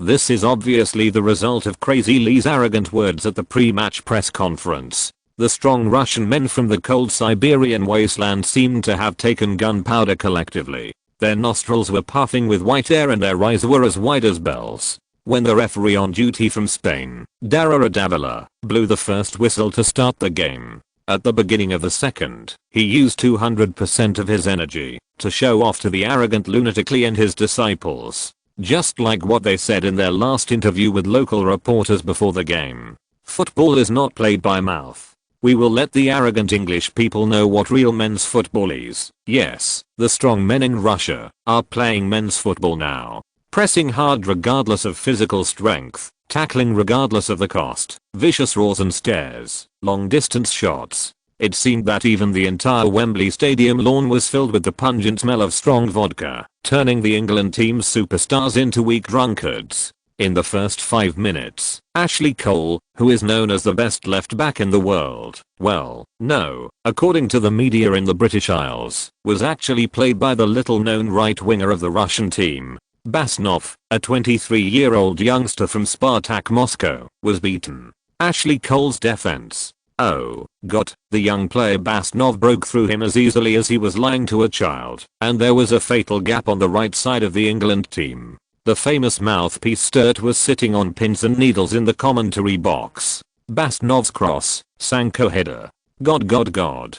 Carson saved the England team, on the field. Sanko, the 24-year-old forward who plays for Sporting Lisbon, rubbed his messy hair in anger. Basnov's pass just now was so wonderful, and the quality of his headbutt was also excellent. Such a beautiful combination was luckily saved by the opponent's goalkeeper, who was said to be a rookie.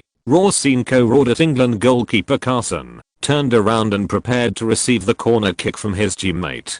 Carson was obviously startled by the inexplicable roar from the other party. The moment Sanko opened his mouth, Carson could even see the other person's scarlet throat and vocal cords that were shaking like rags, a ferocious expression of wanting to swallow him. Roar after hesitating for a moment, the 22-year-old Carson showed no signs of weakness and roared with all his strength, startling his teammates who were helping him on defense. Russian team Chilikov took a corner kick, and John Terry pushed the football out of the left sideline before the opponent player. The game continues. Sideline. Russian team coach Bucero gradually frowned. Although the team performed well in the first 10 minutes, there is always a bad taste lingering in the mind of the famous Dutch coach. This situation is not normal, because England's level is definitely not as bad as it appears on the scene. Even in the McLaren era, they would not be suppressed like this. The Russian players are overdrawing their energy. Yes, it's an overdraft. Hiddink's brows jumped. The players had been aroused by Madman Lee and couldn't even suppress it themselves. But even in this state, they failed to score the England team's goal. As time went by, their morale was exhausted. Amazing. Gus stood on the sidelines racking his brains and thinking about how to change this situation. On the other side, Lee Tongfan smiled happily. If it weren't for his invincible and uncanny reputation as Madman Lee Tongbiam's idiotic performance of laughing loudly, even when the team was in a disadvantageous situation, would probably have worried the 3 Lions fans in the stands. The haters have long taken lighters, apple cores, smelly socks, underwear. He had already smashed Lee Tongfan's face to the point of being filled with peach blossoms. But Leoli is not in a hurry at all. Looking at the depressed Zerkov, Ushevin and Pavlyuchenko on the bench of the Russian team, Li Tongfan only felt happy. Hiddink actually didn't send these 3 guys with high potential and ability in the starting lineup. I don't know what the old fox is thinking. Is it a surprise soldier? In fact, this is something Li Tongfan is overly worried about. Does Hiddink have something like the FM 2008 scouting tool in his hand? How could he know the abilities of these 3 guys? In reality, Ushevin's performance in the Russian Super League this season was mediocre due to conflicts with the club. And Pavlyuchenko, who plays for Spartak Moscow, is not to Hiddink's liking and has been on the verge of being a substitute in the national team. As for Zerkov, although he is highly regarded by Hiddink, he has just returned from injury. The famous Dutch coach does not dare to let his favorite general take risks. The Russian 3 demons, who all have potentials above 175, are not on the field. Although the Russian opponent's attack is full of momentum, the final fatal blow is like a constipated old man who can't pull it out. 15 minutes have passed since the game. Russia has nearly doubled the ball possession ratio between the 2 sides than England. The Russian team has 14 shots, while England only has 2. Lineker was also a little surprised. Unclear about the situation on the court, the Russian team is the first-class team that Crazy Lee has encountered in an official game since he took office. Its strength is 3 or 4 levels better than the Israeli team. Only by surviving Russia, Crazy Lee's coaching position can only be recognized by real experts. Sest, a loyal fan of Li Tongfan, is also a little anxious. Compared with the last game, except that Owen Hargreaves should be absent due to injury and Lampard got the starting opportunity, Crazy Lee did not make any changes to the starting lineup.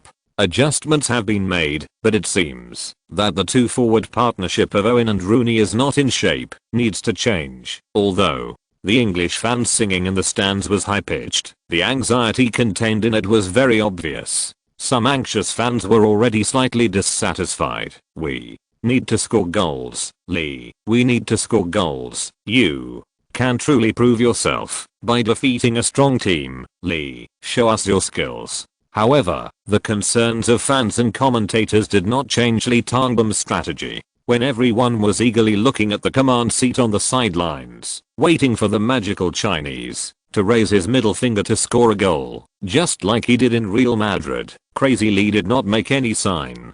Could it be that the god on the sidelines of the football field sometimes fails? Could it be that when the magical madman Lee meets the equally magical Hiddink, will he encounter the first Waterloo in his coaching career? The passivity on the scene can't help but make the proud English gentlemen worry about their gains and losses, and their trust in Madman Lee seems to be weakening with the passage of time. But soon all the doubters began to feel ashamed of themselves. It turns out that God on the sidelines of the football field is not unable to change, but no need to change at all. Everything is under his control.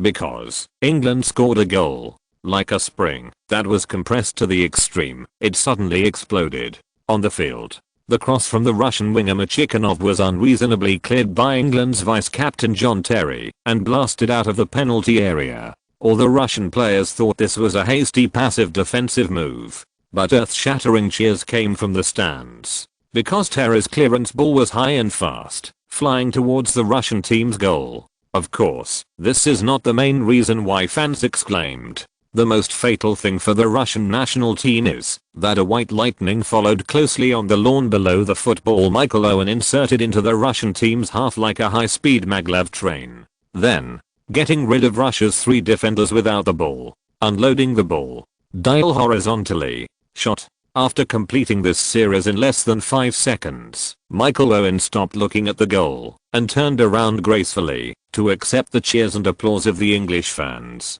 The young goalkeeper Akinfeev has no way to deal with the lightning killer's single-handed ball. This is beyond the capabilities of any goalkeeper. The volcano at Wembley Stadium erupts again. 1:0. This was England's 3rd shot in the first 15 minutes of the first half. It was less than 1/5 of Russia's, but it broke the deadlock cleanly. Michael Owen again. When the team needed him most, the lightning killer from Newcastle stepped forward and hit the fatal blow. This is a player who is at the peak of his career. Owen, this is the happiness of the whole England. Irvings.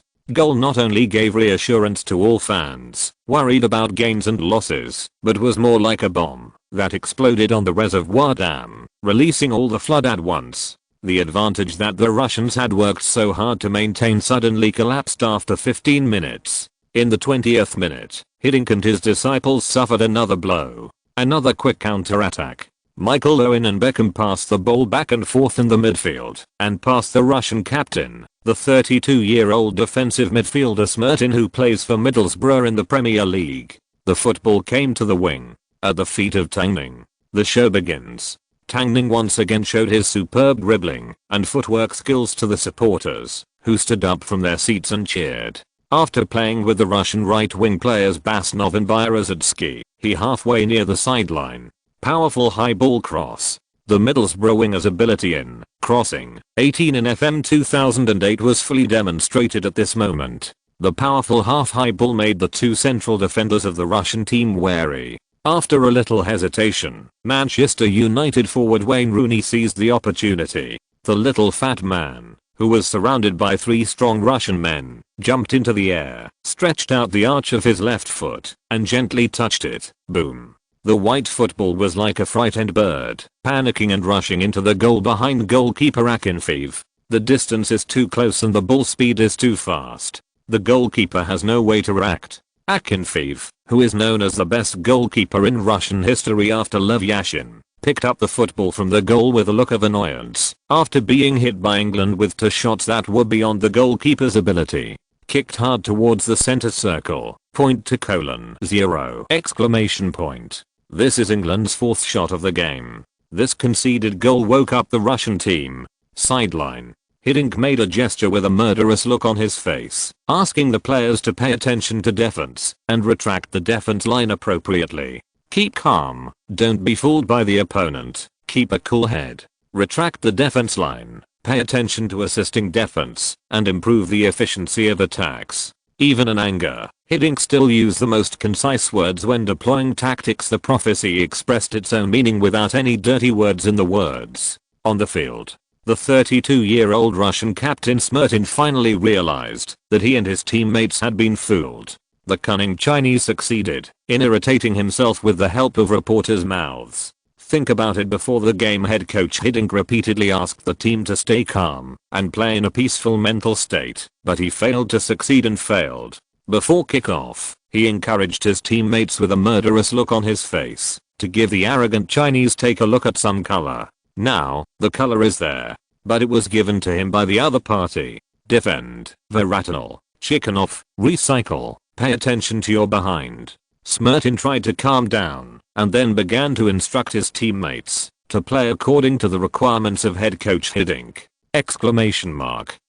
Facts have proved that Hiddink and Smeljan's calmness worked. In the next game, Russia caused a lot of trouble for the England team. Smertin's through ball, midfielder Seamus Hoff got the ball, cleverly turned around, got rid of Beckham, and passed the ball. Forward Sancho leaned on Rio Ferdinand. Ouch. The ball goes into the penalty area. Exclamation mark.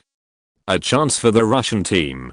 Danger. Ouch. Got. My heart is about to jump out. In the commentary box, Cesc took a shaky sip of water. Aston Villa's 22-year-old goalkeeper Carson once again saved the England team. He saved the Russian forward Kurzakov's shot. A golden shot from the penalty spot. Exclamation mark, exclamation mark. Incredible young man. Exclamation mark. I suddenly found that the goalkeeping problems that had plagued the Three Lions coach for several times disappeared in an instant. Who else? On the field, Carson's wonderful save won huge applause from the fans. Teammates from the England team also came over to pat Carson on the shoulder to express their gratitude and apology. In the last few minutes of the first half, the game returned to the state of play 15 minutes before the game. After the Russian players dispelled the anxiety in the center and stabilized their defense, the attacking rhythm and passing success rate became even more terrifying. And after Lee Tongfan's deliberate tactical recovery, England turned into a giant turtle that couldn't shrink.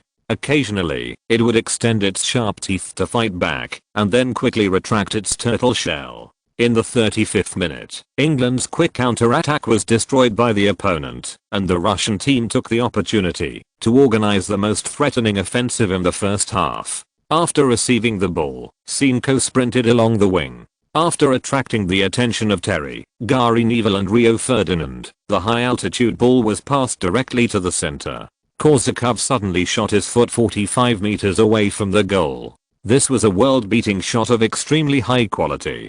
Carson used all his strength to barely touch the football with his fingertips. This is the life-saving touch. Carson's fingertips slightly changed the trajectory of the football and eventually hit the left post of the goal. Then, the embarrassed left back Ashley Cole kicked the football out of the baseline before Bastanov's follow-up shot. Corner kick. Until the end of the first half, neither side could change the score. The Russian team's forward Korsakov wasted a single goal in the 44th minute, and Michael Owen's shot, after receiving a long pass from Beckham, was blocked by the opponent's defender. Changed sides and fight again in the second half. Hiddink made a substitution adjustment at the beginning of the half. Korsakov, who had wasted opportunities continuously, was replaced. The one who got the opportunity was Pavlyuchenko, one of the three Russian monsters. However, until the 60th minute of the game, both sides were still playing a defensive counter-attack game with great interest. In the 64th minute, what made the Russians miserable was that the Wembley volcano finally erupted again. The England team fortunately broke through the talented goalkeeper Akinfeev for the third time with a corner kick. Beckham's corner kick in the right corner flag area was accidentally pushed back by the Russian team's centre-back Shenikov in a hurry to clear the ball. After David unloaded the ball, facing the opponent's right back Kuzmin who was pressing forward, he made a fake move to cross the ball, then got out of the way and suddenly hit back diagonally. Football enters the penalty area. Wayne Rooney, who was unguarded, took the first shot. 0.3:0! For this reason, the outcome of the game is determined.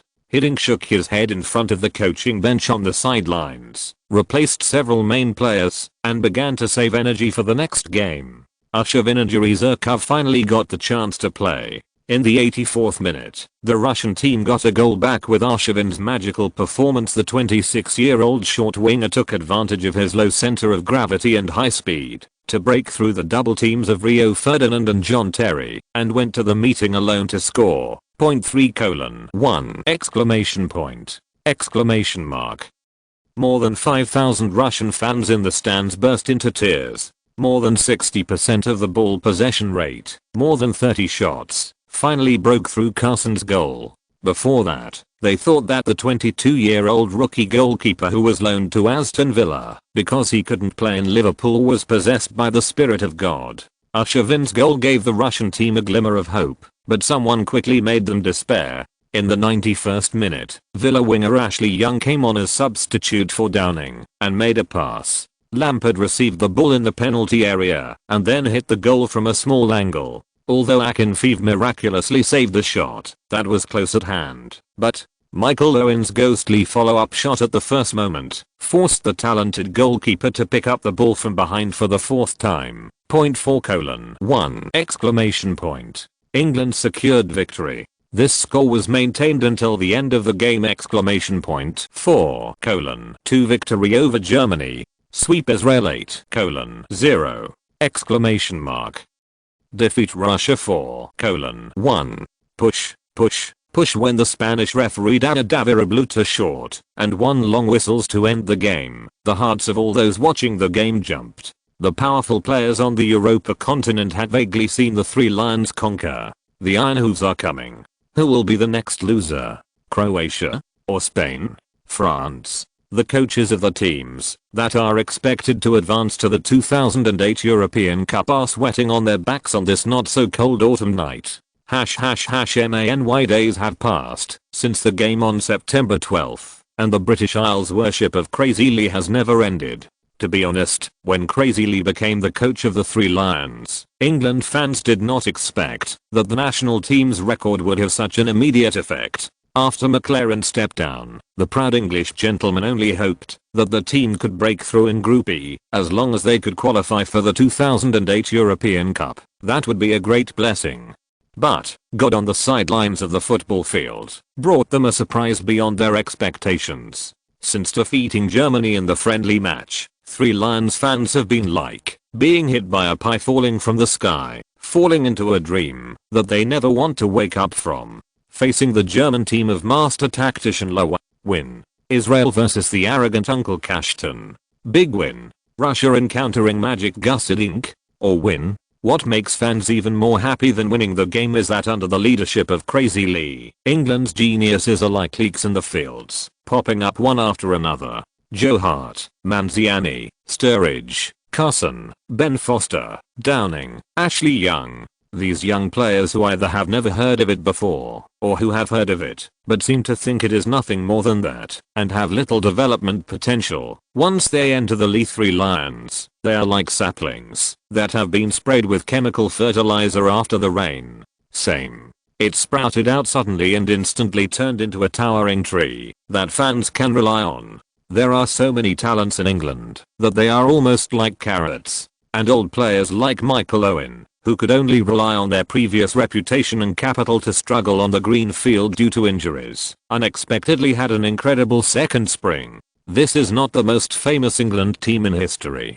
This is the England team with the strongest record in history. Looking at the starting 11 on the field, the star power of Lee's Three Lions is far worse than in the McLaren era. But these little players who are not well known have achieved a dream 3-game winning streak that McLaren could never dream of. Change just because of one person, Crazy Lee. The road to the 2008 European Cup is still long. We will wait and see. Please support. Chapter 248. The Three Lions are advancing rapidly. After the match with Russia, England moved up one place in the European Cup qualifiers Group E to second place. The first place is the Croatian national team. They defeated Andorra 3-1 away on September 12. With 21 points, the second phase of the Three Lions was disbanded on the night of the match with Russia, and the players returned to their respective clubs to report, because the 7th round of the Premier League will kick off on September 15th. For the Tongfan, this period is no different from a holiday.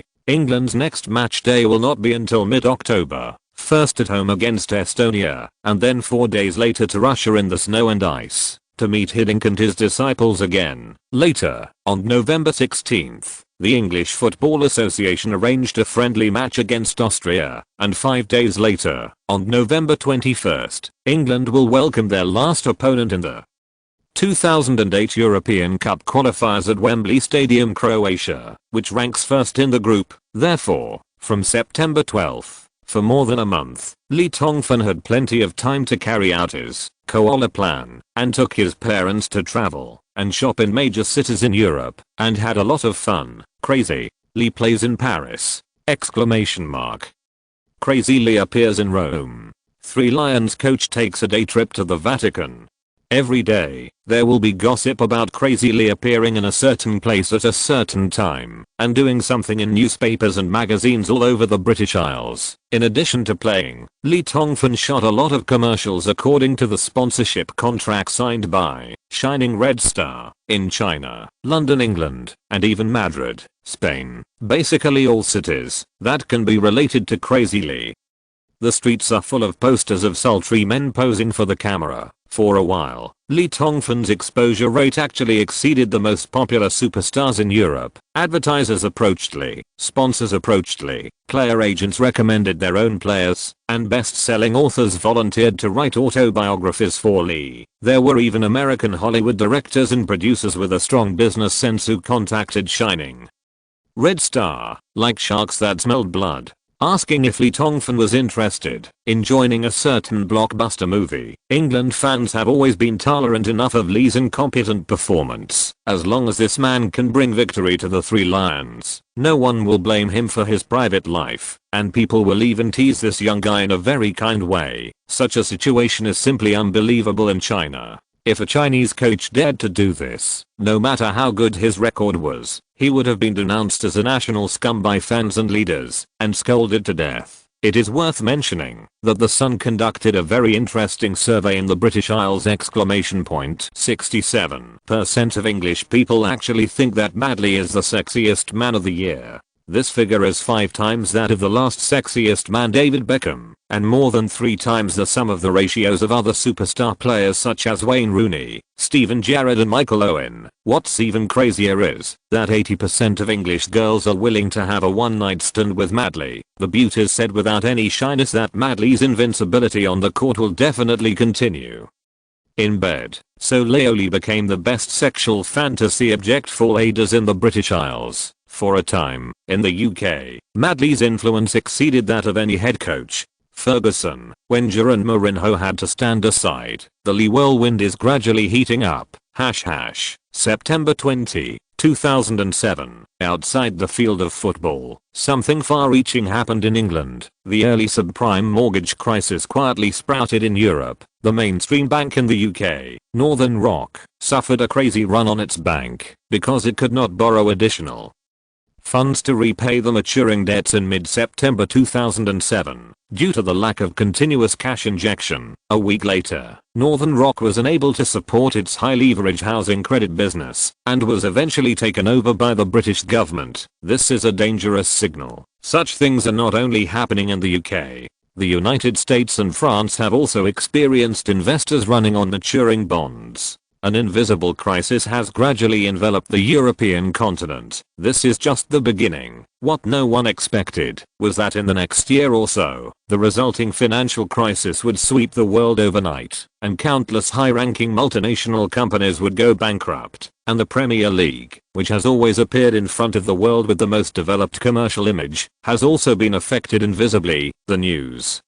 that was frequently reported in the newspapers about the big clubs recruiting superstars during the winter break has gradually died down. Ferguson, Manchester United's lineup is close to perfect, so we will not make any plans during the winter break. Abramovich, my ideal is that Chelsea can achieve self-sufficiency one day, so we will be more rational in purchasing players. Nenites, I think the team's defense needs to be improved, but it seems difficult now. Mex, yes, we inspected him some time ago, but now we have lost interest. Maybe there is someone better than Mex. A more affordable and high quality option. This is true for several major giants, and it can be seen from other mid to lower teams. The Premier League market seems to be shrinking silently. One day, when Lee Tongfan was running FM 2008, he was surprised to find that there was an astonishing change in the chairman status column of Newcastle chairman Mick Ashley. Ashley changed from loving the club 2 months ago to preparing to leave. How is this going? Does Mick Ashley, who has only acquired Newcastle for less than half a year, want to sell the Magpies? Leoli's heart was beating loudly. The opportunity has come, although I only knew through the system query function that Newcastle's state and trend in the coming season will be very bad, and there is even the possibility of being relegated. But I didn't expect that things would be so bad. What is the reason why Mick Ashley can't wait to change hands, even though he has not yet warmed up his position as chairman? Is there something wrong with his finances? In Leoli's original plan, he was to wait until Newcastle was about to be downgraded, and the stock price plummeted to just buy it at the minimum price. But now it seems that the situation has changed. Lee Tongfan revised the plan, while Tolo Sitang invested in more complicated work in the following time. Within a month from September 12th to October 13th, the Premier League reached the 9th round. After 9 rounds, Mourinho's Blues Chelsea ranked first with 22 points from 9 games. 7 wins, 1 draw and 1 loss. The second to fourth places were West Ham United, Liverpool and Wigan Athletic respectively. Among them, Liverpool has 2 games less due to schedule. Among other members of Bog 4, Arsenal also have 2 games less, ranking 5th with 15 points from 7 games, 5 wins, 0 draws and 2 losses. The performance of the Red Devils and Manchester United is surprising. After playing 9 games, they only won 4 of them, lost 3 and drew 2, ranking 7th in the Premier League standings. The Spanish player Juan Mata, who joined the Red Devils as a star of hope during the winter break last season for £10 million, only got 1 chance to come on as a substitute in the first 9 games. In 30 minutes of the game, he made 10 pass mistakes 4 times. The young player who made all the difference on the right wing of the Bernabeu was completely immersed in the fierce confrontation in the Premier League. In fact, as early as the first day, when the summer transfer market opened in the 2007-08 season, Ferguson pushed Juan Mata into the transfer market. The Red Devils' listing price for Mata was only €5 million, and they were obviously prepared to lose money. However, they didn't expect that no team would express interest in the European star half a season ago. By the end of August, in the last few days before the European transfer market closed, Mata's worth even dropped to €3 million. The Red Devils had no choice but to privately send fax documents to sell Juan Mata to clubs of all sizes in Europe, but received no response. To describe it in the language of the FM system, it is Juan Mata is left out in front of the goal. At this time, no team is willing to accept this wide player. Ferguson was so frustrated that the £10 million was rotten in the pot. Back to business. What makes Lee Tongfan a little disappointed is that Newcastle, which he is eyeing, has improved after 9 rounds of the Premier League. The Magpies won 2 consecutive home games by big scores, although Michael Irving's Superman state has been reduced since he returned to the club. Lee Tongfan arranged for Ito Yun to give him acupuncture and Qigong massage, which had a certain effect. After recovering from injury, Irving showed his former killer style, playing 3 games a month, scored 2 goals. Although it is far inferior to the performance of the national team, it has already made Newcastle coach Allardyce extremely happy. You must know that before this, Irving was in a very embarrassing situation in Newcastle. The extremely high value and salary were exchanged for 2 consecutive seasons of illness, which made the Magpies fans and players dissatisfied for a long time. Now everything is finally back to normal for Newcastle. Everything at St. James Park seems to be going in a good direction. No one has noticed that the new boss Mick Ashley is already in the KO camp and in the Han #on October 10th. The England national team gathered again. After the 3rd round of Lee's England squad was announced, some people were happy and some were worried. Wigan Athletic goalkeeper Jock Crane, who was lucky enough to be selected last time, waved goodbye to his national team career, and Joe Hart, who returned from injury, took his place. Ben Foster, a young player from the Manchester United reserve team, has been away due to injury. Paul Robinson, a good old man with a good attitude, finally returned to the Three Lions as he wished. David James, the Portsmouth sharpshooter who made bad remarks because of his loss last time, then he was completely thrown into the cold palace. No one complained for the 37-year-old goalkeeper, because at this time, the madman Lee was covering the sky with one hand in the British Isles. Philip Neville's reselection exceeded the expectations of experts. People originally thought that after the second failure to be selected, the West Ham United defender would never be favoured by Madley again. But West Ham United's crazy performance in the Premier League won this all-around defender a chance to perform. Other than that, there are no changes in the defence line. In the midfield, Owen Hargreaves, who returned from injury, returned, which directly led to the iron-waist Manchester United teammate Michael Carrick's failure to be selected. Carrick did not get a minute of playing time in the 3 games before Madley. It seems that Madley is not interested in him. Tottenham Hotspur's talented winger Aaron Lennon was gathered under Madley's command as he wished. Newcastle teenager James Milner did not have many opportunities to perform in the league, but he still got Madley's recognition. After Liverpool's centre-forward Peter Crouch returned from suspension, Crazy Lee still insisted on recruiting Newcastle's master Amir B, which was a small upset. There was no change in the forward line. October 13, 1900 hours. Clouds are shrouded. England faced the bottom team Estonia at Wembley. After 90 minutes, the score was fixed at 4:0. Captain David Beckham used his special skill, the crescent moon scimitar, to kill with one blow in the 4th minute. Michael Owen went to the meeting alone before the end of the first half, and scored another goal. In the second half, the England team, which replaced young players, played more and more relaxed. Wayne Rooney and the little Tiger Walcott scored a goal in the 65th and 79th minutes of the game. The 4:0 victory also allowed the England team to avenge the reversal and draw by Estonia in the last round of the 2 sides. The The day after the game, the three Lions traveled to Moscow to challenge the Russian national team away. This game is seen as a revenge battle for the Russian national team. The 1:4 out at Wembley Stadium on September 13th was the biggest defeat since the Dutchman Hiddink coached the Russian team. The entire Siberian wilderness hoped that the Russian strongmen who drank vodka as milk could rise up and win back a game. The pre-match situation was also very favorable for the Russian national team. England has a temperate marine climate, and the weather in October is not cold. But after arriving in Moscow, the superstars of the Three Lions immediately showed discomfort because the climate here is almost below zero. Paul Robinson and Gary Neville and other veterans caught a cold after the first day of training, while the young player Manziani sprained his ankle during training because of insufficient warm-up and excessive activity. In addition to weather factors, there is also bad news for the England team. The core of the team, David Beckham and Frank Lampard, accumulated yellow cards and were suspended on October 17th.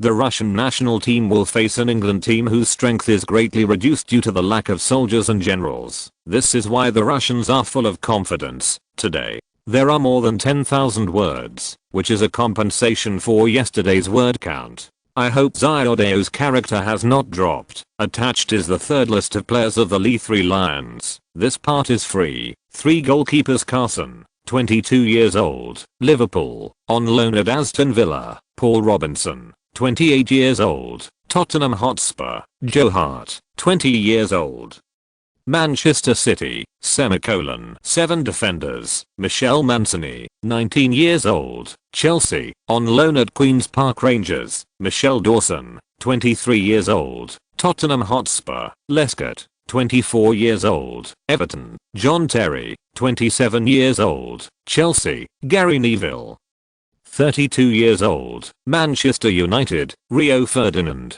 29 years old, Manchester United; Ashley Cole, 27 years old, Chelsea; Philip Neville, 30 years old, Everton; 11 midfielders: David Beckham, 32 years old, Real Madrid; Owen Hargreaves, 26 years old, Manchester United; Aaron Lennon, 19 years old, Tottenham Hotspur; James Milner, 21 years old, Newcastle United; Joe Cole, 25 years old, Chelsea; Gerrard, 26 years old, Liverpool; Walcott, 17 years old, Arsenal; Ashley Young, 22 years old, Aston Villa; Alan Smith, 27 years old, Newcastle; Downing, 22 years old, Middlesbrough; Frank Lampard, 28 years old, Chelsea; 5 forwards: Amir B, 26 years old, Newcastle United; Wayne Rooney,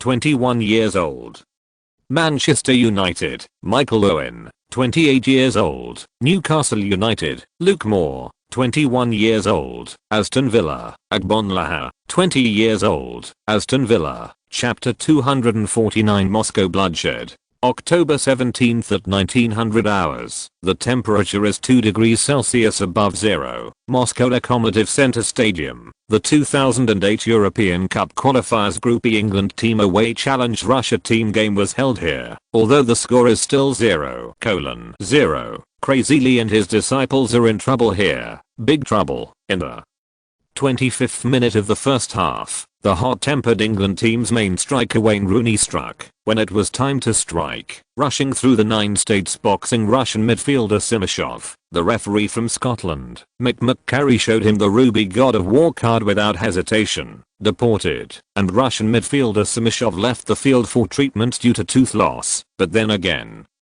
the fat man's punch was really fierce. Lee Tongfan stood on the sidelines and saw clearly that when the little fat man's fist hit Simashov, the background face of the 1.70 meter tall and 80 kilogram Russian strongman almost turned into a deformed football. It is said that Wayne Rooney had boxed at the request of his coach before his debut, and it seems that this is true. This punch will cause endless troubles for Rooney. The moment the fist was swung down, it was probably not just a matter of being sent off. Such stadium violence is definitely the target of UEFA's severe crackdown. The little fat man will be banned from the national team for at least 5 to 10 games. For the England team, the trouble is even greater. First of all, From the 25th minute of the game, the three Lions had to play the game with 10 against 11 in the cold Moscow Lokomotiv Center Stadium, facing the curses and threats of the fierce Siberian violent bears in the stands. And play for more than an hour. Secondly, even if it comes to the main match of the European Cup, the three Lions will lose such an important scorer as Rooney for a long time. Double blow. #SIDELINES. After the Boxing Gate incident, lighters and coins fell from the stands like a midsummer evening rain, crackling and falling non-stop. The angry Russian fans were yelling something, but the England team had no idea, but it was certain that it was not a good thing. Rooney did not seem to regret his actions, and walked slowly to the sidelines with his head raised, and a nonchalant look on his face. In the surprised eyes of everyone, Lee Tongfan took off his £2,000 Armani brown windbreaker, and held his hands above his head, like holding up a big black umbrella to block the rain and wind. Lee held up the windbreaker, and sent Wayne Rooney, who was lowering his head, and shaking his lips, from the sideline to the player tunnel. Pa pa pa pa pa pa. The debris thrown by Russian fans from the stands hit the Armani windbreaker, like rain hitting banana leaves. Hey, Wayne, don't be discouraged. I think you did a good job. If I were on the field at that time, I would definitely beat that bastard hard, and when he fell down, I would kick him a few times without hesitation. Lee's words were shocking. The little fat man looked up at the boss in surprise, and found that the boss didn't seem to be teasing or speaking sarcastically. He thought Lee Tongfan would be so angry that he would expel him from the national team. In fact, old Lee was telling the truth. At that moment, if I was playing on the field, I would probably take the same action as Rooney without hesitation. Knocking out Simoshov's teeth with one punch was already a bargain for the executioner, because this shameless guy sent Downing to the stretcher with an extremely dangerous deliberate foul. At that time, Rooney was closest to Downing, and was the first to see the hideous and smug face of Simoshov very clearly, with Downing's shockingly bent calf bone. So, when Downing screamed in pain, Rooney's fist had already greeted Simoshov's round cheek. So, the grin on the Russian's face, that had not yet melted, turned into fear and pain after 0.01 seconds. Then, the players of both sides pushed and shoved, and the situation began to become chaotic. The players of the England team quickly rushed over to separate the parties, while the Russian players gathered angrily to defend Simoshov. In order to control the situation, the referee Mick McCarry immediately showed Rooney a red card, but the murderer Simoshov, who had despicably tackled Downing's calf, did not receive any punishment. In the player tunnel, Lee Tongfan patted Rooney on the shoulder, held up his windbreaker, and walked back to the command seat. Just as he was about to reach the command seat, something strange happened. 3 or 4 meters away, the old madman Venables suddenly shouted in panic, "Be careful, be careful of what?" Bang. Lee Tongfan suddenly felt that the back of his head was hit hard by a heavy object through his windbreaker. Then, Venus shook in front of his eyes, and then a small stream of warm liquid flowed down his head to his neck. Damn it, I was plotted against. This was Lee Tongfan's first reaction. The second reaction was, "Your Uncle Venables, if you don't remind me earlier, a word of caution is useless." The third reaction was that I was very angry and the consequences were very serious. There was a burst of gloating laughter from the stands. Lee Tongfan took off his windbreaker, calmly touched the back of his head, and then put his fingers in front of his eyes. The red liquid was indeed blood. What bad luck. He scanned the surrounding lawn, and soon found the murder weapon, a heavy Russian-made flip phone. He put the phone in his pocket without any expression. The sultry man had already cursed the owner of the phone in his heart. He actually used the phone to attack me. This time, I don't even need to find the murderer. I will just ban you from watching the game for 10,000 years. In the stands, a fierce Russian strongman suddenly trembled in his heart. 1 minute later, Lee Tongfan stood in front of the coaching seat with a bandage on his head, wise and mighty directing the game, and the old madman Venables, accompanied by the team doctor and the staff of the Lokomotiv Center Stadium, sent Tangning to the Moscow Central Hospital. Simoshov's malicious tackle almost broke Downing's shin bone. Even the England team's team doctor, whose medical ability value in FM 2008 was as high as 20, was helpless in the face of such a serious injury. The game has returned to normal. Lee Tongfan replaced Downing with Owen Hargreaves. who had just returned from injury, and formed a double defensive midfielder with Gareth Barry, because they were playing away from home with one less player. Layoli had to focus on defense. In this way, England's formation became 4-2-2-1. Jared and James Milner, who unexpectedly started the game, formed a double midfielder, and the only striker was Michael Owen in Superman state. Because of what happened before, the game was full of gunpowder. #SIDELINES. Lee Tongfan was very helpless about Downing's injury. Logically speaking, Layoli could have avoided this Boxing Gate incident by resimulating the match, but the damn FM 2008 system issued another, rookie-level, system task Moscow Cold Countercurrent. Since it was only a rookie-level, system task, the requirements were very simple, that is, to defeat the Russian national team in the revenge battle at the Lokomotiv Center Stadium and win a victory. The only limitation: 0 abnormal save opportunities. This limitation, which is not fatal on weekdays, however, Lee Tongfan lost the possibility of avoiding Tangnings's injury and Rooney's red card. Moreover, since the FM 2008 system only reflects what happened on the court, Layoli never thought that he would be shot by a Russian fan with a mobile phone during the game. In short, this was an extremely unlucky night. On the court, the game is still going on. The Russian team tried their best to restore the honor of being a strong team in Eastern Europe. When the English Hammers remembered Downing's shrill screams and saw their boss's head wrapped in bandages, they wanted to smash Akinfee's goal 10,000 times. This is a very interesting thing. We often see players continue to play with bandages after being injured, but this is the first time that the head coach is injured in a game. Botnov, the commentator of Russia Star TV, gloated and joked, "Crazy Lee is indeed a guy who can bring surprises, although this surprise is not wonderful for him." The commentator Sester from England was not in such a good mood. The stupid referee ruined the game.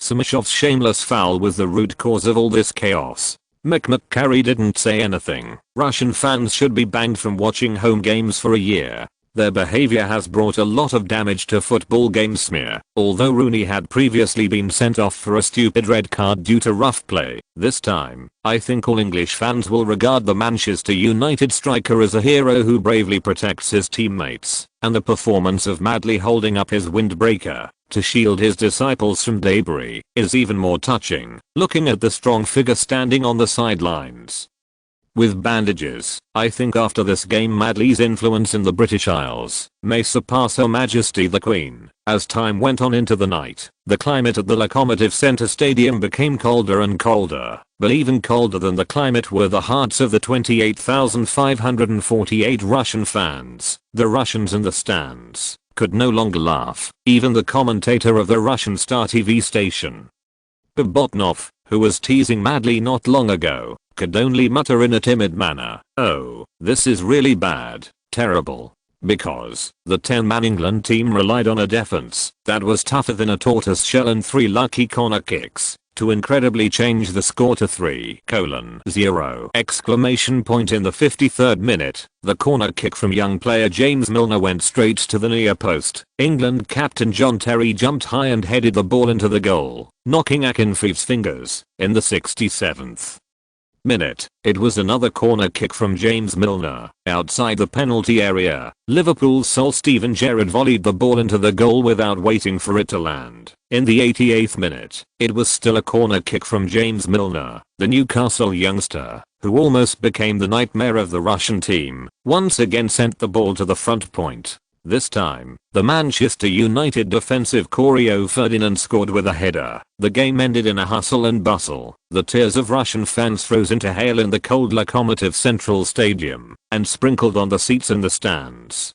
Because this defeat in the cold wind and rain meant that the Russian national team had bid farewell to the 2008 European Cup. There was only one round left in the qualifiers, and even if they defeated the Republic of Andorra at home on November 17th, it would not help. Goodbye Russia, goodbye, Hiddink. Say goodbye to the 2008 European Cup, of course. For Lee Tongfan, everything is far from over. The bandage on his head, Downing's injury, Rooney's red card. There must be an explanation for the bloodshed on this cold night. #on October 18th. The first result appeared due to the sufficient evidence provided by the England team. A fanatical Russian fan named Brobashovsky was detained for half a year by the Moscow court on the charge of intentional injury and was banned from watching football matches for life, and the so-called sufficient evidence was the Russian mobile phone that Lee Tongfan picked up. The three Lions disbanded on the spot after returning to London, England, and the players returned to their respective clubs to report and prepare for the Premier League. But for Brian Barwick, CEO of the English Football Association, the trouble has just begun. The British Isles have set off a storm of public opinion to protect Rooney, and the national team's head coach Crazy Lee also made it clear to Barwick that Rooney is an important chess piece in his preparation for the 2008 European Cup, and he must find a way to reduce UEFA's punishment on the fat man. The fine doesn't matter, but the number of suspended games must be reduced to the minimum. To be honest, because Rooney had previously called prostitutes and other violent behaviors on the field, Lee Tongfan was not very cold to this fat man for a while. But what happened at the Lokomotiv Center Stadium made Leo Lee find that the fat man is not without merit, at least. Well, very loyal, because Rooney and Downing lived in the same room in the national team. They had a good relationship. It suits Lee Tongbum's temperament to be able to throw a punch for a good friend at the risk of the world. Manchester United godfather Ferguson also stood up to speak for his beloved disciple. Wayne did what a normal person should do. He was protecting his teammates. Everything was caused by the brutal foul of the Russian players. This is a wonderful misunderstanding. Former Manchester United midfielder Keane was even more unkind. For Simashov, he should be thankful that I was not playing on the field at that time. The English media tirelessly reported Downing's injury. The Middlesbrough winger will be out of action for 3 to 4 months due to injury. In addition, the British media also published the pictures and videos of Simashov's malicious tackle in newspapers and websites again and again, showing the world who the real murderer is. The Russian media was not to be outdone. The 4 teeth that Simashov fell out were placed on a white porcelain plate and photographed, and then handed over to UEFA together with a shot of Rooney's casserole-sized fist greeting Simashov's round face. On October 28th, UEFA made the final judgment. Simashov was fined €5,000 for a malicious foul and banned from the national team for 1 game. Wayne Rooney was fined €50,000 for violent behavior on the field and banned from the national team for 5 games. UEFA's ruling is certainly difficult to satisfy the media of the two countries, and the debate continues. But for Lee Tongbum, everything is enough. At least Rooney can catch up with the final of the European Cup. It seems that Brian Barwick's public relations has worked. The punishment is not too heavy. Let's stop while we are ahead. There is no danger of qualifying for the European Cup. Lee Tongbum, who became an England hero because he continued to command the game with a bandage on his head, has returned his focus to Newcastle. Minus 4,500 words. Zyodeo would like to thank several brothers who have generously rewarded him in the past few days. Thank you to the brothers who have been subscribing to Zyodeo. Thank you. Chapter 250. Newcastle in dire straits. Crazy Lee helps the 3 Lions qualify for the European Cup. God interprets a new myth. Lee is also invincible in the national team. Crazy Lee's magic helps England qualify for the European Cup 1 round ahead of schedule. The legend of the bandaged god of war at the Lokomotiv Center Stadium. Listen to England's popular coach Fan Tong tell the story behind him after the battle at the Lokomotiv Center Stadium in Moscow on October 17th. The England national team advanced to the 2008 European Cup finals 1 round ahead of schedule. The British Isles are rejoicing after the best local coach Mr. McLaren led the team for 7 games and left a terrible mess. Crazy Lee only needed 3 official games to realize the wishes of the English gentleman. Such a miraculous performance once again pushed Menseo Man's personal reputation to its highest peak. Bandaged God of War became another nickname of Lee Tongfan. Amid the fierce noise from the British media, the Premier League continues to kick off, and Lee Tongfan and his dog-headed strategist Lo Si-Tang have their eyes firmly fixed on Newcastle. October 21st, White Hart Lane, London. It was a dull game. Newcastle won a draw with Edison Ellis defense and Michael Owen wasted 3 solo chances. Tottenham Hotspur 0:0 Newcastle. Considering that it was an away game and the opponent was a powerful Premier League team, the Magpies fans were very satisfied with the result of this game. October 24th, St James Park. Goal. The shot from Baines. Everton is ahead of Newcastle in the away game. A beautiful powerful volley. Newcastle is in trouble. Joey Barton? Oh, God. This bad boy is out of his mind again. He made an unnecessary retaliatory tackle from behind on Everton forward Andy Johnson. Red card. It was indeed a red card. The bad boy was directly expelled from the field by the referee Willie James Milner. In the last minute of the game, this 21-year-old player who quickly became famous in the Crazy Lee national team saved Newcastle. 1:1. The Magpies with one less player won a draw. Newcastle 1:1 Everton. Although it was at home, the opponent Everton was not weak, and the team's main midfielder Joey Barton was nervous again. The 1-1 draw made Newcastle fans unhappy, but they could barely accept it. October 27th, St James Park. It was a really bad night. Fulham defeated Allardyce's team with a long-range shot from striker McBride in the 13th minute and a header from Russian defensive midfielder Smerton in the 69th minute. Newcastle scored twice at home. This is their last 3 consecutive games without a win. James Milner is struggling alone. Owen seems to have left his shooting boots at Wembley Stadium, and his poor form is reminiscent of his performances at St James Park last season and the season before that. Michael, please fly as soon as possible. The team needs you. Newcastle. 0:2 Fulham. There is no reason for failure. The boos from the Magpies fans in the stands speak volumes. Newcastle coach Allardyce has a grim expression after the 13th round of the Premier League. October ends. The Premier League's October monthly best selections are announced. Tottenham Hotspur's Dutch head coach Martin Jol achieved 3 wins and 1 draw in 4 Premier League games in October and was elected the best coach. Aaron Lennon, Martin Jol's favorite disciple, was elected player of the month. The English genius scored 1 goal and provided 2 assists in 4 long games. The player of the month is an old acquaintance of Lee Tongfan, Croatian centre-back Joel Luka, who transferred from Real Madrid to Manchester City at the beginning of the season. After learning about this, Lee Tongfan made a special phone call to the Croatian Sky Master to express his congratulations. "Boss, I really miss the days of playing football. Under your command. Are you interested in coaching at the City Stadium?" Luka asked a very treacherous question. If Manchester City coach Eriksson knew about it, he would probably all be pissed off, because the Swedish coach has not been having a good time at Manchester City recently. Manchester City's wealthy owner has plans to fire him. 3 months have passed since the Premier League, and Lee Tongfan's former disciples have both good and bad times. Modric and Chaluka, the 2 players promoted by Leoli from the Croatian League, have performed very dazzlingly and have firmly secured their main positions in their respective teams, and Robinho's life at Chelsea has been a bit unsatisfactory recently because Madman Mao was very dissatisfied with the life of the Brazilian cyclist who was enjoying life off the court. He deliberately reduced Robinho's playing time. Of course, the worst thing is Juan Mata. The Spanish young lady has been sent to the Manchester United reserve team by the extremely disappointed Ferguson, and is just waiting for the contract to expire for the little guy to pack up and get out. Lee Tongfan can't do anything about this for the time being.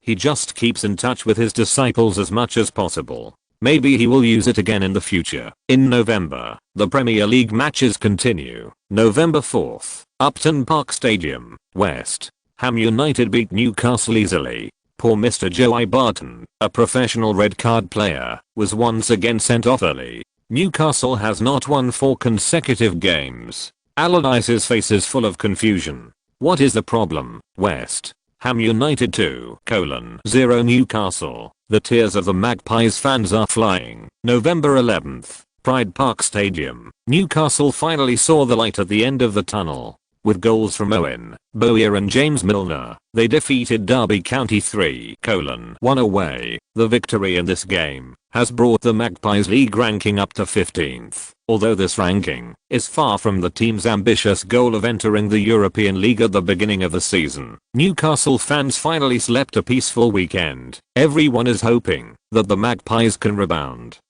except for the evil-mindedly Tongfan, because the Magpies' victory has caused the stock price to rise a lot. Lee's plan to acquire the Magpies has to be postponed again, but fortunately Mick Ashley's chairman status is still about to leave. #AFTER 13 rounds of games. It's the national team match day again. England will welcome Austria, the opponent in the friendly match, and Croatia, the last opponent of the 2008 European Cup, at Wembley Stadium on the 16th and 21st respectively. Since they have already advanced in advance, the England team's roster announced by Lee Tongfan really shocked everyone. David Beckham, John Terry, Lampard, Gerrard, Gary Neville, Owen, Hargreaves. Nearly half of the main players were excluded from the roster, and a large number of young players such as David Bentley, Nat Phillips, Ledley King, Adam Johnson, Glenn Johnson, Defoe, Darren Bent and Jermaine Jenas have received the coveted national team call-up. Crazy. Lee uses friendly matches to examine new players, the most individual and courageous head coach in the history of the Three Lions. Good news for young players. Created by Crazy Lee, the bandaged god of war is working hard to improve the level of the entire England team. In fact, Lee Tongfan is not as selfless as the media say, and the little tricks in Lee's mind are very complicated. First of all, since the winning rate of his team is really too scary, it is very necessary to lose 1 or 2 games appropriately. In the FM 2008 system, friendly matches do not consume any money. Even if you win, you will not get any rewards, so losing a game at this time is just right. And recruiting so many little guys into the national team, even if you lose, you have a good excuse, which will not affect your prestige. Secondly, since the FM 2008's character points have depreciated significantly, it will be very luxurious to use FM millimeters to create a god. After taking over Newcastle, so many of these ready-made young talented players may be recruited. Now I can use my position to get closer to the little boys, which will make it easier to buy players in the future. The principle of a sultry man is that if you don't use your power, it will expire. On November 6th, it's snowed in London. The England team welcomed their friendly match opponent Austria on a snowy night, amid the cheers of the fans. This second-tier England team, with an average age of no more than 23 years old, defeated their opponents 2-1 after 90 minutes. Agbonlaha scored the first goal for the Three Lions in the first minute of the game, and then the Austrian team relied on striker Juruzovic to score a header in the 89th minute. Seeing that the game was about to end in a draw, Jermaine Jenas, who was selected for the Lee Three Lions for the first time, scored a world wave from more than 40 meters outside the penalty area to help England overtake the score again. Lee Tongfan originally wanted to lose a game shamelessly, so he didn't even use the simulation function of FM 2008 in advance. Unexpectedly, he still won, regrettably shameless. After the friendly match, the Three Lions will face the last opponent of the European Cup qualifiers in 5 days, Croatia. During this period, Lee Tongfan appointed his dog-headed military advisor to Rossi Tang to secretly contact Newcastle's owner Mick Ashley to discuss the acquisition of the team, but the result made Leoli angry. This shameless, black-hearted businessman actually offered a price of £450 million. You know, Ashley only paid less than £100 million when he acquired Newcastle half a year ago. Leoli recalled the relevant information he had retrieved from the FM 2008 system, and he was not in a hurry, since you, Ashley, want to eat a big fat man in one bite, then wait for the magpie to rot in your hands. However, Lee Tongfan's anonymous acquisition obviously made Mick Ashley determined to sell Newcastle. The next day, Mick Ashley spread the word that a wealthy man from an Arab country wanted to acquire Newcastle, and for the glory of Newcastle, he was willing to give up the pain. In this way, it was shamelessly put on the table, waiting for the interested rich people to bid. Ashley's actions aroused the scolding and boycott of Newcastle fans, but it could not shake his determination to sell the club, because what outsiders don't know is that due to the impact of the early subprime mortgage crisis in England, Mick Ashley's assets are shrinking. Although this tycoon is not good at running a team, he has an amazing sense of smell in the business field. The fact that Northern Rock Bank was taken over by the British government in October and similar phenomena in other European countries made Mick Ashley feel the coming of the crisis, so the tycoon raised huge funds To resist the budding risks, for Mick Ashley, he has borrowed enough from the bank, and the only way to provide huge funds is to sell Newcastle, cunning.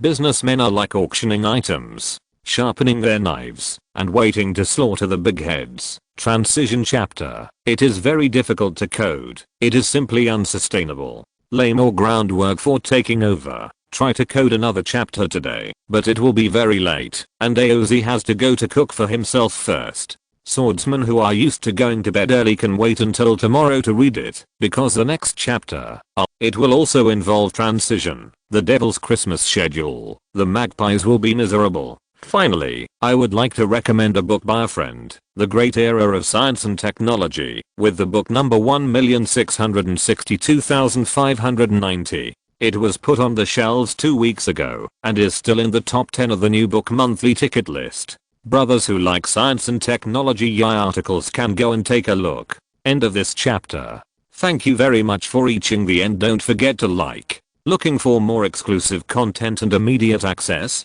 Subscribe to our Patreon. Remember, every like, subscription, or donation encourages us to continue. Thanks to everyone. See you in the next video.